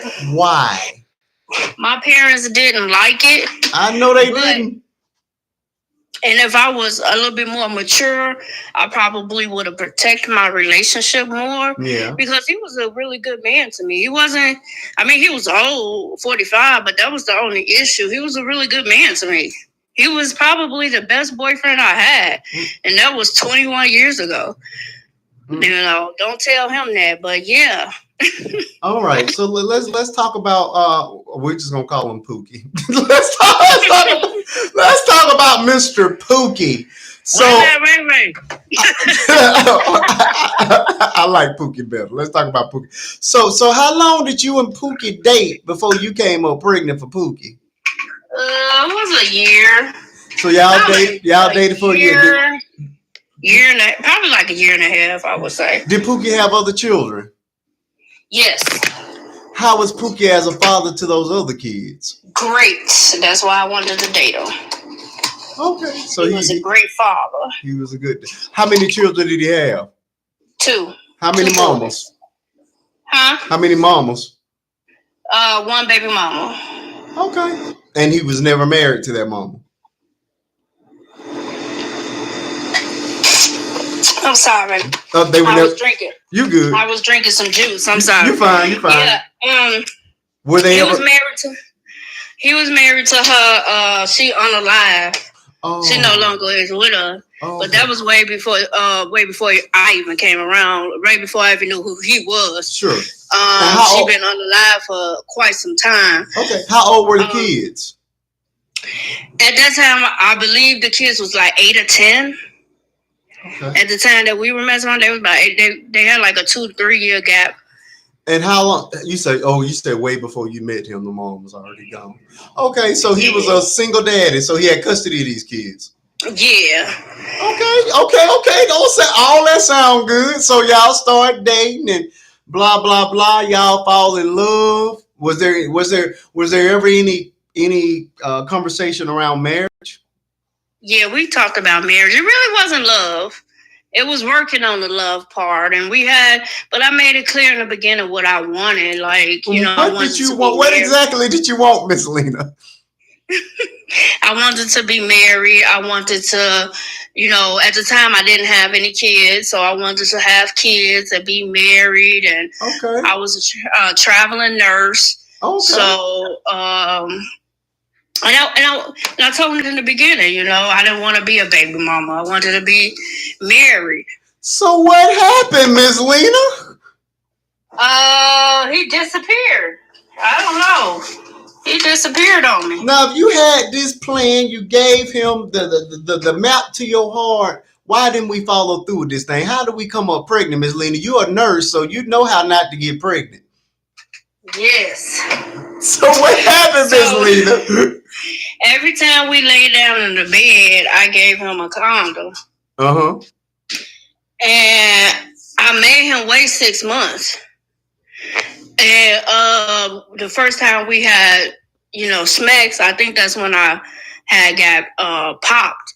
Because, it takes 30 days for you to realize that you popped. I don't know, maybe every woman is different. Uh-huh. But for me, it took about 30 days to 6 weeks. So like a month and a half before I found out that I was, popped. But every time we had sex, we you used protection. We used the condom. And so, because I was hot in the butt, I ain't gonna lie to you, I was hot in the butt. I had lost 50 pounds. Oh, you was fine. Yes, baby. Flat stomach. I had a breast reduction. Oh, you was fine. Yes, them things was perky, uh-huh. and I always wanted to be the type of female with a big booty and little things. Yeah. And I finally got my wish. So I'm like, oh yeah, I'm popping it and stuff. Like, yeah. And and he came into my life, you know what I mean? And because prior to him, I had lost weight back in 2017. Yeah. So I was, prior to him, I was already like slim and stuff. Yeah. And okay, so you all were using condoms. Why? Is there a reason why you didn't use birth control? Yeah, I haven't been on birth control since I was 25, 24. So, and I've been doing just fine with the condoms that I've been, same brand, same everything. And I've been doing just fine. And the reason why I stopped using birth control because it was taking out my hair. Okay. I was going through a lot of stuff with birth control. It was blowing me up. Like, okay. I was getting fat and. Okay. So you were just having some adverse reactions to it. Okay, that makes sense to me. So okay, so we get pregnant. We had this beautiful baby. You got a boy or a girl? A boy. What's his name? Isaiah with a Z. I like it. I have your baby's 2. My baby's 3. His name is Bishop. Mm-hmm. Yeah. So losing Isaiah get here. All right, and now how did Isaiah get lost? Because he seemed to have all these qualities. Was it that he didn't want any more children, or how did he behave during the pregnancy? So during the pregnancy, he was happy. When I had told him, Lena, what happened? This sounds great. Okay, keep going. We gonna get to it. I'm trying to figure out how does this sound like the right dude? What's happening? Exactly. Okay, go ahead. Somebody, you leaving some point. You leaving some stuff out, but we're gonna get to it. Go ahead, Lynn. This is why I be telling society, like, these men be playing a lot of games. Okay. Like, y'all sitting up here blaming women for everything. Okay. But he was really, really happy. I could show you the text message. I'm not lying. He was really happy when I told him. He said he wanted the baby. So he showed up for the appointments? He showed up for appointments. Every time I had an appointment, for the first, I want to say 4 or 5 months, he showed up for the appointments. And then his schedule changed to where he didn't have days off during the week. Okay. He only had days off on the weekend. Okay. So when I would go to the appointments, he'll text me or call me and be like, how was the appointment and stuff like that. Okay. Or I keep him updated about what's going on and stuff like that. Okay. And he said he wanted a baby. He said he was happy, everything, Oh, this sounds great. Okay, so we get to the day of delivery. Was he there for the delivery? Yes, he was there in the delivery room. He was, and I was surprised because by that time, whatever we had going on was going down the drain by that time. So what started to change? Were you all living together at the time? No, we wasn't living. We was never living together. Look at you, Miss Lena says she ain't shacking up. I like that. I like that. I don't believe in that shacking. That's good. Okay. Mm-hmm. So you got your spot. He got his spot. That sounds good to me. All right. Yeah. So although I did pitch the idea of us getting a spot together because it would have been cheaper. Yeah. And he was kind of, I ain't gonna say struggling, but it was, just barely, you know what I mean? Paying the rent, barely. He wasn't really struggling, but it was just like, I'm barely getting there, Oh, yeah. So I said, let's find us a place we can go have, But I guess that never happen. And, but yeah, he was in the delivery room. And I was, like I said, I was surprised because he was on time. I had to be there at 4:30 in the morning. Mm-hmm. And he showed up at my house at 4 o'clock. I wasn't even weird. I'm like, damn. Okay. So you say things have started to go a little sideways for y'all. Was it just a communication piece, or what do you think was what do you think changed? I think once he found out I had a boy, that was the starter. He wanted a girl? In my opinion, he would always talk about a girl's name. He would always say, I'm going to be there for my daughter. This is the name that I think we should name her. Like, it was always about a girl. So did he, he doesn't have any girls? No, he got 2 boys. Oh, so you didn't get him that girl that he wanted so desperately. Right. Oh well, That's when I started seeing the change. Here's a quick side story. So we have my oldest is 16, a girl. Her name's Faith. My wife wanted a boy so bad, and I didn't care either way. I would have. It really didn't bother me either way. But if I had it my way, if I had to choose, I would have chose a girl.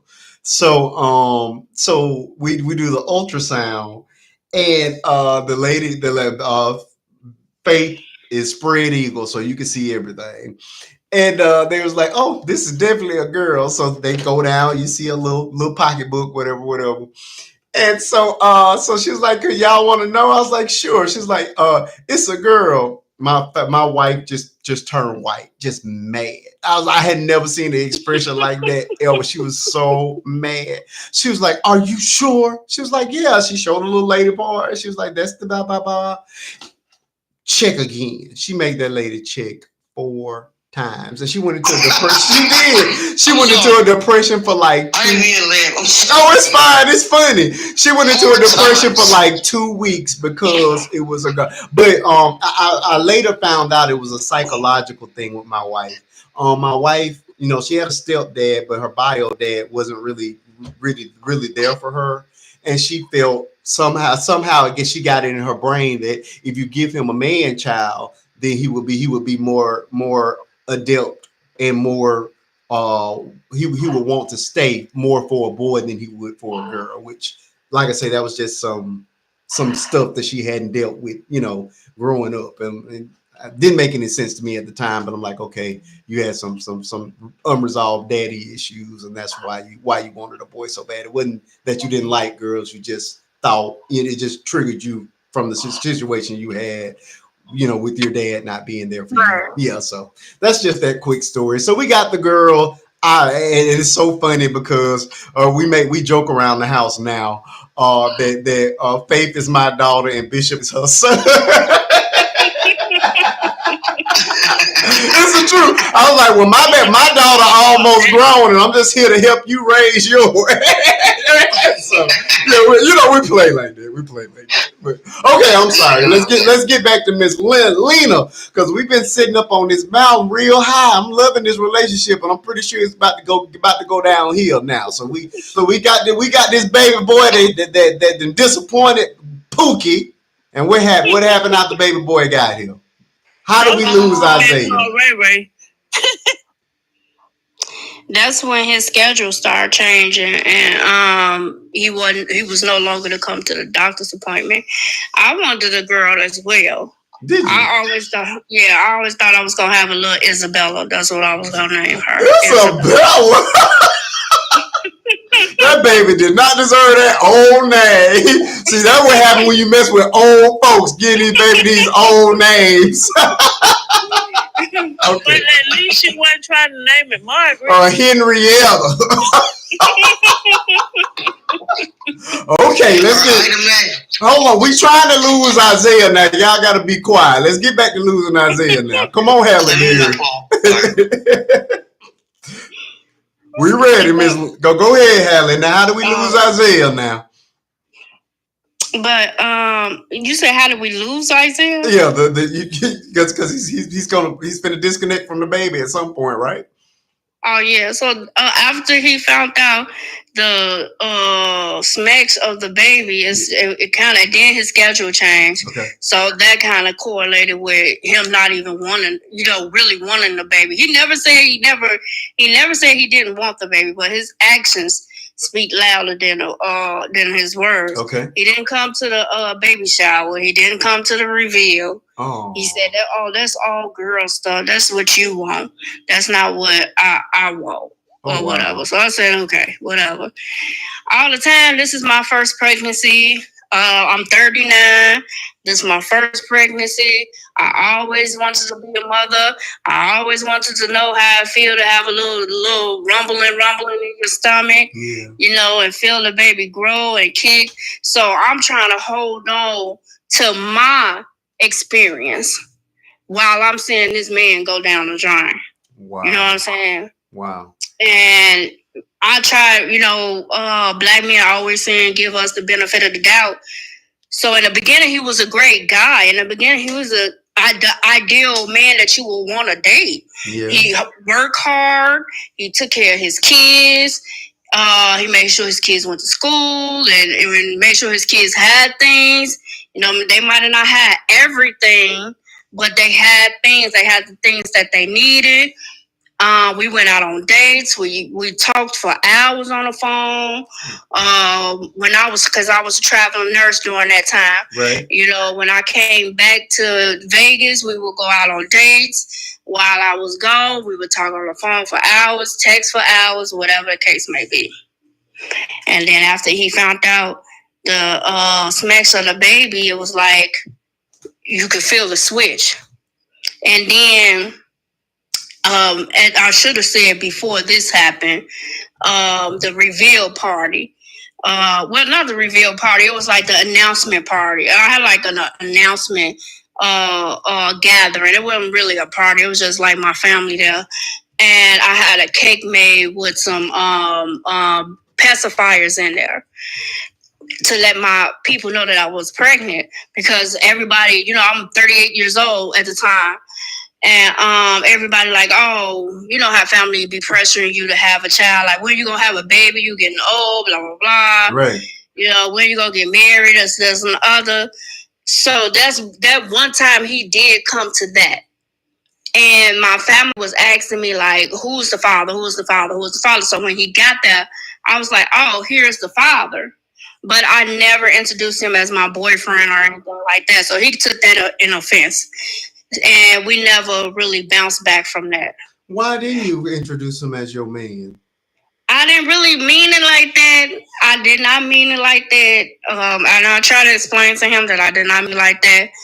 But at the same time, it was like he never really asked me to be his woman. And I don't know. I just wasn't thinking like we were on that page. I guess he was thinking that, and I was not thinking that. Wait a because minute. He never asked me to be his woman. I just thought we were just getting smashing, to each other, being together. I don't know. Now, hold on. Now, I was feeling you for a while now, Miss Lena. What do you mean? Hey, y'all. So y'all was just smashing. Y'all was just cut buddies at 30, 38, and 48. I didn't think. I guess I should have. What are the benefits? I guess I Who should have. was doing that at 40 and 50? I didn't know what. If we doing it, we go together. Yeah. I'm old fashioned like that. We go together. What do you mean? Yeah. Now hold on, Lena. Now you told me earlier you were talking about you told the man you wanted to be married and all this good stuff. So how do we never even get the boyfriend if you was talking about I just want to get married? Yeah. Because I wanted to let him know what I wanted in the beginning.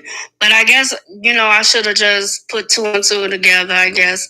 But I don't know. I was traveling and I wasn't in my right mind. It was during COVID and it was just a lot going on. But I should have put two and two together like all this. I guess he, in his head, he think we together because we, dating and, spending all this time together. So, I don't know. It was a lot going on. So he was with you and you was not with him? In my mind, I was not with him because he never told me that we were in a relationship. But he buying you things, taking you places, smashing, and doing everything that a boyfriend's supposed to do. Right. Wrong, Lena, you're wrong. Now y'all gonna let Miss Lena get away with this, huh? Will you be my girlfriend? Mark here, yes or no? No, we need to go back to that. We need to go back to that little piece of paper. You put the X on the yes or the no. I agree with that. Lena, Lena, you out here pimping. I'm the type of woman that you gotta be upfront with me and you gotta lay stuff out. Well, let me ask this, Lena. Did you lay stuff out? Lena, right? He let a whole lot out. That's how you got the baby, Lena. Why were you dating other people? Were you seeing other men outside of him? No, I was working like 16 to 20 hours. I ain't had no time to really like. So you exclusive with this man, but he ain't your man in your mind. Right. No, right. No, Miss Lena, I'm not agreeing with you. I'm trying to understand what you're saying to me. What is these words you are saying to me? What you mean? You know, I'm personally, if I'm gonna smash it, whether we in a relationship or not, it's just gonna be you. It's not gonna be multiple people. So you monogamous even as a single person? Right. Even if we just chilling, I'm still just gonna be smashing you. I don't want to be smashing multiple people and then you don't know who the father is and all this other stuff. No. So you're okay with just casual sex then? Not now, but yeah, in the past, You yeah. were in But the past. now I'm trying my hardest not, to date and date for real. Like I want to be for real. You want to date with purpose. Yeah. Lena, okay. Well, like I say, I thank you for your honesty because I don't meet a whole lot of women that say that they're that they most of the women that I speak with are just I want to be in a relationship, I want to be married, da da da da da da. Well, except Mooney. Now Mooney will smash anything with. Let me leave that's my homie. Mooney is not here to defend her. I'm sorry, Mooney, if you sitting in the hallway. I didn't mean that. I was just saying that, you all about free love. That's what I'm saying before they start the rumor up that I'm gossiping about you. I'm just saying you love freely. You the only other woman that That's all right, Mooney. We got your back. She probably listening in the corner somewhere. So you were casually smashing and he was in love. Yeah, he was thinking that it was more, yeah. So after you got the baby, did you not want it to be more? After I had, or before you had the baby, did you not want it to be more after you found out you were pregnant? So he went down the hill. After that, that really just sealed the deal. That would have bothered me too, because how could you tell me to introduce me as the father of the baby and not your man? I'm sorry, Miss Lena. I'm mad at you on his behalf for that one. That was trash. That just went down. But at the same time, I'm like, dude, I did not mean it like that. I really didn't mean it like that. I really didn't know that this is where we was in this relationship. You should have told me. And I'm like, we need to work things out. But he never recovered from that. He from there, it was just like one thing. He just went down, down, down, down. Okay. And I'm like, dude, I mean, I understand that you hurt. Don't get me wrong. I understand that you hurt, but I didn't cheat on you. I didn't tell you that, this baby could be somebody else's. Like, come on, let's recover from this. Like, it's not that big of a deal. You know what, Miss Lena, you starting to sound like one of us. I'm just gonna tell you the truth. You starting to sound like one of us, and that's not a compliment, Miss Lena. Get out your feelings, bro. Miss Lena, Lena, how is you this hard? What happened? Man, dating black men to make you hard. Lena, you sound so tough. What do you mean? Get out your feelings, homie. I was just smashing.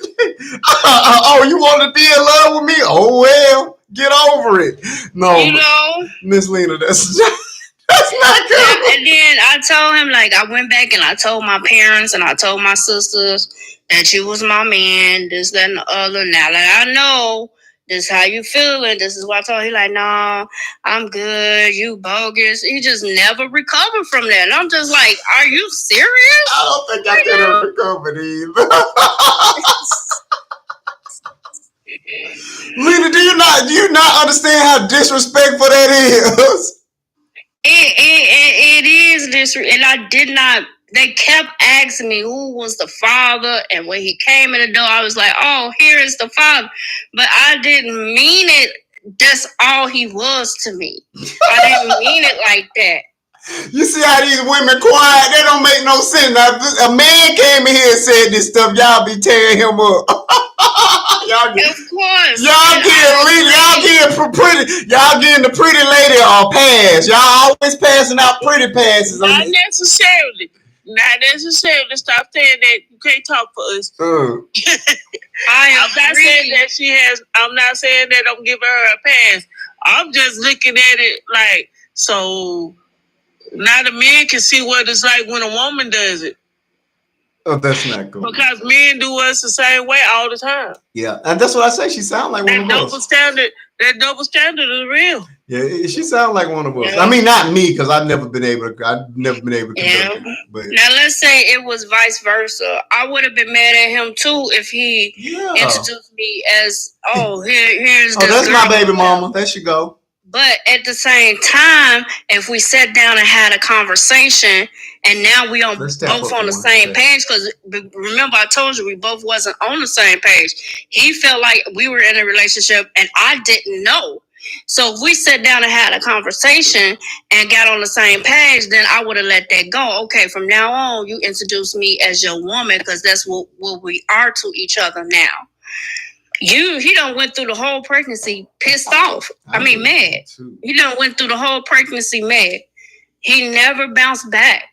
So I'm just like, are you serious? You're not gonna forgive me? You're not gonna, we have a baby on the way. And you just mad because I said that you was the child's father? You are the child's father, ain't you?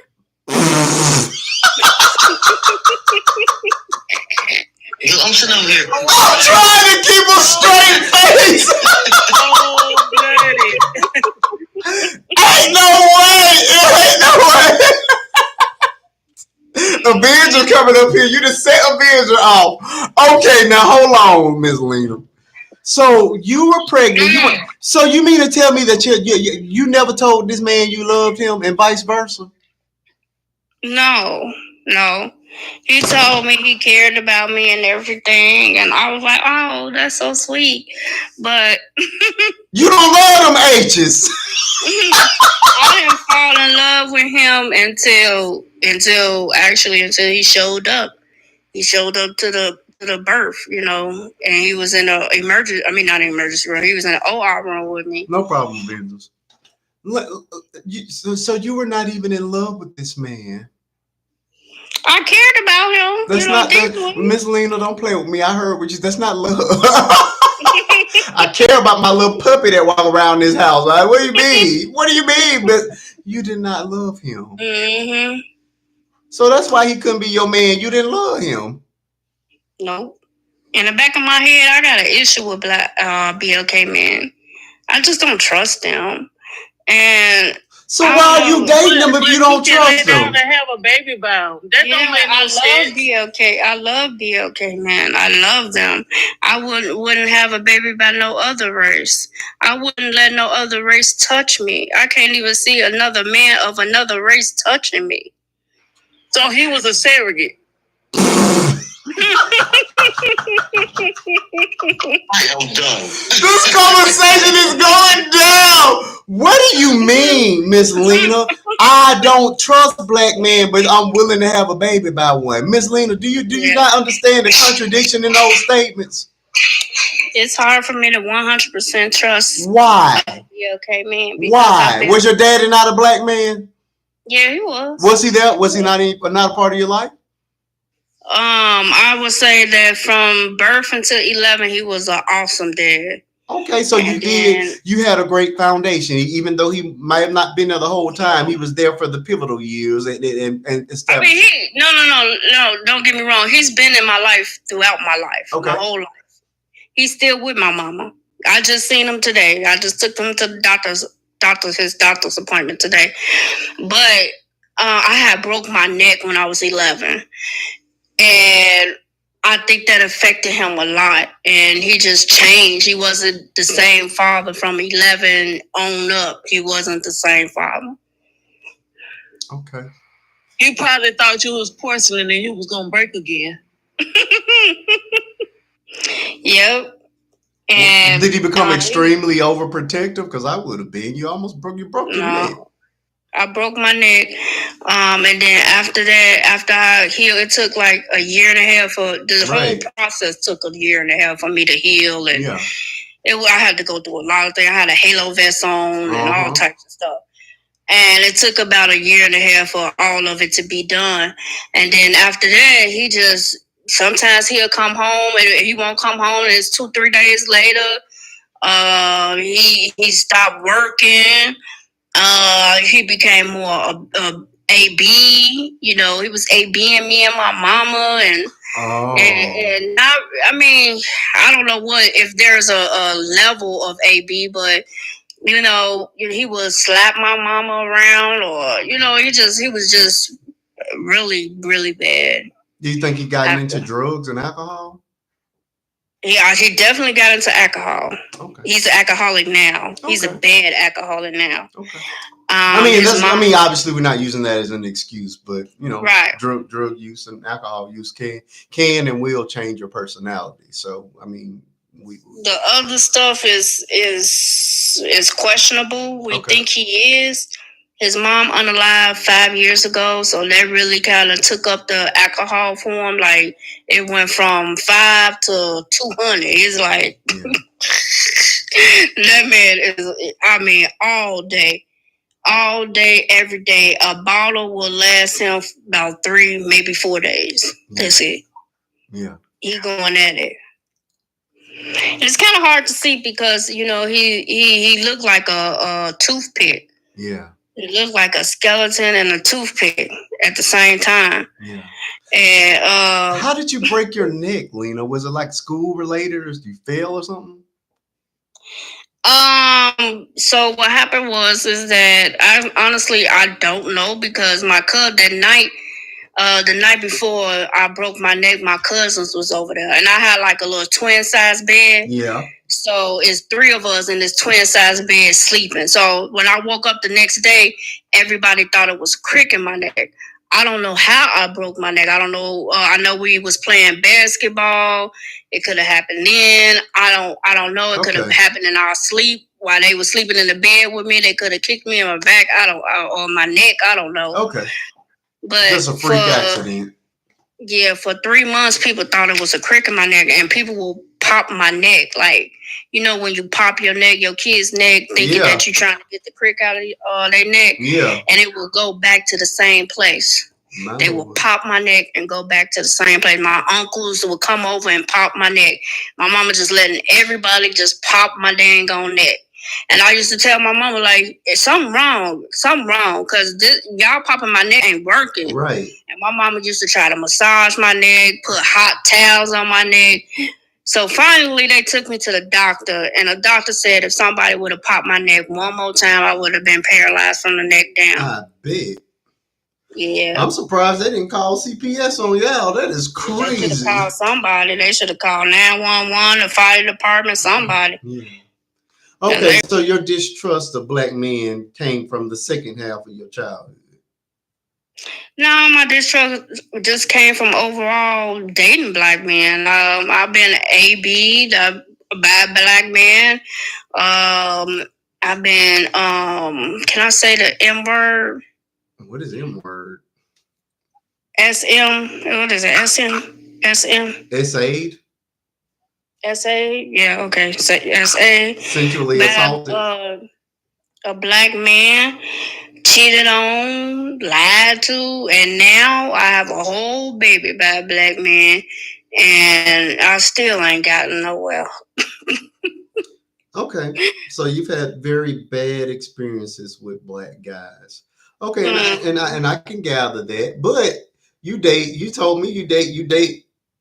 Is it all exclusively older men? And that's the problem. I thought I was safe with older men, but I guess not. No, so I think it's just the opposite. I think especially when you were 20 dating somebody 45, they have a whole lifetime of experience over you, and they're able to groom and manipulate you in ways that somebody your own age wouldn't necessarily be able to do. So that is why my number one reason for being so adamantly against young people dating much older men. Like I say, your age gap with the father of your baby, I don't think is that bad because you've lived some, but 20 and 45, absolutely not. No. And anybody that's old enough to be your daddy, to me, it's just a no. Okay. Yeah. So, did you have any positive male figures in your life growing up? Not really. No, I was in a place when I was in my 20s. I was in a place of get back at my daddy. Okay. So I was doing all types of stuff to get back at him. Okay. The guy that was 45 years old, he's still my friend today. He was a pretty good dude. He was a what is that? HVAC. He had his own business and he did HVAC. And he was a pretty good dude. We didn't last long because, I was young and I was doing young things, and he expected for me to be quote unquote an adult. And I'm like, sure, I'm trying to make up for the stuff I ain't do when I was staying with my parents. I'm trying to party. I'm trying to live life. I want to hang out with my friends and this, that, and other. He ain't like stuff like that. Especially I was listening to my friends. He was ready to settle down. The man was old. Lena, I'm trying to work with you here. Lord have mercy. Okay, Lena. So I do understand you've gotten into some pretty bad situations with black men along the way. Do you not see where you possibly contributed to this? Yeah, I was trying to get back at my daddy. I was having smacks with my daddy friends. You're not just gonna throw stuff in there like that. It's too. You were smashing your daddy's homies? Yeah. Trying to get back at him. I almost had smacks with my uncle. It was a bad time. What you mean? How do you almost sleep with your uncle? It's a laughing moment. Your daddy brother? Yeah, my daddy blood brother. Yeah. Hey, hold on. Hold on, I've been listening. Please explain it to me how you almost sleep with your blood uncle. I'm sorry, I had to drink some water. I think I need a drink myself, and I don't even drink liquor. I'm about to go get a Sprite or something because this is too much. What do you mean you almost slept with your dad and your uncle? Yeah, my uncle. My real uncle, like my uncle. But he knew he was your uncle? Me. What part of Mississippi are you from? He knew he was your uncle? Yeah, this is my uncle that, helped raise me. That's my brother. That's my father's daddy brother. Yeah. Okay. Explain this thing to me, because I'm trying to. Yeah, I got to know, how do you almost sleep with your uncle? So one day I was 22 years old. Oh God, you was grown. How old was this man? My uncle, I think he's about 50 some years old now. So he had to be like in his 30s or something. Go ahead. Early 30s.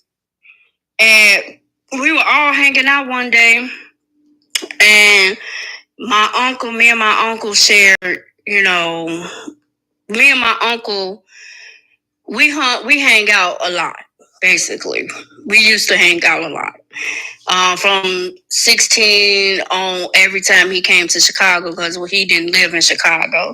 He lived in Detroit. And every time he would come to Chicago, we would hang out. So this one particular time, I was 22, and we were smoking that stuff. And we was joking around.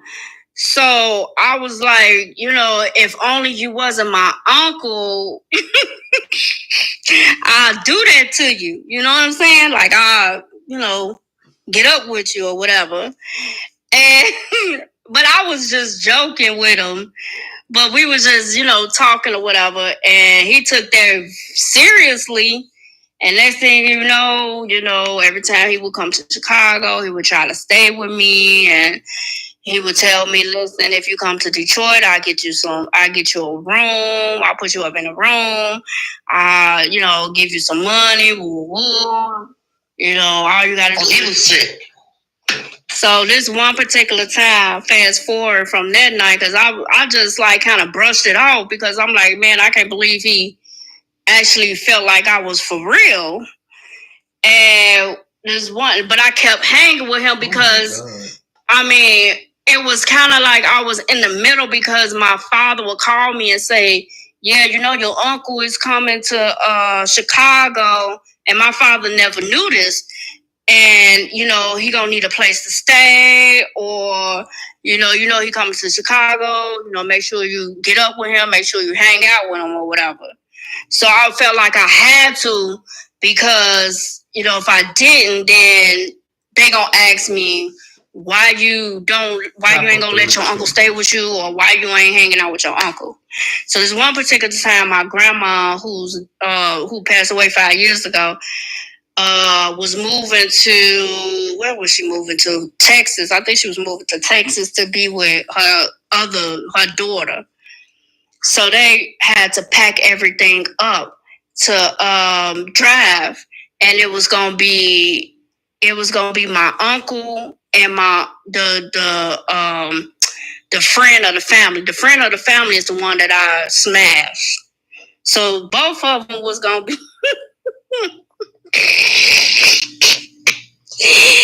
Oh my goodness. So both of them was going to be driving the U-Haul truck to Texas. So the night before they left, we all hanging out, right? And we went to a club, and they got, I was 22, so we went to the club and everything. And he was dropping my uncle off back at my grandma's apartment. And the guy that I smashed, my uncle was like, man, why don't you come upstairs? Because my grandma stayed on one floor and my auntie stayed on another floor, but she was already gone to Texas. She already moved to Texas, and they was just gonna drive the U-Haul truck. So the guy was like, what do you mean for her to come upstairs? He was like, man, don't worry about it. Ain't none of your business. Pauline, get out. Lena, get out the car. And I'm like, I'm high basically. So I'm just like, I don't know what to do. And he like, no, man, I'm finna take her home. She ain't finna come upstairs with you. And then my uncle like, no, she finna come upstairs with me. And he started grabbing my hand. And the guy that I smashed was like, no, man, I don't know what's going on, but she finna go, I'm finna take her home. And then he looked at me, and I was like, I was just like, I don't know what to do right now. And he just went upstairs, and then the guy that I smashed was like, what's going on? Why your uncle wants you to come upstairs so bad? And because my uncle was like, man, you can spend the night with me. You don't have to go home, da da da. I'm like, no, I'm finna go home. I'm just thinking in my head, like, I'm finna go home. And then the other guy looking at me, I'm looking at him. He like, I know your uncle ain't trying to smash you. And I'm just like, I don't know what the hell. But anyways, make a long story short, this went on for about a year. Because every time he would come to Chicago, he would try to come stay with me. He would try to stay with me. One time I had to let him stay with me because my father like, well, your uncle ain't got nowhere to stay and stuff, so I had to let him stay with me. And he had like a nervous breakdown in my house because I wouldn't, sleep with him. And he was like, man, you ain't gonna sleep. I'm finna go out here and get me some from whoever I could get some since you don't want to sleep with me. It was just like a whole big thing. And one time he like pushed me up against the wall and took my titties out and started sucking on my titties. And that was probably like the only thing that really happened. But I blame myself because I kind of like, edge it on. And I blame him. He was the aggressor. He was you were I'm not gonna blame you on that. You were definitely a victim. At the end of the day, that was your uncle. He was much older than you and much more mature, and that is no. I won't blame. I won't put any blame on you for that. Sorry to even hear that. That is. But I was 22 and I was trying to hurt my father because I was like, man, if I do it and it get back to my father, that's gonna hurt him. And I was trying to hurt him for all the things that he did to me as a teenager. Yeah, and I just his couldn't go homies, through I with think, it. was more than enough. The brother would have just been away too much. Yeah, that would have been too. Oh God, I bet you Tyler Perry is listening to this live. You're gonna. Oh my God, I feel like this is gonna be the next Tyler Perry movie. Lord have mercy. I was smashing a childhood friend, because all of them older than me. That was my uncle friend. I was smashing him from 16 up until I think I was like 25 when we stopped talking. So when your daddy found out you were sleeping with his friend, ooh, that reminds me of Erykah Badu's song "You Loving Me." I don't know. I'm a big Erykah Badu fan. You're loving me, and I'm effing your friends. Oh, I didn't know that happened in real life. Okay, so what happens when you were what, did your dad ever find out that you was messing with his friends? No, he ain't never found out. Oh, they didn't tell. They didn't kiss and tell. No, he ain't never tell. Because he probably was Only gonna person snap. who knew was me and him. And I used to sneak him out the back because we stayed in a apartment complex. And the apartment that we had an upstairs and downstairs. And they had a back door. So I would just, when I hear my father key come in the door, because see, I know my father pattern. You got to know your parents' pattern. And every time we did something, it was at my house. So every time I heard the key come, because my father come in the door, but he won't come upstairs. He'll come in the door, go to the kitchen, then come upstairs. So I knew his pattern. So if he was there and we was doing something, I'll just, push him out the back door. You gotta go. Lena, you done did some things. Like I tell you. Okay, so have you ever been in love, Lena? I don't know. I don't think I ever been in love properly. I don't know. I've been in love, yeah, but was it real love? No. You never had the real experience. It sounds that way because, like I said, I got homies, and when I say you would fit nicely in conversation wise, I obviously wouldn't put you in a room with monsters, but conversation wise, you sound a lot like the homies, the ones that are either too afraid to love or who have never truly experienced it, so they don't know how to give it or how to receive it. You know what I mean? And it's disheartening at the very least. But Lord have mercy, you have done some things, my friend. But when I turned 33, me and my dad had a talk. Okay. Because my dad had wrote me like a heartfelt felt letter when I was like 23 or 23 or 24. Okay. And I never responded to him. And then we all moved to Vegas. And when I turned 33, I finally, and I told him about my uncle too. I did tell him about my uncle. Okay. How did he react to that? I know he had to be mad. I mean, he wasn't. I had to make peace with everything. You know what I mean? Yeah.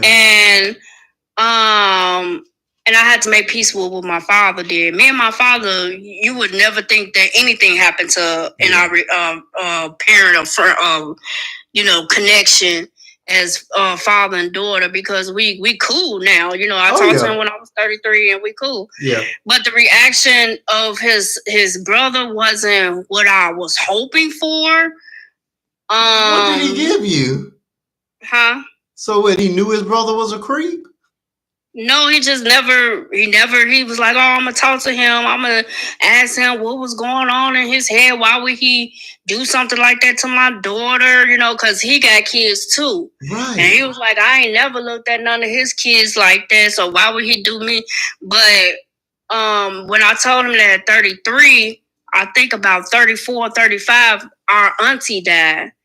unalive. Our auntie unalive. So we had to go to the Chicago to the funeral, and everybody was there, including my uncle. And my father knew it. He never confronted him. To this day, he never confronted him. So I had to make peace with that. Like, you're still not protecting me. Yeah. You know what I'm saying? Because you ain't but at the same time, that's his brother. He loved his brother. And my father really don't have any family as far as, his siblings. His siblings don't. That's still inexcusable, though. The love for your child is supposed to supersede anybody else. So no, I can't even give him credit for that. That is just despicable. Like, there's no, I don't care if it happened 10, 20, 50 years ago. If you come to me and tell me you did something to my child, I'm knocking on your door. You know what I mean? And I just, you're absolutely right to feel, because to me, after you poured your heart out and you let that secret go, it just, you feel you want to be vindicated, and you deserve to be. So yeah, I don't blame you one bit for feeling the way you feel about him. He had an obligation to protect you. He failed. He has an obligation now to in retrospect go and confront that person that did those things. So no, you're not wrong at all for feeling the way you do. I'm actually quite proud of you for being in a decent place with the dude after all of that, because that's insane. Oh my god. And Hello.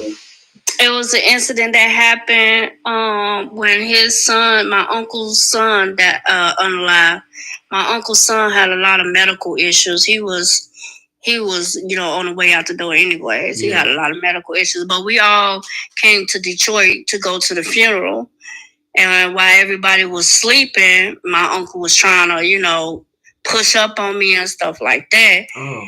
And I told him about that. But, like I said, I'm 41 now. I'm over it.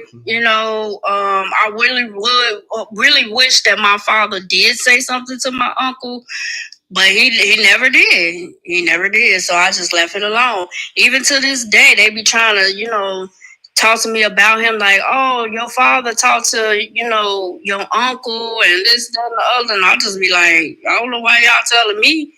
Yeah. Have y'all forgotten that I told y'all that he did these things? Yeah. May I say something? Sure. Go ahead, Miss Panther. It happened to me by my mom's youngest brother. I'm 53 years old. I never told anyone until now. When I heard your story, this is my first time ever, God knows, saying it out loud. We were young. I was left with him, and my grandmother and my mom went downtown to go shopping, and we were 11 years apart. And when it happened, I didn't know what was happening. What he was asking me to do was wrong. My father is another story. I was beat to. I would say I was beat to protect myself. If you understand what I'm saying by that, my father raised me like a man. He beat me like a man. I was beat in the basement on asphalt, and I was told one incident I got jumped in school, and he gave me 4 days to get every last one of them back, or I was back in the basement. So I was always brought up to handle my own. So when I got older, even though I haven't told my mom, I haven't told anybody. My mom is not on TikTok, so I can say it. Yeah. I didn't want to destroy the family. I didn't want the family to fall apart. I was scared to tell them, so I didn't. And I haven't. But when I got older, I never forgot. In the family, we still acted like nothing ever happened all these years. Nothing has ever been said. But I'm okay because I confronted him myself when I got older. And he has a brand on him that he will never forget. I mean, does it hurt to this day that we still gather as a family, and I look at him and I see him with 3 beautiful children? Right. And he has 9 children in all, 8 girls, 1 boy, well, 2 boys, I'm sorry, so he has 10 children. And I always look at the girls and I wonder, did he do that to them? Right. And if he didn't do it to them, why me? Right. The mother rather work than be at home. She worked 3 jobs just not to be at home. So the children were not protected. He sent them to school, he did their hair, all of that. He was the one that stayed at home. He was the home husband.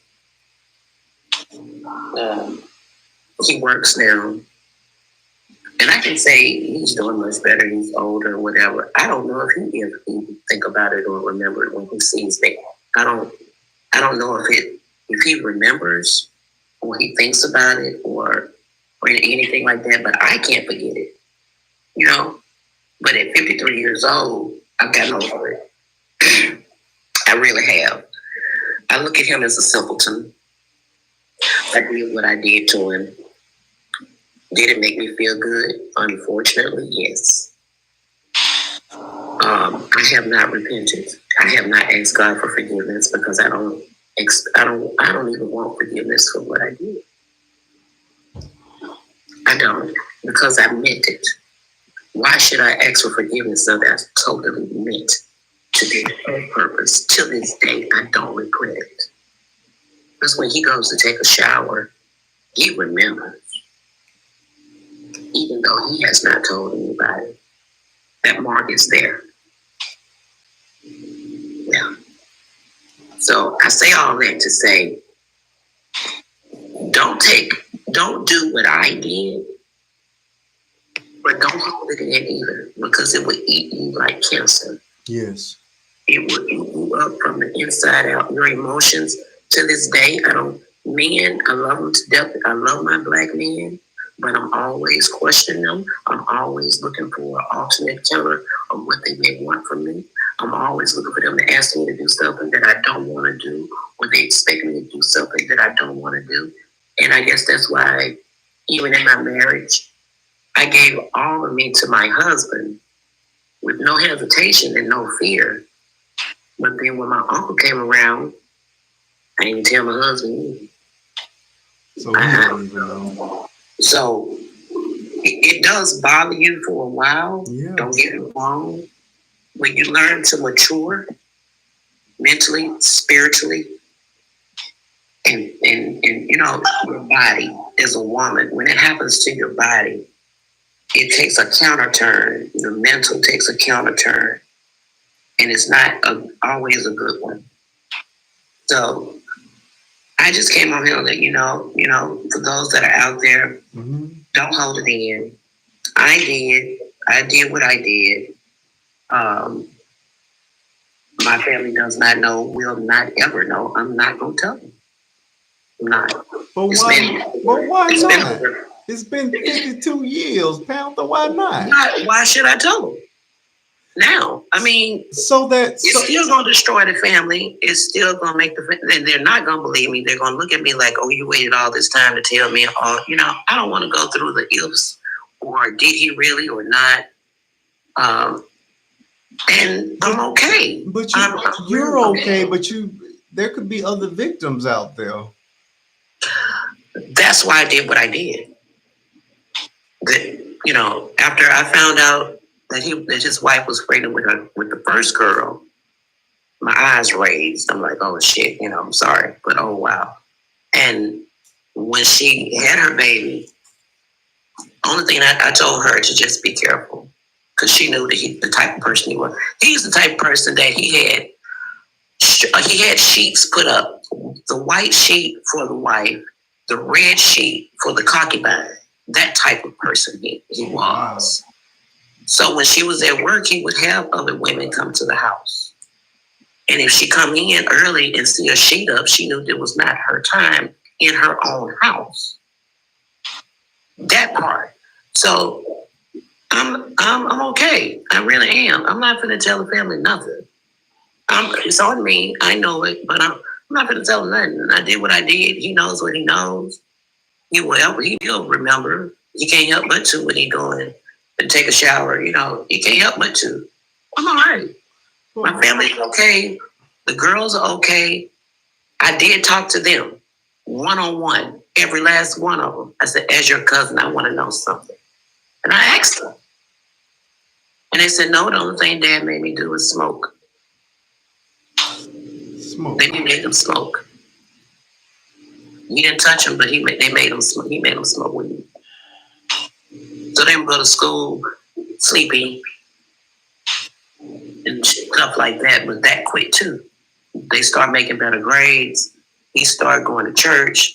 He started teaching them better. He started being a father instead of a father. He started being a father. So we haven't talked about it. We haven't discussed it. He haven't asked me why I did what I did. He knows. The culprit knows. The enemy knows. But I don't consider him an enemy. I consider him a sick person.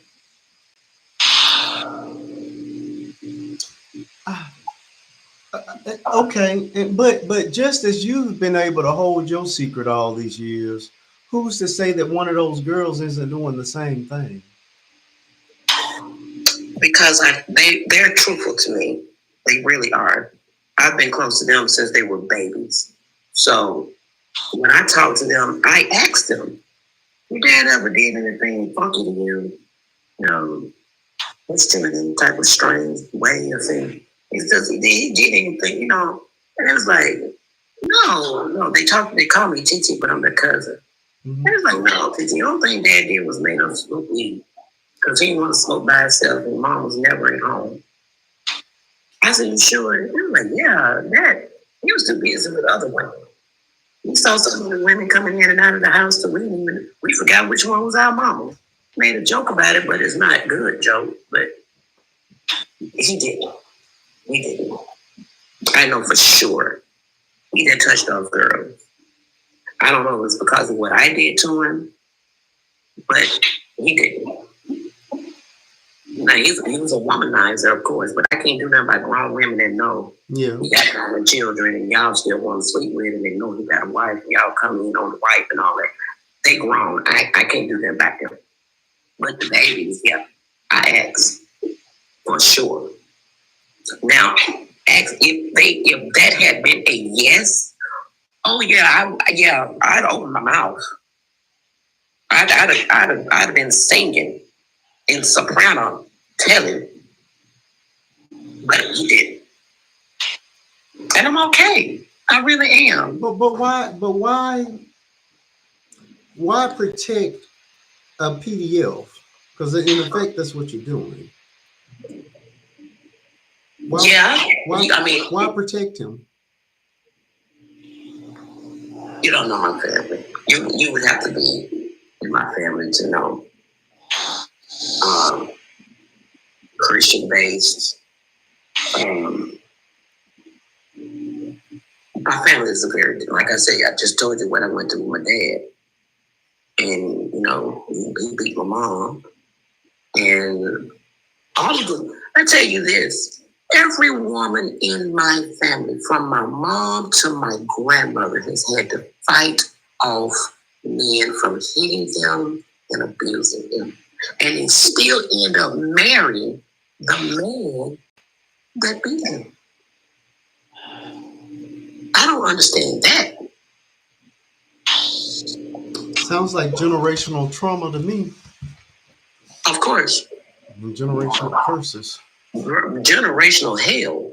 It's generational hell. I'm not calling generation. I'm saying it is generational hell. Mental hell. So I look at them as strong women, but then the way my dad brought me up was not to take that type of stuff. So a man can't raise his voice at me. He can't yell at me. He can't do anything wrong, or I think you're doing anything like to raise your hand at me. Raising your voice at me triggers me because yelling leads to other things. Yelling leads to hell-raising, hurt feelings, things being said that shouldn't be said, discouragement, embarrassment, yelling. I don't like to be yelled at, especially by a man. You talk to me with common sense, I'm not going to yell at you. But if you yell at me, it triggers me. Okay, what you going to do next? And I don't run, I stand. Because I refuse to take it. That's how I was brought up. So I came in and let y'all know, yes, this is my first time saying it out loud on this platform. Mm-hmm. I'm not teary-eyed. I'm not shaky. I'm okay. I really am. The girls are okay. They're going to college and they've had their babies. I kept my eye on them the whole time. I told them if anything happened, don't be afraid to tell me. They come back and told me that he did some crazy stuff, but it be with other women. It don't be with them. So, and my mom, my auntie, that's their brother, the youngest of the baby of the family. It's been over 40 years. You're muted, Panther. It's not that I don't care anymore. It's just that I don't worry about it anymore. I know he's going to get what's coming to him. I know he's going to get what's coming to him more than what I did. Panther, I hear you, but you're protecting a PDF, and in effect, he still has a hold on you, even if you don't recognize that's what it is. When you're carrying around something that deep, that hurtful, something that triggering, every day of your life, that person is laying in his bed, sleeping well at night, and they still have a hold on you. I ain't had no nightmares about that ninja. But he still has a hold on you. How he has a hold on me? You don't recognize it. Okay, maybe not. I ain't gonna say not, because I don't know. I suffer from depression anyway and PTSD from when I was almost unalived by my fiance in 2022. Sorry to hear that. He did some things to me and I did some things to him back, and that's why I'm on the medication, because of that. When he did with my ex-fiance attacked me and tried to unalive me over key and some washing powder and bleach. That was my first time ever. I came outside of my body. I can't explain it to you. I defended myself, but it's like I separated myself out of my body and I protected myself. But to this day, I can't tell you every little bit of incident that happened that night. You blacked out. Yeah, but I was still moved. I know. Okay, so I punctured him 3 times in 2 major arteries, and he's still on earth, I think. But I protected myself. I refused to run. Because I heard my dad in my head. You don't run. You fight back. You don't lay down. Get up. Get up. What you laying down for? Get up. What you crying for? What you crying for? Water is for the ocean. Water is to take a shower, not to let out your tear ducts. You say stuff like that. So I fought back as hard as I could. And I've been fighting that part of my life since. I don't know who tries to call at 2:00 in the morning. But anyway, I don't. That's reckless behavior to call me at 2:00 in the morning. I agree with that. You're supposed to be asleep. I agree with that. Panther, do you have children at all? Yes, I do. I have two beautiful girls, 19, 25. One is in college. One works with autistic children. That's awesome. Doing very well for themselves. I take that back. I told them. I told my children. It's not that I lied, I forgot. I told my two girls what happened to me. Okay. So when they were around him ever, but I told them they keep their distance, but they still love him. But be around him, no. Okay. That's fair enough. That's fair enough. Did your obviously your past trauma does continue to affect your behavior even now. Have you gotten to the place of okay, so how is your relationship with your dad? Is he still alive? No, my dad died in 2014, and no, we didn't have a good relationship. Never got into. I had a dad present, but I could never sit in his lap and cry. That's insane. A girl. Girl. Did he not have boy children? He didn't have any boys? I have a brother, and he always said, "That's my son," over me. That's my son. I'll buy him a car because that's my son. I'll lend him the money because that's my son. And I said, "You got two children." "Yeah, but that's my son."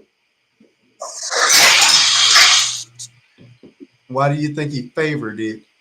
Because my grandmother, which his mother, beat her children the same way. Put her girl out at 16 because they got pregnant. Made them pay $50 a week back then in the olden days. My grandmother was cruel. She was a hustler.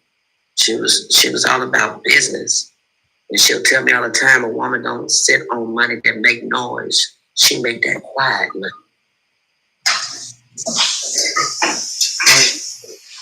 So it was generational. My grandmother was a beast, baby. She built houses. She was a landlord. She weeded. She cut grass. She laid brick. Hey, she treated her girls the same way. My dad treated me, put me out, all types of stuff. But God, that's all I can say. When I decided to change my life, and I didn't do it on my own, he made me. He ain't gonna force you, but he gonna sure make you recognize. Yeah. That part. He don't force himself on you. But baby, he'll do things or let things happen to you to make you recognize who he is, and you best to be turning that way quickly. That's what happened. Are you able to shed tears now? No. Still can't. Mm-mm. Because what I did sufficed my tears. Am I wrong? I mean, why should I ask for forgiveness for something I meant to do and I am not sorry at all that I did it? Because what I did made me feel so much better that I don't want to shed tears. I smile about it. I'm sorry, maybe I missed it. What exactly did you do? I can't say it on. I hurt him. Really bad. In a sensitive area. I'm gonna leave it like that. She has to do a little bit more work in the bedroom, put it that way. Lorena Bobbitt?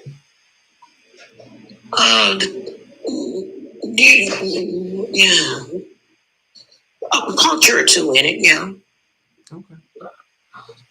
Oh no, that wouldn't be what I would be looking for forgiveness for at all. I'm more of I'm still stuck with dad instilling those falsehoods in me, to say that I've never once and I get it a little bit as a dad. I don't like tears don't do much for me either, but I do understand that women are built differently, and I'm trying to deprogram myself or have deprogrammed myself to say that it ain't nothing wrong with shedding tears sometimes. Sometimes that's all you got to do. That's all you can do sometimes. And tears, as I get older, I understand it's just cleansing for the soul. It's only so much that your soul is nothing but a cup, and sometimes that cup gets all the way full, and it just runs over sometimes. So, yeah. And the first time I saw my dad cry in ever, hey, Lavender, never seen my dad cry because he was big bad Bill Bonds. Yeah. That was his big bad Bill Bonds. He wouldn't cry for nothing when he found out that he had multiple myeloma. He couldn't go outside with his dogs because he had like 15 beagles hunting. He loved to hunt. He couldn't go out with them anymore. Couldn't cut grass anymore. That was my first time catching my dad cry. I caught him crying. And I said, "Dad, you okay?" And I didn't know what he was crying for, and the fact that he was crying made me realize he actually human. Yeah. He can shed some tears. He has feelings. Yeah. My dad crying. Wait. I looked up at the sky to see was it in the storm and everything. "Daddy, you okay?" He said, "No, baby girl, your daddy died." And I said, "Who said it? Who told you that?" That's when he told me he went to the doctor and everything. So he told me first before he told anybody. Before he told my mom that, he was dying. But I didn't like for him to say that. Because God only knows. They gave him 2 years, he lived 7. Okay. So, no. That was a whole nother. Because when he got sick, he called me. He had put me out. He called me to come back home. How old were you at the time? 2014 when he passed. I'm 53 now. I was in my 40s. Okay. So, and that hurts me more than what my uncle did because I never thought my dad would leave. He paid the bills. He was a beast. My dad was a beast, man. He took care of the house. He took care of anything that was needed to be done. You know how some people could be good fathers but not good husbands? Yeah. And some people could be good husbands and not good fathers. Yeah. Like mothers could be good mothers and not good wives. Yeah. So that was my dad. Because his dad, he beat the hell out of my grandmother. Generational hell. But I broke it. Me and my brother, we was determined not to do that to our kids. Yeah. And we didn't. We didn't. And they appreciated it. We didn't do half of what happened to us. Me and my brother got together, we wrote a list of what we wouldn't do. And we didn't. We didn't treat our we don't talk to our children like they talk to us. We didn't beat our children. Now they got their behind whooped, don't get me wrong. Amen. But it wasn't abusive. It was discipline. It wasn't abuse. It was not abuse. Yeah. But I'm gonna whip that butt. All I want is the butt. I don't want no arms, legs, nothing. I want the butt. Because that's what you showed out on. Right. So they will tell you, my generation, we cut that. There wasn't gonna be no more of that. And when I got older, I told my dad, there wasn't gonna be no more of that. I got older now. You're not gonna do this. And I start fighting back. You're not gonna do this to me. You're not gonna take me downstairs for nothing. I graduated from high school. And you still trying to do, man, if you don't get up off me. You kidding. If you don't get up off me, and I had to remind him, I got you in me. Don't forget that. I'm part of you. And you part of me. So don't let the beast that's in me rise. Come on. And when I kept reminding, I had to remind her that I got you in me. You take me downstairs, one of us ain't coming back up.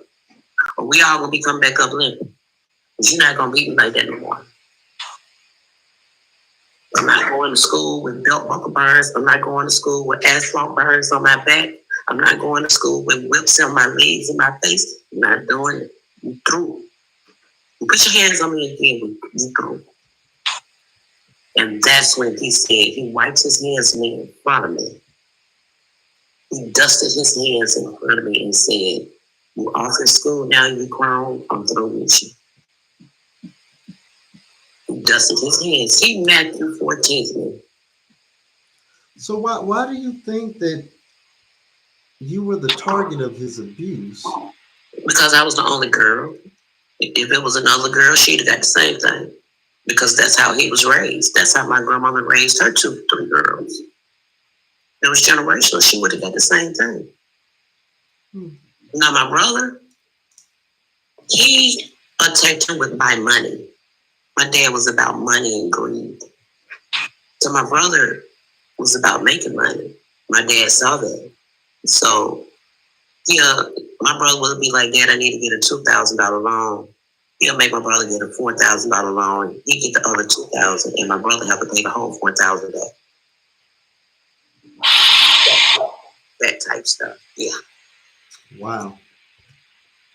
So my brother got old enough to realize and know how to count and all that. He did the same thing. No, I'm not doing this no more. I'm not going to go to dad for nothing. Nothing.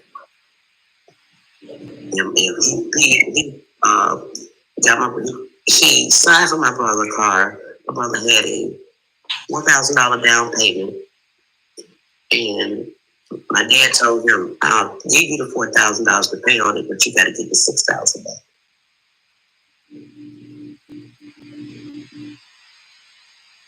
Yeah. But again, and y'all can say what y'all want to say, but God.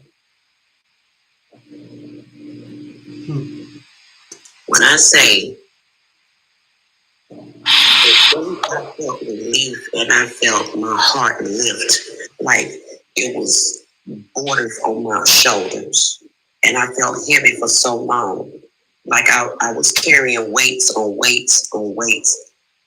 I felt tired all the time because I felt literally like I was carrying weight on top of weight on top of weight. And it was actually generation on top of generation on top of generation of hell. And I didn't like the person I had become. And I fell one day. I fell on my knees because I felt overwhelmed. And I cried. I cried for 2 days straight. I couldn't stop crying. And after I got through crying, I felt lifted. Mm-hmm. I felt, I can't explain it. I felt like everything gonna be okay. I don't know if anybody understand what I mean by when you get a good crowd and you cry to God. It's cleansing. It's uplifting. Oh yeah. Because I feel like every tear I cried was a problem and he wiped it. So I felt so good after those 2 days of going through emotional hell, not want to get up, not want to eat, just praying, rocking and crying, praying, rocking and crying, praying, rocking and crying. But God, man, when I got through crying and I was in my 30s, I'm going to have my second baby. Mm-hmm. And I felt so much relief. I didn't believe I could feel light. I felt light.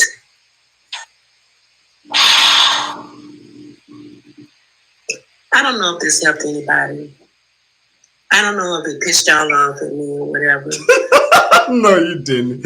We've been in testimony service all night. You fit right in. But people are cruel. And there's some out there that can say, you let it happen or whatever. You don't know me. You will never know my full story. And I made a video and it said, you may wear a size 9, but you don't wear my size 9. Mm-hmm. You don't walk my shoes. We can have the same shoe size, but different story. My footprints will never be anybody else's footprints. Nobody else's footprints will ever be mine. But every step you take from now on, Taking with a deep breath, I said, Jesus, my Lord. That just sent chills up me. I just felt chills. Mm-hmm. You know, that made me feel good. Could I write a book? Probably. I'm sure. My mom doesn't remember half of the button beats the dad gave her. She don't remember, so she defends her. She defends him in every penny of it. And I let her. I'm like, okay, Mom, you don't remember. You're 73 years old. It was traumatic for you too. I'm gonna tell you this one story, and I'll be through. They got into it one time, and he went through the house and emptied all the computers, took all the birds out. He got into it. He jumped on her. She went for the first one she saw and actually pulled the trigger. And kept pulling the trigger and kept pulling the trigger. Now, if it wasn't no bullets in there, but if it was, my dad would have been taken out by my mom. And I'm like, how did he know that she would go for a pin? She's never went for one before. When we got into it, she bought them by herself. He emptied everything from her, and she grabbed her and pulled the trigger over and over and over, and nothing would come out. And he said, yeah, I knew he was going to go for it. That's when I stepped in.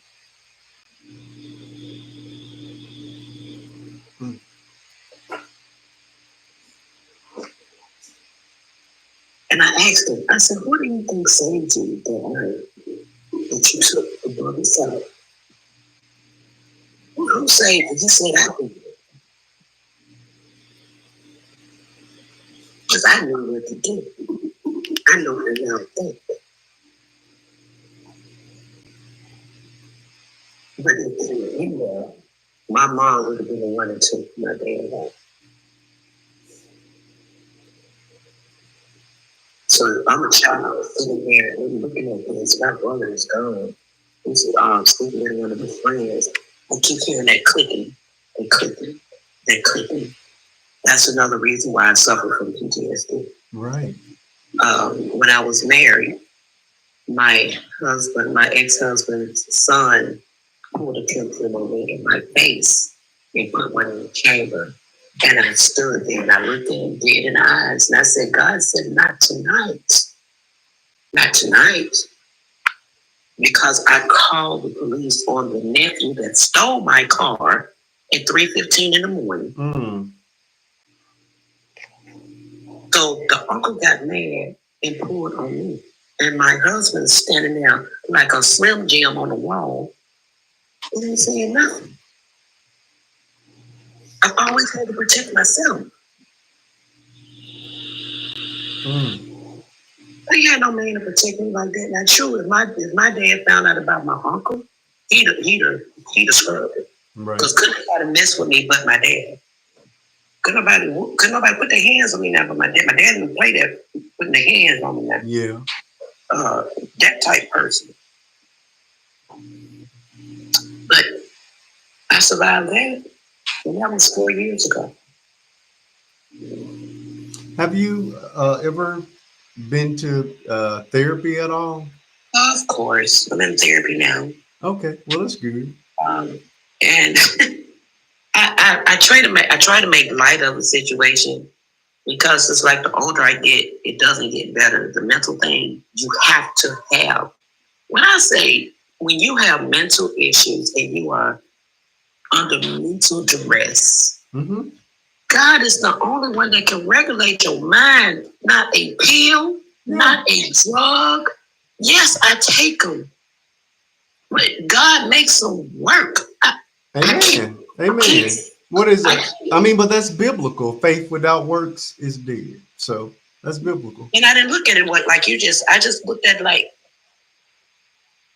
when you have, even if you don't have mental, but when you do, it is so important to have a divine intervention with God because your mind will take you places, baby. Yeah. And your body still be there. Yeah. But your mind, you will lose your mind. Absolutely. You can lose your mind. It is so vulnerable. Your mind is so vulnerable because you see things, you hear things, you smell things, you touch things. And it's got to be registered up there with those neurons. And how it's processed is so important. You got to have a divine intervention. You got to have spiritual guidance. Amen. You got to. You got to have some God. That's You the got to only, that's have the some only thing God. that'll You pull got you to through. have some Jesus. You Yeah. got to have some Holy Go Spirit. on and preach. That's And it. so, don't think that way. Don't do that. That's it. You'll Don't get do over. that. Don't go there. You'll get over. Yeah.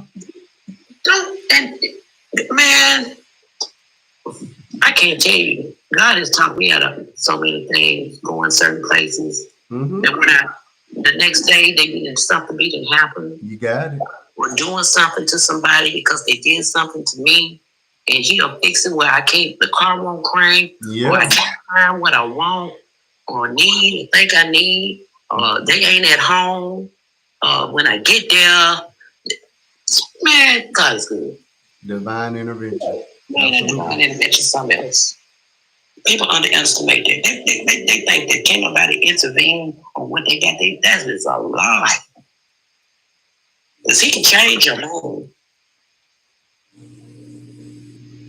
Well, let me ask this. Being that you were raised so hardened, did you find yourself passing on those traits to your kids inadvertently? They rough and tough, I'm not gonna lie. Mm-hmm. Can't nobody do no anything to them. Can't nobody say no anything to them. Can't nobody make them do nothing they don't want to do. Yeah. You try, you're gone. Yeah. They are quick. They quick to get rid of. As the old folks say, they put a red tag on it. Mm-hmm. Gotta go. They don't. They won't give a man a chance to saliva wrong. They own it. And I tell them, y'all don't be like me. Don't be so hard. No, mama, he said such and such and such. No, I don't like the way he said it to me. Yeah, okay. I wasn't there. I don't know. But you do know that can potentially Yes. cause. Well, and I'm only saying that because I can only bring my own experience to this conversation. My childhood wasn't quite as difficult. Although I had a father that got unalived when I was 15. My mother did abandon me and my sister. So I spent a good deal of my teens and even my 20s raising myself and my sister. Me and my mom are in a much better place. But that period of time that she wasn't there, and the period lasted even longer than that. We're just getting to a better space, she and I, within the last year or so. But that period of time from 16 all the way up until maybe 24, 25, I know I did some unintended damage. And it was all because I could not heal properly. And if you're not healed yourself, you're gonna bleed all over other people. And I definitely did. Now I've been fortunate enough. I was blessed to meet my wife in 7th grade. We've been together ever since then. So Wow. Yeah, we've got. Oh, nah. Yeah, we've been together since we were 12. Call stability.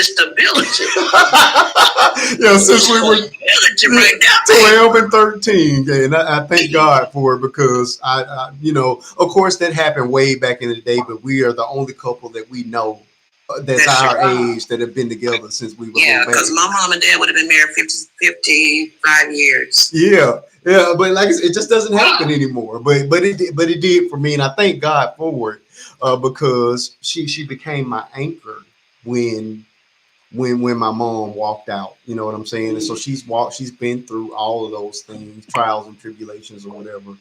But as much as I loved her then and now, I was hardened from the fact that the person that was supposed to love me the most, that's mama, was able to say I love you and walk out the door and never come back. So because that person did that to me, I bled all over other people. Now I was always good to her, took her places, bought her things. You know, from that day to this, I'm a shower. I'm gonna show you how much I love you. But if you expect me to sit here and just tell you that at the end of every phone call, it's never gonna happen. You always said that. But it's internalized. It's that damage. You know what I mean? And I've overcome it somewhat. I've overcome it completely with my own children because I know how important it is for children to hear it, especially girls, and we had the girl first. So I had to overcome that for her sake because I know how important it is to build that self esteem in those girls so that they when they get out in the world these boys are not just running up to them and say, hey, you got a pretty face and I care something about you, and they do whatever they want to. So if you hear it at home, if you get it at home, you're not going to be impressed when these little boys say that bull crap to you. You know what I'm saying? So I had to get over it for that reason. And our kids are 13 years apart, so our little boy is only 3, and of course I'm free with it when it comes down to them. But even to this day, my wife lights up anytime I say it because I only say it every now and then. You know what I mean? And when I say it, I'm truly feeling it. You know what I mean? And she had to accept it that way. Now she'll tell me that every day, all day. Every day, all day, and I'll smile, thank you, you know what I mean, or find a way around Thank it. you, Marquis. Yeah, yeah, I do. I mean, I find different ways around it. You know what I'm saying? You never said that. Yeah. Yeah, I've said it here before. Thank you. Yeah, I've said thank you. I appreciate it. You know what I mean? Things like that. You know, I don't. If I say it back, it's very. You always said that it's always been hard for you. Yeah, it's reluctant. But you've never said like when she says. You've always said that you say she initiated. It's hard for me to say it to her all the time. And then you say, but she'll say it to me all day long. But you conveniently always left out the fact that you tell us. I don't say thank you every time. I will say it, but it's reluctant. But you just say you. I have said thank you once or twice. I'm not gonna lie to y'all. I said thank you once or twice. But I will buy the world outside. But I do the thing because here's the thing to me. That word is tainted for me. Yes. It was tainted. Yeah. It was tainted for me then, and it's tainted for me now. So right. The word love. Yeah, the word love is attached. You feel like showing it. Yes. Will makes more sense, way more sense than just saying. Correct. I love you. Yeah. And I get it. Yeah. My dad never really said I love you until he was drunk. Yeah. And when he was drunk, he would tell me his favorite thing to say was, Tia, I love you with an MF and passion. That was his favorite thing to say. So, and when you said that girls, when they don't hear it at home, when the little boy outside can tell them and they'll go for it, it's so true. Mm-hmm. Because what happened, when I said it was triggering to me, what triggered me was our stories made so much sense together. When she said, your size 9 might not, we may both wear a size 9, but your size 9 might not fit my size 9. Mm-hmm. A lot of people, a lot of people don't have the same trauma twice. Yeah. You understand what I'm saying? So a lot of people don't go through the exact same trauma twice. So as a child, when I was maybe 3 or 4, I was touched by a family friend, like somebody we knew, a friend of it was one of my best friends as a kid. Mm-mm. And her older brother used her to get me to their house to do things. And these things happened to me for years. I never told my mom. Even I couldn't tell my mom until I was an adult. Fast forward, I became a teenager. And again, you don't hear I love you from your dad. So when a boy tells you, you believe it. Mm-hmm. And I never forget, I met this guy, and he used to tell me how much he liked me and how fine I was. And one day he asked me to ditch school, and I did. I ditched school, and I went to his house. And when you walked in the door, it was like smoke just filled the whole house, just smoke and cigarette. The smell of cigarettes hit you when you walked through the door. And there was a guy sitting on the couch, and he was like, he in the back. And I went to the back in the room, and I didn't think anything of it. And this boy raped me. Can't hear you. No smoking. This boy raped me from 9 o'clock in the morning to probably about 4:30 in the afternoon in front of grown men. And I just had to take it. Like I didn't have a choice. There were women. Like he took me to another house. There were women there. And I just had to, like, it's like they didn't, like, you can't even, like, I'm a woman. I'm a girl. You're a woman. You don't think, no sense. Let me protect this girl. Right. But you sitting here and you're watching this happen to me.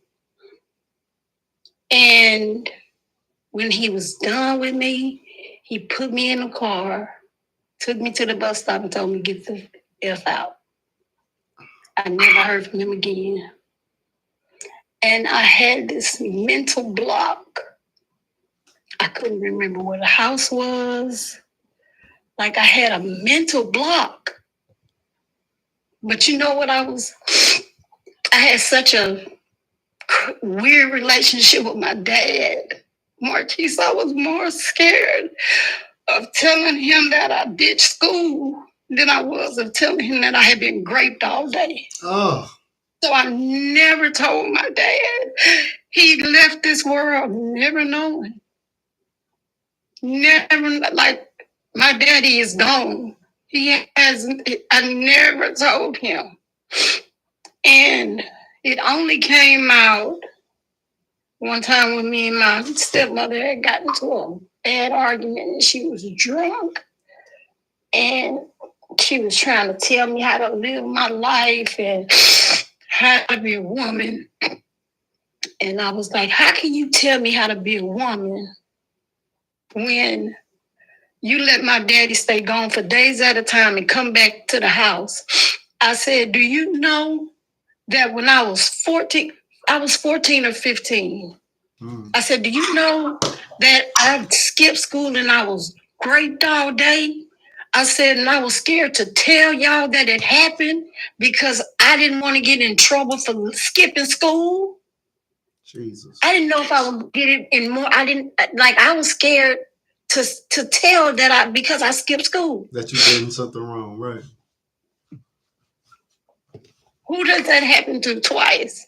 I'm so Marquise, I'm so freaking traumatized. I'm in such a, like, I know you remember, like, at one point I was in your live every Friday. Oh, yeah. I never missed a live. And it was damn near the Marquise and Lavender show. It was. It was very close. Damn near the Marquise and Lavender show. Like, it was in the works at some point. Tell the truth. Yeah, but my life just, it was like, it took like, it just fell apart. Things happen. Everything fell apart. Right now, I can't take 100 steps without my heart rate going up to 150. Tuesday, I was at my doctor's appointment. Divine intervention. I had a doctor's appointment at 2:00 at my heart failure doctor. I'm in heart failure, by the way. You told me. A pacemaker too, right? Huh? A pacemaker too. I I just got a new one put in. Yeah. That's where I'm going. Do you remember me being in your live the other day? I don't think you were. I think you were high as a kite. Because I was in the hospital. I know, but you were flirting with some random dude trying to get him to buy you food. Do you remember that? No, that's my friend.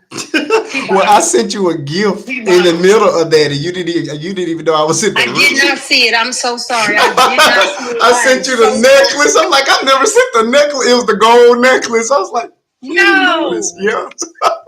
I sat there a little while. Yeah, you didn't even notice it. Yeah, I am so sorry. I'm telling you. I was like, she is high. They have had me sedated because I had to have it. What happened, like you said, divine intervention. Yeah. I had a doctor's appointment at 2:00. And I'm on a walker now, Marquise. Mind y'all, she's only in her 40s. I'm 45. Yeah.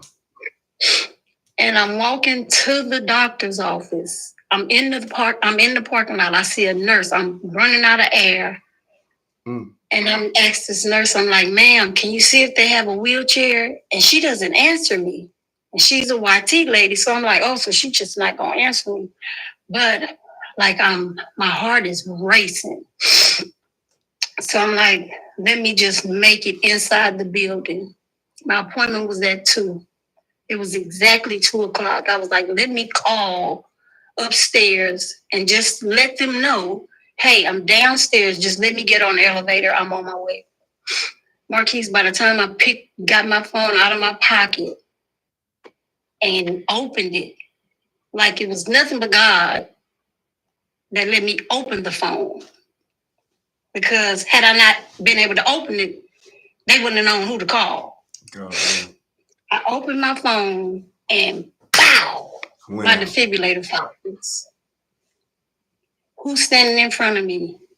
The YT lady that was standing outside. Oh my God, ma'am, are you okay? Are you okay? You know, it knocked you out for a second. So I'm like, oh. And I'm like, I just asked you for a wheelchair. You know, I'm pissed off because I just asked you for a wheelchair. We probably could have avoided this or not, but I just asked you for a wheelchair. She was like, I'm so sorry, I have my AirPods in. And when she turned her head, sure enough, she had her AirPods in. And I'm like, call my son. I'm giving her the number that, you know, I'm telling her what his name is in my phone. She's trying to call him and pow, again. I'm sitting here and this defibrillator is firing. I mean, wearing me out. So now I'm delirious. I can't even think. Some kind of way she closed the phone out. I couldn't even think the password to my phone. I'm telling her 1215, which I had changed months ago. Some kind of way she got a hold to my son. I don't know how. I think she put the phone in my hand and put my thumb on it. No sooner than she did, pow. I mean, Marquise, this thing fired on me 4 times. Oh, they called an ambulance, and my luck, they stuck in traffic. There's a fire, and they stuck. Something happened on my freeway, and they can't get to me. And I'm right next door to the hospital. They get me here, and they're like, yeah, your defibrillator, the reason it fired 4 times is because it only has 30% battery life on it. And had you left here and something had happened, you wouldn't have made it. Divine intervention. Oh, yeah. When I tell you,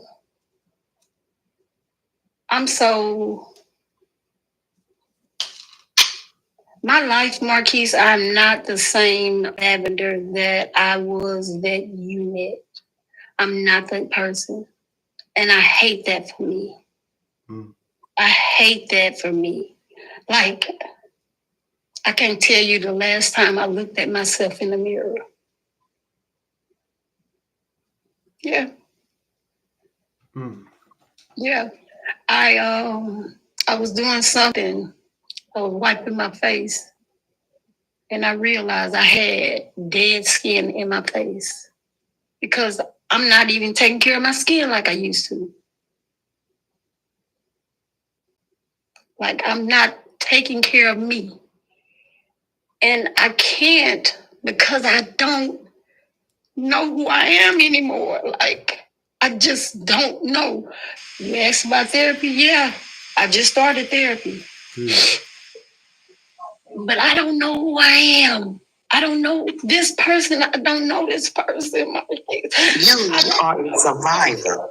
You I know are I'm a the thing is, like, I know I'm a survivor. I know I'm a fighter. I ain't never gave up. I ain't never said I was tired. My mama told me, don't you ever say you tired, because when you say you tired, that means you giving up. And I've never said I was tired. And I'm this close to saying it today. Because Marquise, I got released yesterday. They sent me home yesterday. Day before yesterday. I fell in my doggone sink this morning, washing my hands. And I'm back in the hospital. I am lost. My son said, Mama, just don't even worry about going back to work. I've lost my job. There is no going back to work. I'm gonna tell you what he's doing. He rerouting you. I keep thinking that. But I'm like, where in the hell am I going? Because I've been there. I've been everywhere. Every day I wake up, I don't know my purpose. I don't know why I'm here. I don't know why I went through the things I went through. I don't know what God want me to do. I don't know what God want me to see. I don't know where God want me to go. I don't know what God want me to say. I just don't know. All I know is I'm walking in faith. All I know is he gave me a talent to sing, and if I don't use it, he gonna whoop me. So I need to stay closer to him so the whooping don't be so bad, baby. You are going to be okay. Right now, your mind is in dismay because it's got to figure out all this stuff that's going on up there. It's too much up there. It's a lot up there. It's like a file cabinet, and you keep filing stuff and filing stuff and filing stuff, and then after I can't file nothing because I cannot focus on anything. Mm-hmm. They done started me on Zoloft. I don't know if we can say things like that on here, but the Z was to the stomach. Take that. Like, it's just like I just cannot find me. I understand. I can't find me. And it's sickening to me. Like, I can't do simple things. Yeah. I can't. Right now, at this moment, I got clothes on my bed. I fold my clothes a certain way. They're gonna stay on my bed. Me too, girl. You want to see my room? My room look like a disaster. It looked when like the paramedics came to pick me up this morning, I started to tell my son, get the room. If I show you, let me tell y'all think I'm lying. My room was just like my mind. I'm gonna show you. I ain't showing. Oh God. But Marquise, like, this was not supposed to happen because I was supposed to be going to sleep. Do you see all these clothes right here? This is my mind. I ain't scared. This is ain't nothing dirty. Put you on the big screen. You like ain't nothing dirty. Ain't nothing dirty. I'm trying to change out summer with winter, and I end up just washing a whole bunch of damn clothes and then get them right there. Got to go That's away. where my mind is at. Right there, got to be hung up. These right here got to be downstairs. All of this is my art stuff. I stopped doing acrylic paint. I stopped doing acrylic paint. I used to do acrylic paint. I stopped doing acrylic paint. I have no mojo to do nothing else. Yeah, Marquise, you know I started my own business. I done went over there about a month ago, bought up 2 boxes full of vases, and they still sitting. Like, I don't know where I am. I don't know where I am. I don't know where I'm going. I'm confused all the time. Yes, I can't get out the bed because when I get out the bed, I want to be in the bed. And then when I'm in the bed, I want to be out the bed. Like where do you go? Where do you go? To Jesus. Yeah, go to just start praying. Just start praying right there. Stop right there. Start praying. And then you remember I told you about my family have the nonprofit organization. Every Ribbon Tells a Story. Mm-hmm. So my aunt decides to call me to tell me, which I knew. I always volunteer for every event, although my ribbon has never been acknowledged. My aunt's ribbon has been acknowledged. My cousin's husband's ribbon has been acknowledged. My aunt's friends' ribbons have been acknowledged. But they've never said, Tia, come tell your story. Maybe you can inspire somebody. But guess what's happening this Saturday? My uncle's ribbon is being acknowledged. And you know what my aunt called to tell me? You sitting your ass in that hospital, you ain't even gonna see George except his ward. Oh, wow. As if you want to be there. Yeah. People can be very insensitive. I told her I'm not sitting, I'm laying, I'm in the hospital. I told her, I said, you know what, Aunt Linda, with all due respect, you be pissing me off sometimes. I said, I can't do it. I can't. My sister is coming down here for the ceremony. And Erica is coming down here. I said, I know. How you know? That's my sister. Why would I not know my sister is coming to the same city I'm living in? Why would I not know that my sister? Why would I not know that my sister is coming to the same city that I'm going to be in? Like, I'm just so overwhelmed, Marquise.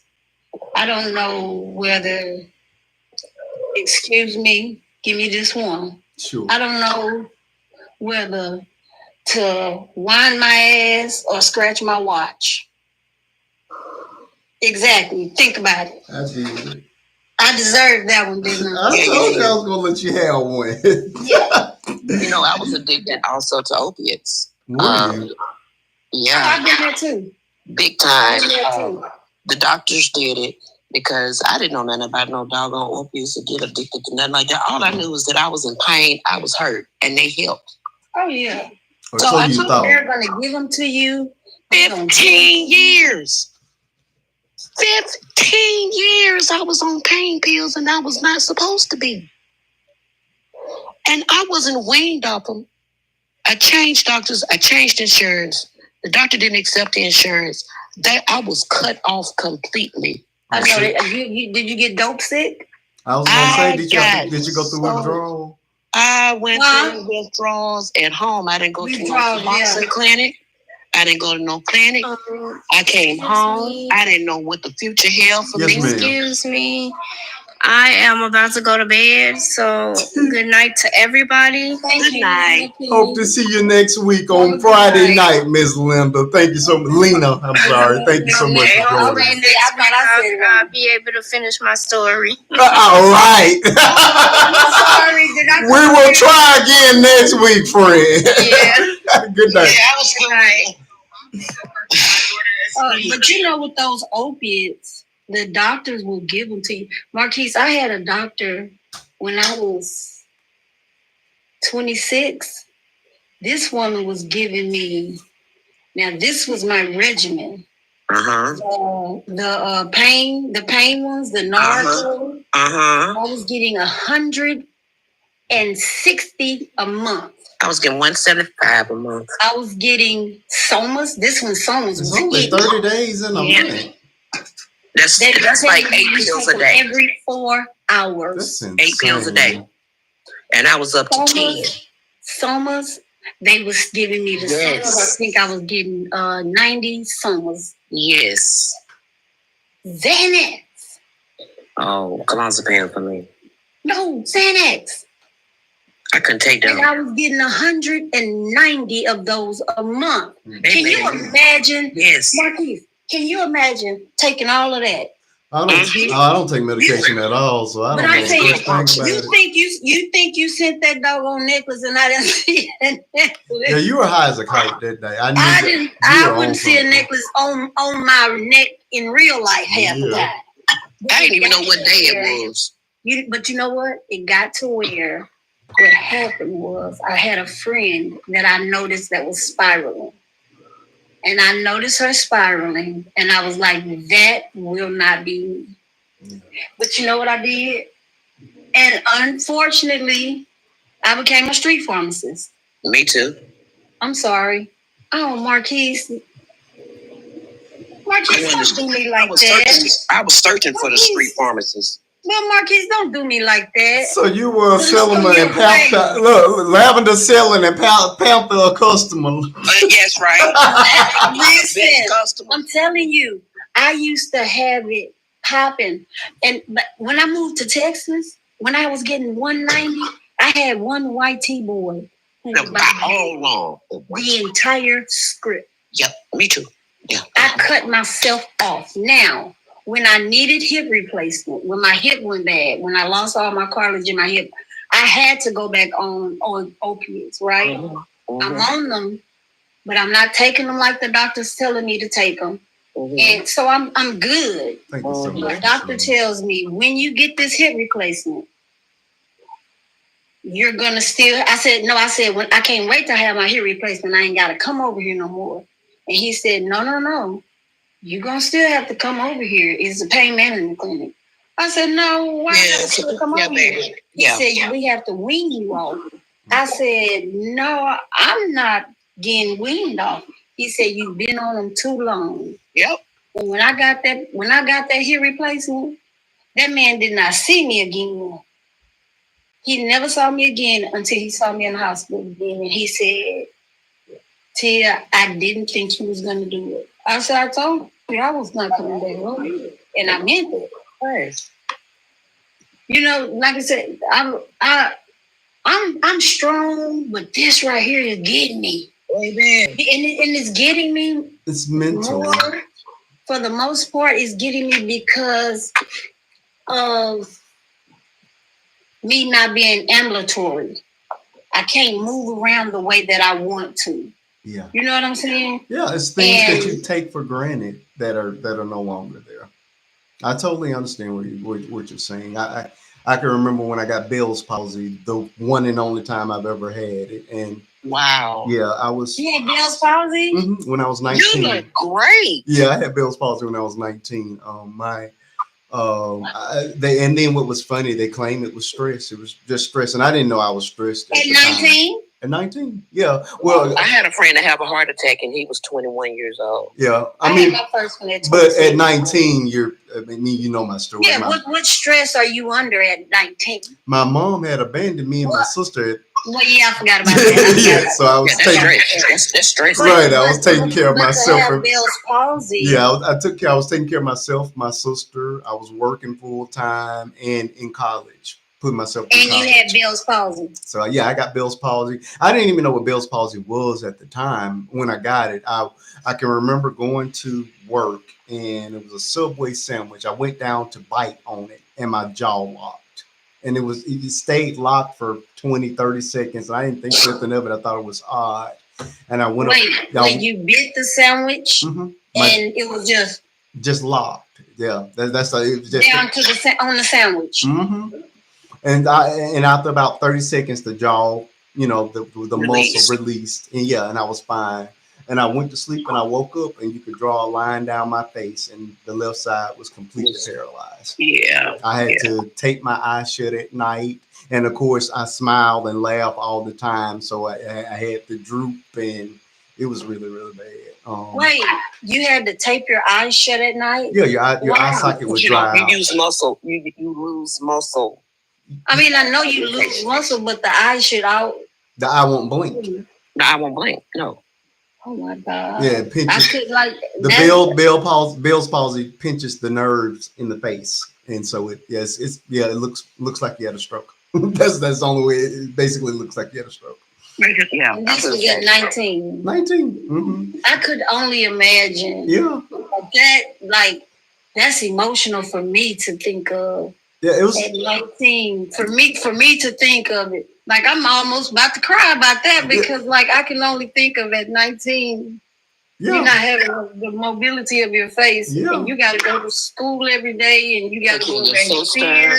Yeah. And this is what I have to do. It and I still gotta wake up and take care of these people. Yeah, it was really bad. Thank you so much, Lena, for helping me get to that 100K mark. I appreciate it. Go on to bed, friend. I'm heading out behind you. These people that kept me up 6 hours. Get your daughter mad at me. But let me tell you, what was so weird about it. That's when I realized I was going to marry my wife. She came to visit me after I got the Bell's palsy. And we sat down, and I beat up on Tyler Perry movies all the time. But we sat down back when Tyler Perry movies were still on VHS. We sat down and watched. I can't remember one of the earlier films. I think it was I Can Do Bad All by Myself. And we sat on the couch and watched it. Mind you, my face is paralyzed, one eye is shut, and I cannot smile because the left side of my face won't move. And she leaned in and gave me a kiss. I said, you know what? I'm going to marry this woman because it ain't no way I would be at somebody's house kissing on them with their face paralyzed. She must really love me.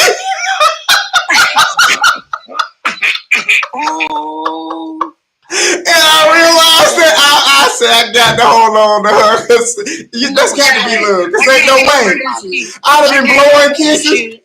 She looked at you and she said, "Oh, he's so adorable." That's what happened. She looked at you and she was like, "Look at him. He need a kiss. Real quick." She looked at you and she was like, "Let me give him a kiss." Should have straightened right on up.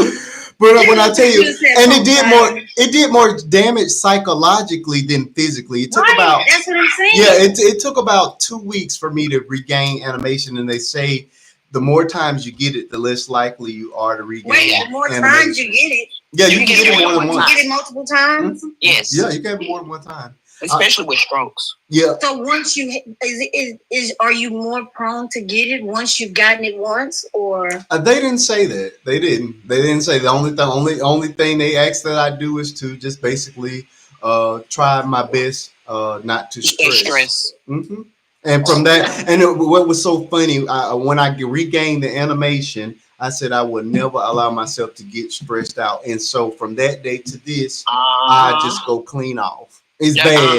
I used to hold stuff. I didn't realize at that time that I was just holding stuff. How do you clean off? What do you mean by clean off? He tells what's on his I let you know. Yeah, I just go off. I don't. I used to hold things in, and that's what caused the stress. Maybe that's what's causing a lot of my stress because like I literally I cry. My feelings get hurt. Yeah. Like that. And I'll cry. Like I will cry. Panther, I didn't think you had tear ducts no more, Panther. Oh, you said Panther? Yeah, Panther said she ain't cried in 40 years. Let me tell you, I will cry so fast. My aunt, when I was on the phone with my aunt and she was talking, I'm crying and she told me saying, "And what the hell you crying for? How you and I mean I'm just crying." Yeah. And she has no empathy. Mm-hmm. Like my dad. And my mom too. What you crying for? Yeah. None. Nothing. I ain't crying for nothing, Mama. Well, you crying for something. Yeah, my mom would show you that. My mom would let me know that she loved me. It wasn't like I didn't have to worry. That was one thing I never had to worry about was whether that woman loved me or not. That I ain't never had to worry about whether she loved me or not. My mama. I ain't gonna lie. At 50 times I'll climb back in my mama womb. Oh. Yeah, I think if we don't take anything else from this conversation tonight, I think it's very important that we all learn not to hold on to stress. And I think that's pretty common for all the testimonies and stories we've had throughout the night. Again, stress is the real silent killer, and it does. You have to understand your body and your mind work together. And if your mind is not right, and you don't, if you can't keep that mind right, that body will shut down. And with regards to this, my where are we getting these echoes from? Let me mute. Let's see. Yep, I think no, it might be you, Lavender. Can you still? I don't hear it anymore. Yeah, I hear it. Let me see. Do you still hear it? I hear it. Let me see. Yep. Can you still hear it? I think it's you. Hold on. It might be my pacemaker. Not your pacemaker. Can you still hear it? Testing. Yeah. It's like a delayed echo. It's very strange. Let me mute you. Is it still there? Hello, hello. Yeah, mute me. Testing. Yep, it's still. I'm gonna mute you. Yeah, I think that's Lavender. Is it you? Testing. Yeah, it's you, Lavender. You got my I know that's right, Panther. It's time for me to go to bed anyway. I'm not gonna sit here too much longer. But y'all had me up 6 hours and 15 minutes, and I was only supposed to be here at midnight. Come on back, Lavender, so we can go ahead and get this show over with. I'm tired now. Y'all done wore me out. This is why y'all can only get me. I've unmuted you. This is why you all can only get me once a week. Y'all don't know how to let me go at midnight. I'm always up to 5, 6, 7 o'clock in the morning. Lavender, you can unmute. I'm getting ready to go. Some good testimony. I know. Tonight we had a real church service, and I appreciate it. It's been really, really good tonight. But I don't want to prolong it, and I definitely need to get some rest. So now that I wanted to say this though, Marquis. I appreciate you for letting me come up. Oh, anytime. Because I know I have been MIA. Oh, anytime. And so you need to come a little earlier, though. I'm tired. But you know what? I'm always so out of it. Yeah. Like I'm literally out of it, and then I sleep all day long, and then I'm up all night. Like I will literally go to sleep at 6 o'clock this morning, and I'm gonna sleep the rest of the day, and then I'm gonna get up. I'm gonna sleep a good part of Saturday away. Y'all kept me. But thank you for letting me come up. I'm gonna start trying to. I got it. Once I get back to me, it'll be better. I want you to stay encouraged. I know this has to be a very difficult, challenging time for you. Health issues for anybody. Let me mute you because you're tripping again. Health issues for anybody is tough. My mother-in-law has, like I say, can't seem to stay out of the hospital. So I totally understand what you're going through. But again, she's well in her 60s. You're not much older than me, so I know that has to be tough. So obviously, you're definitely in my thoughts and my prayers, but I just want you to stay lifted up because that's the idle mind is the devil's playground. You have to understand that, and that's when he comes in the attack when you're at your weakest. So stay encouraged. Know that you are very much important. You're very much needed, and you have a purpose here. On and off the app. You got a son, that's depending on you and loves you, and you have family and friends that don't want to see you go. So hold on, I gotta wait.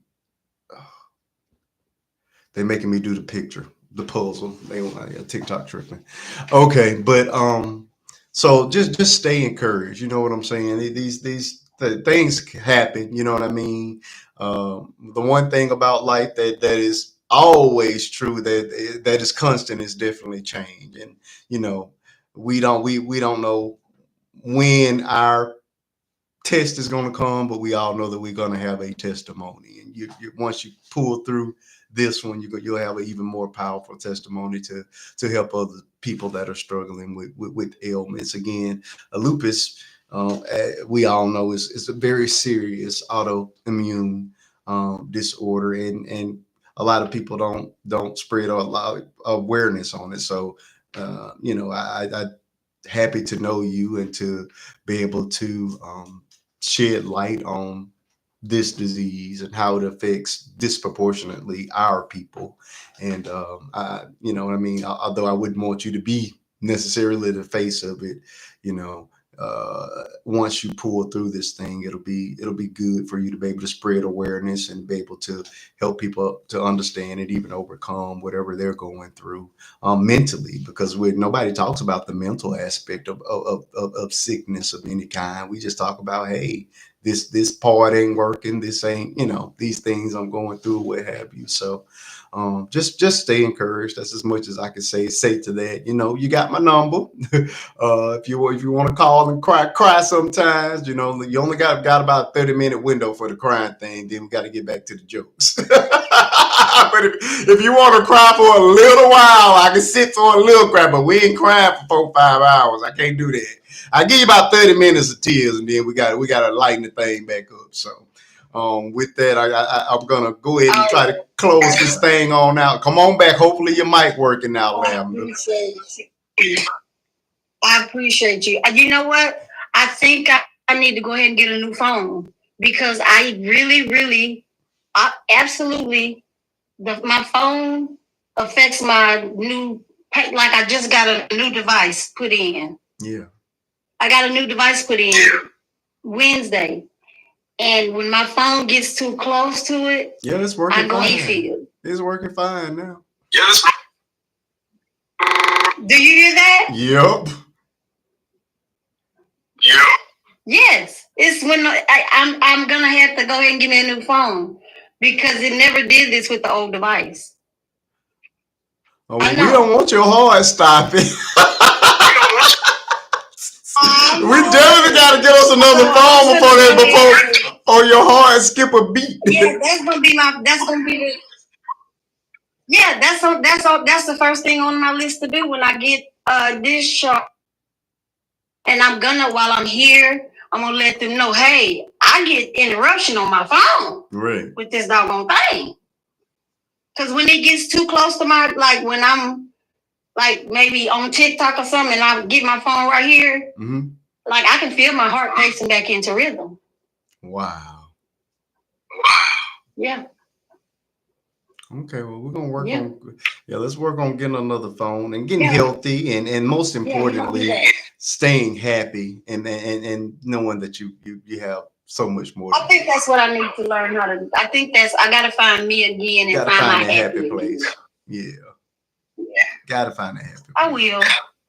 So stay encouraged. I'll be praying for you. Crystal. I will. Thank you, my friend. You know, Crystal, I spoke to you earlier and you didn't speak back. Come on, give me them final thoughts. I don't think Snarky's even here anymore. I'm pretty sure Snarky's asleep.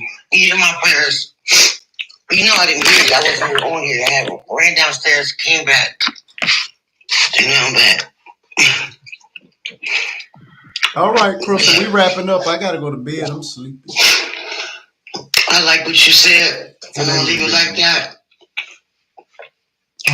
Not to hold on to things. Yeah. Get rid of the stressors because the stress will take you out of here. It'll take you out of here. I've seen it time and time again. When I had that Bell's palsy, that's the one thing I vowed to myself. I said I would never hold it in again. And now people don't even try me because I'm going to tell you how I feel right then. In that moment, I don't care where I'm at because I know I can't allow myself to carry this stress and it affect my face or my body. I just can't do it. My best friend is like that. Yeah, I just go ahead and. She just told me that she like F them. I was like, but I don't want to do people like she like. If they stress you out, F them. I'm like, okay, bye. I'll see you later.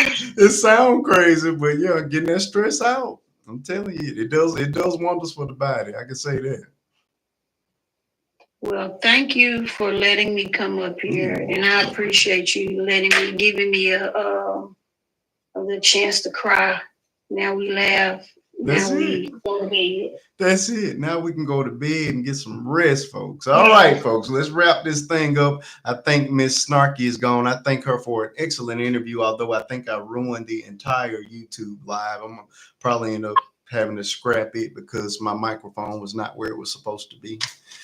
Anyway, All right, folks. With that, I'm going to go ahead and go to bed. I love you all with the love of God. Please check me out on TikTok. Listen, if you guys want to see more of me, all you got to do is support my content. Every time my content shoots through the roof, the bosses at TikTok say get on live. And so I have no choice but to come up here for a while. So if you all want to see me more than once a week, all you do, support the content, and I have no choice but to come up. Yeah. So fortunately enough, I got it. I got to once again thank everybody for the 3 videos that we got. 3 viral videos in less than 2 weeks, and the biggest is at 1.7 million, approaching the 2 million mark, followed by a 1.2 and a 1.1 million. All 3 of them are in the millions. So we've had huge videos, but I've never had 3 million hitters back to back. So I am super excited about it, and I love it because it's a great representation of everything that we do here. One of them is pure entertainment and laughter. That's with me and my daughter. One of them is for the community, our Black people, where I'm standing up for our people and using my voice to raise awareness. And one other one is just pop culture entertainment with the craziness that goes on TikTok. So it covers the wide range of the stuff that you will see when you're on my page. So I thank you all for living and supporting it. Please continue to do so. We got 24 people in the room hanging out over 6 hours with me. I love you all, but these lives can and will last all night, and I'm trying my best to get away from that. Because it takes me days to recover. We made it to the 100,000 mark. I thank you all. If you haven't already, become my friend and follow these good people on the screen before you get out of here. Tap that one up there, hit that button. I can always use a few more friends. I need the support. There's Miss Crystal, love her. She's a wonderful supporter. Miss Lavender is my little sister, well, big sister here on the app. Yeah, she's live all the time.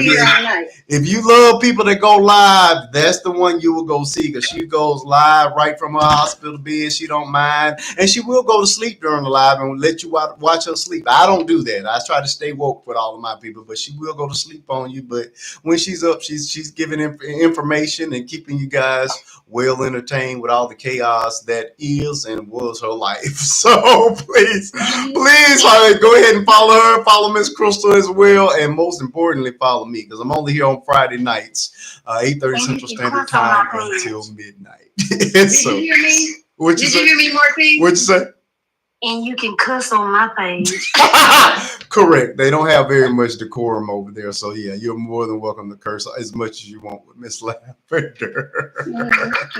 Go out and support my content. If you don't see me here, I'm over on the YouTube side, Faith and Bishop 2, same username. Lots of content that's exclusive over there, although this live is going to get scrapped. But all the previous ones and a lot of my great interviews are over there, available to watch anytime. So, with that, I'm going to bed. I keep rambling. Good night, my brother. I'm going to bed now. I love you all, and I'll see you all on next Friday. Love you too. Oh, and happy Father's Day to all the real daddies, and happy birthday to me, because my birthday and Father's Day are the same day this year. Happy birthday. Thank you, friend. Thank you. See you.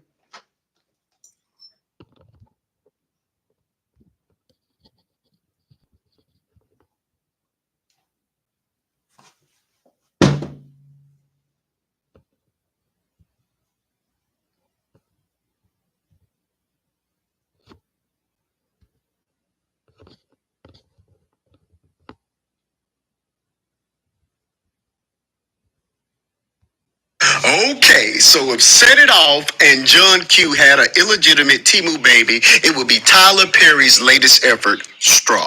Taraji is TT before she moved to California and met Stoney, Cleo, and Frankie. In this film,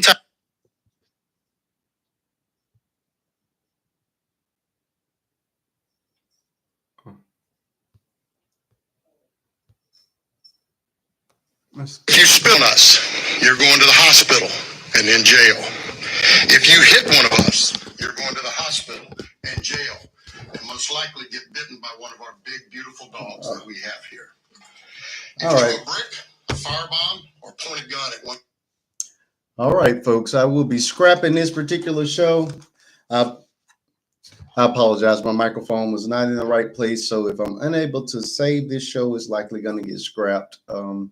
I apologize. It was technical difficulties. I was plugged directly into my new phone, and therefore the mic did not pick up a good portion of the show and the most important part of the show, which was the interview. So looks like this one is going to be scrapped. I apologize, but I'll be back on next week with a brand new show. I love you all with the love of God, and I'll see you all on next Friday. Have a good night.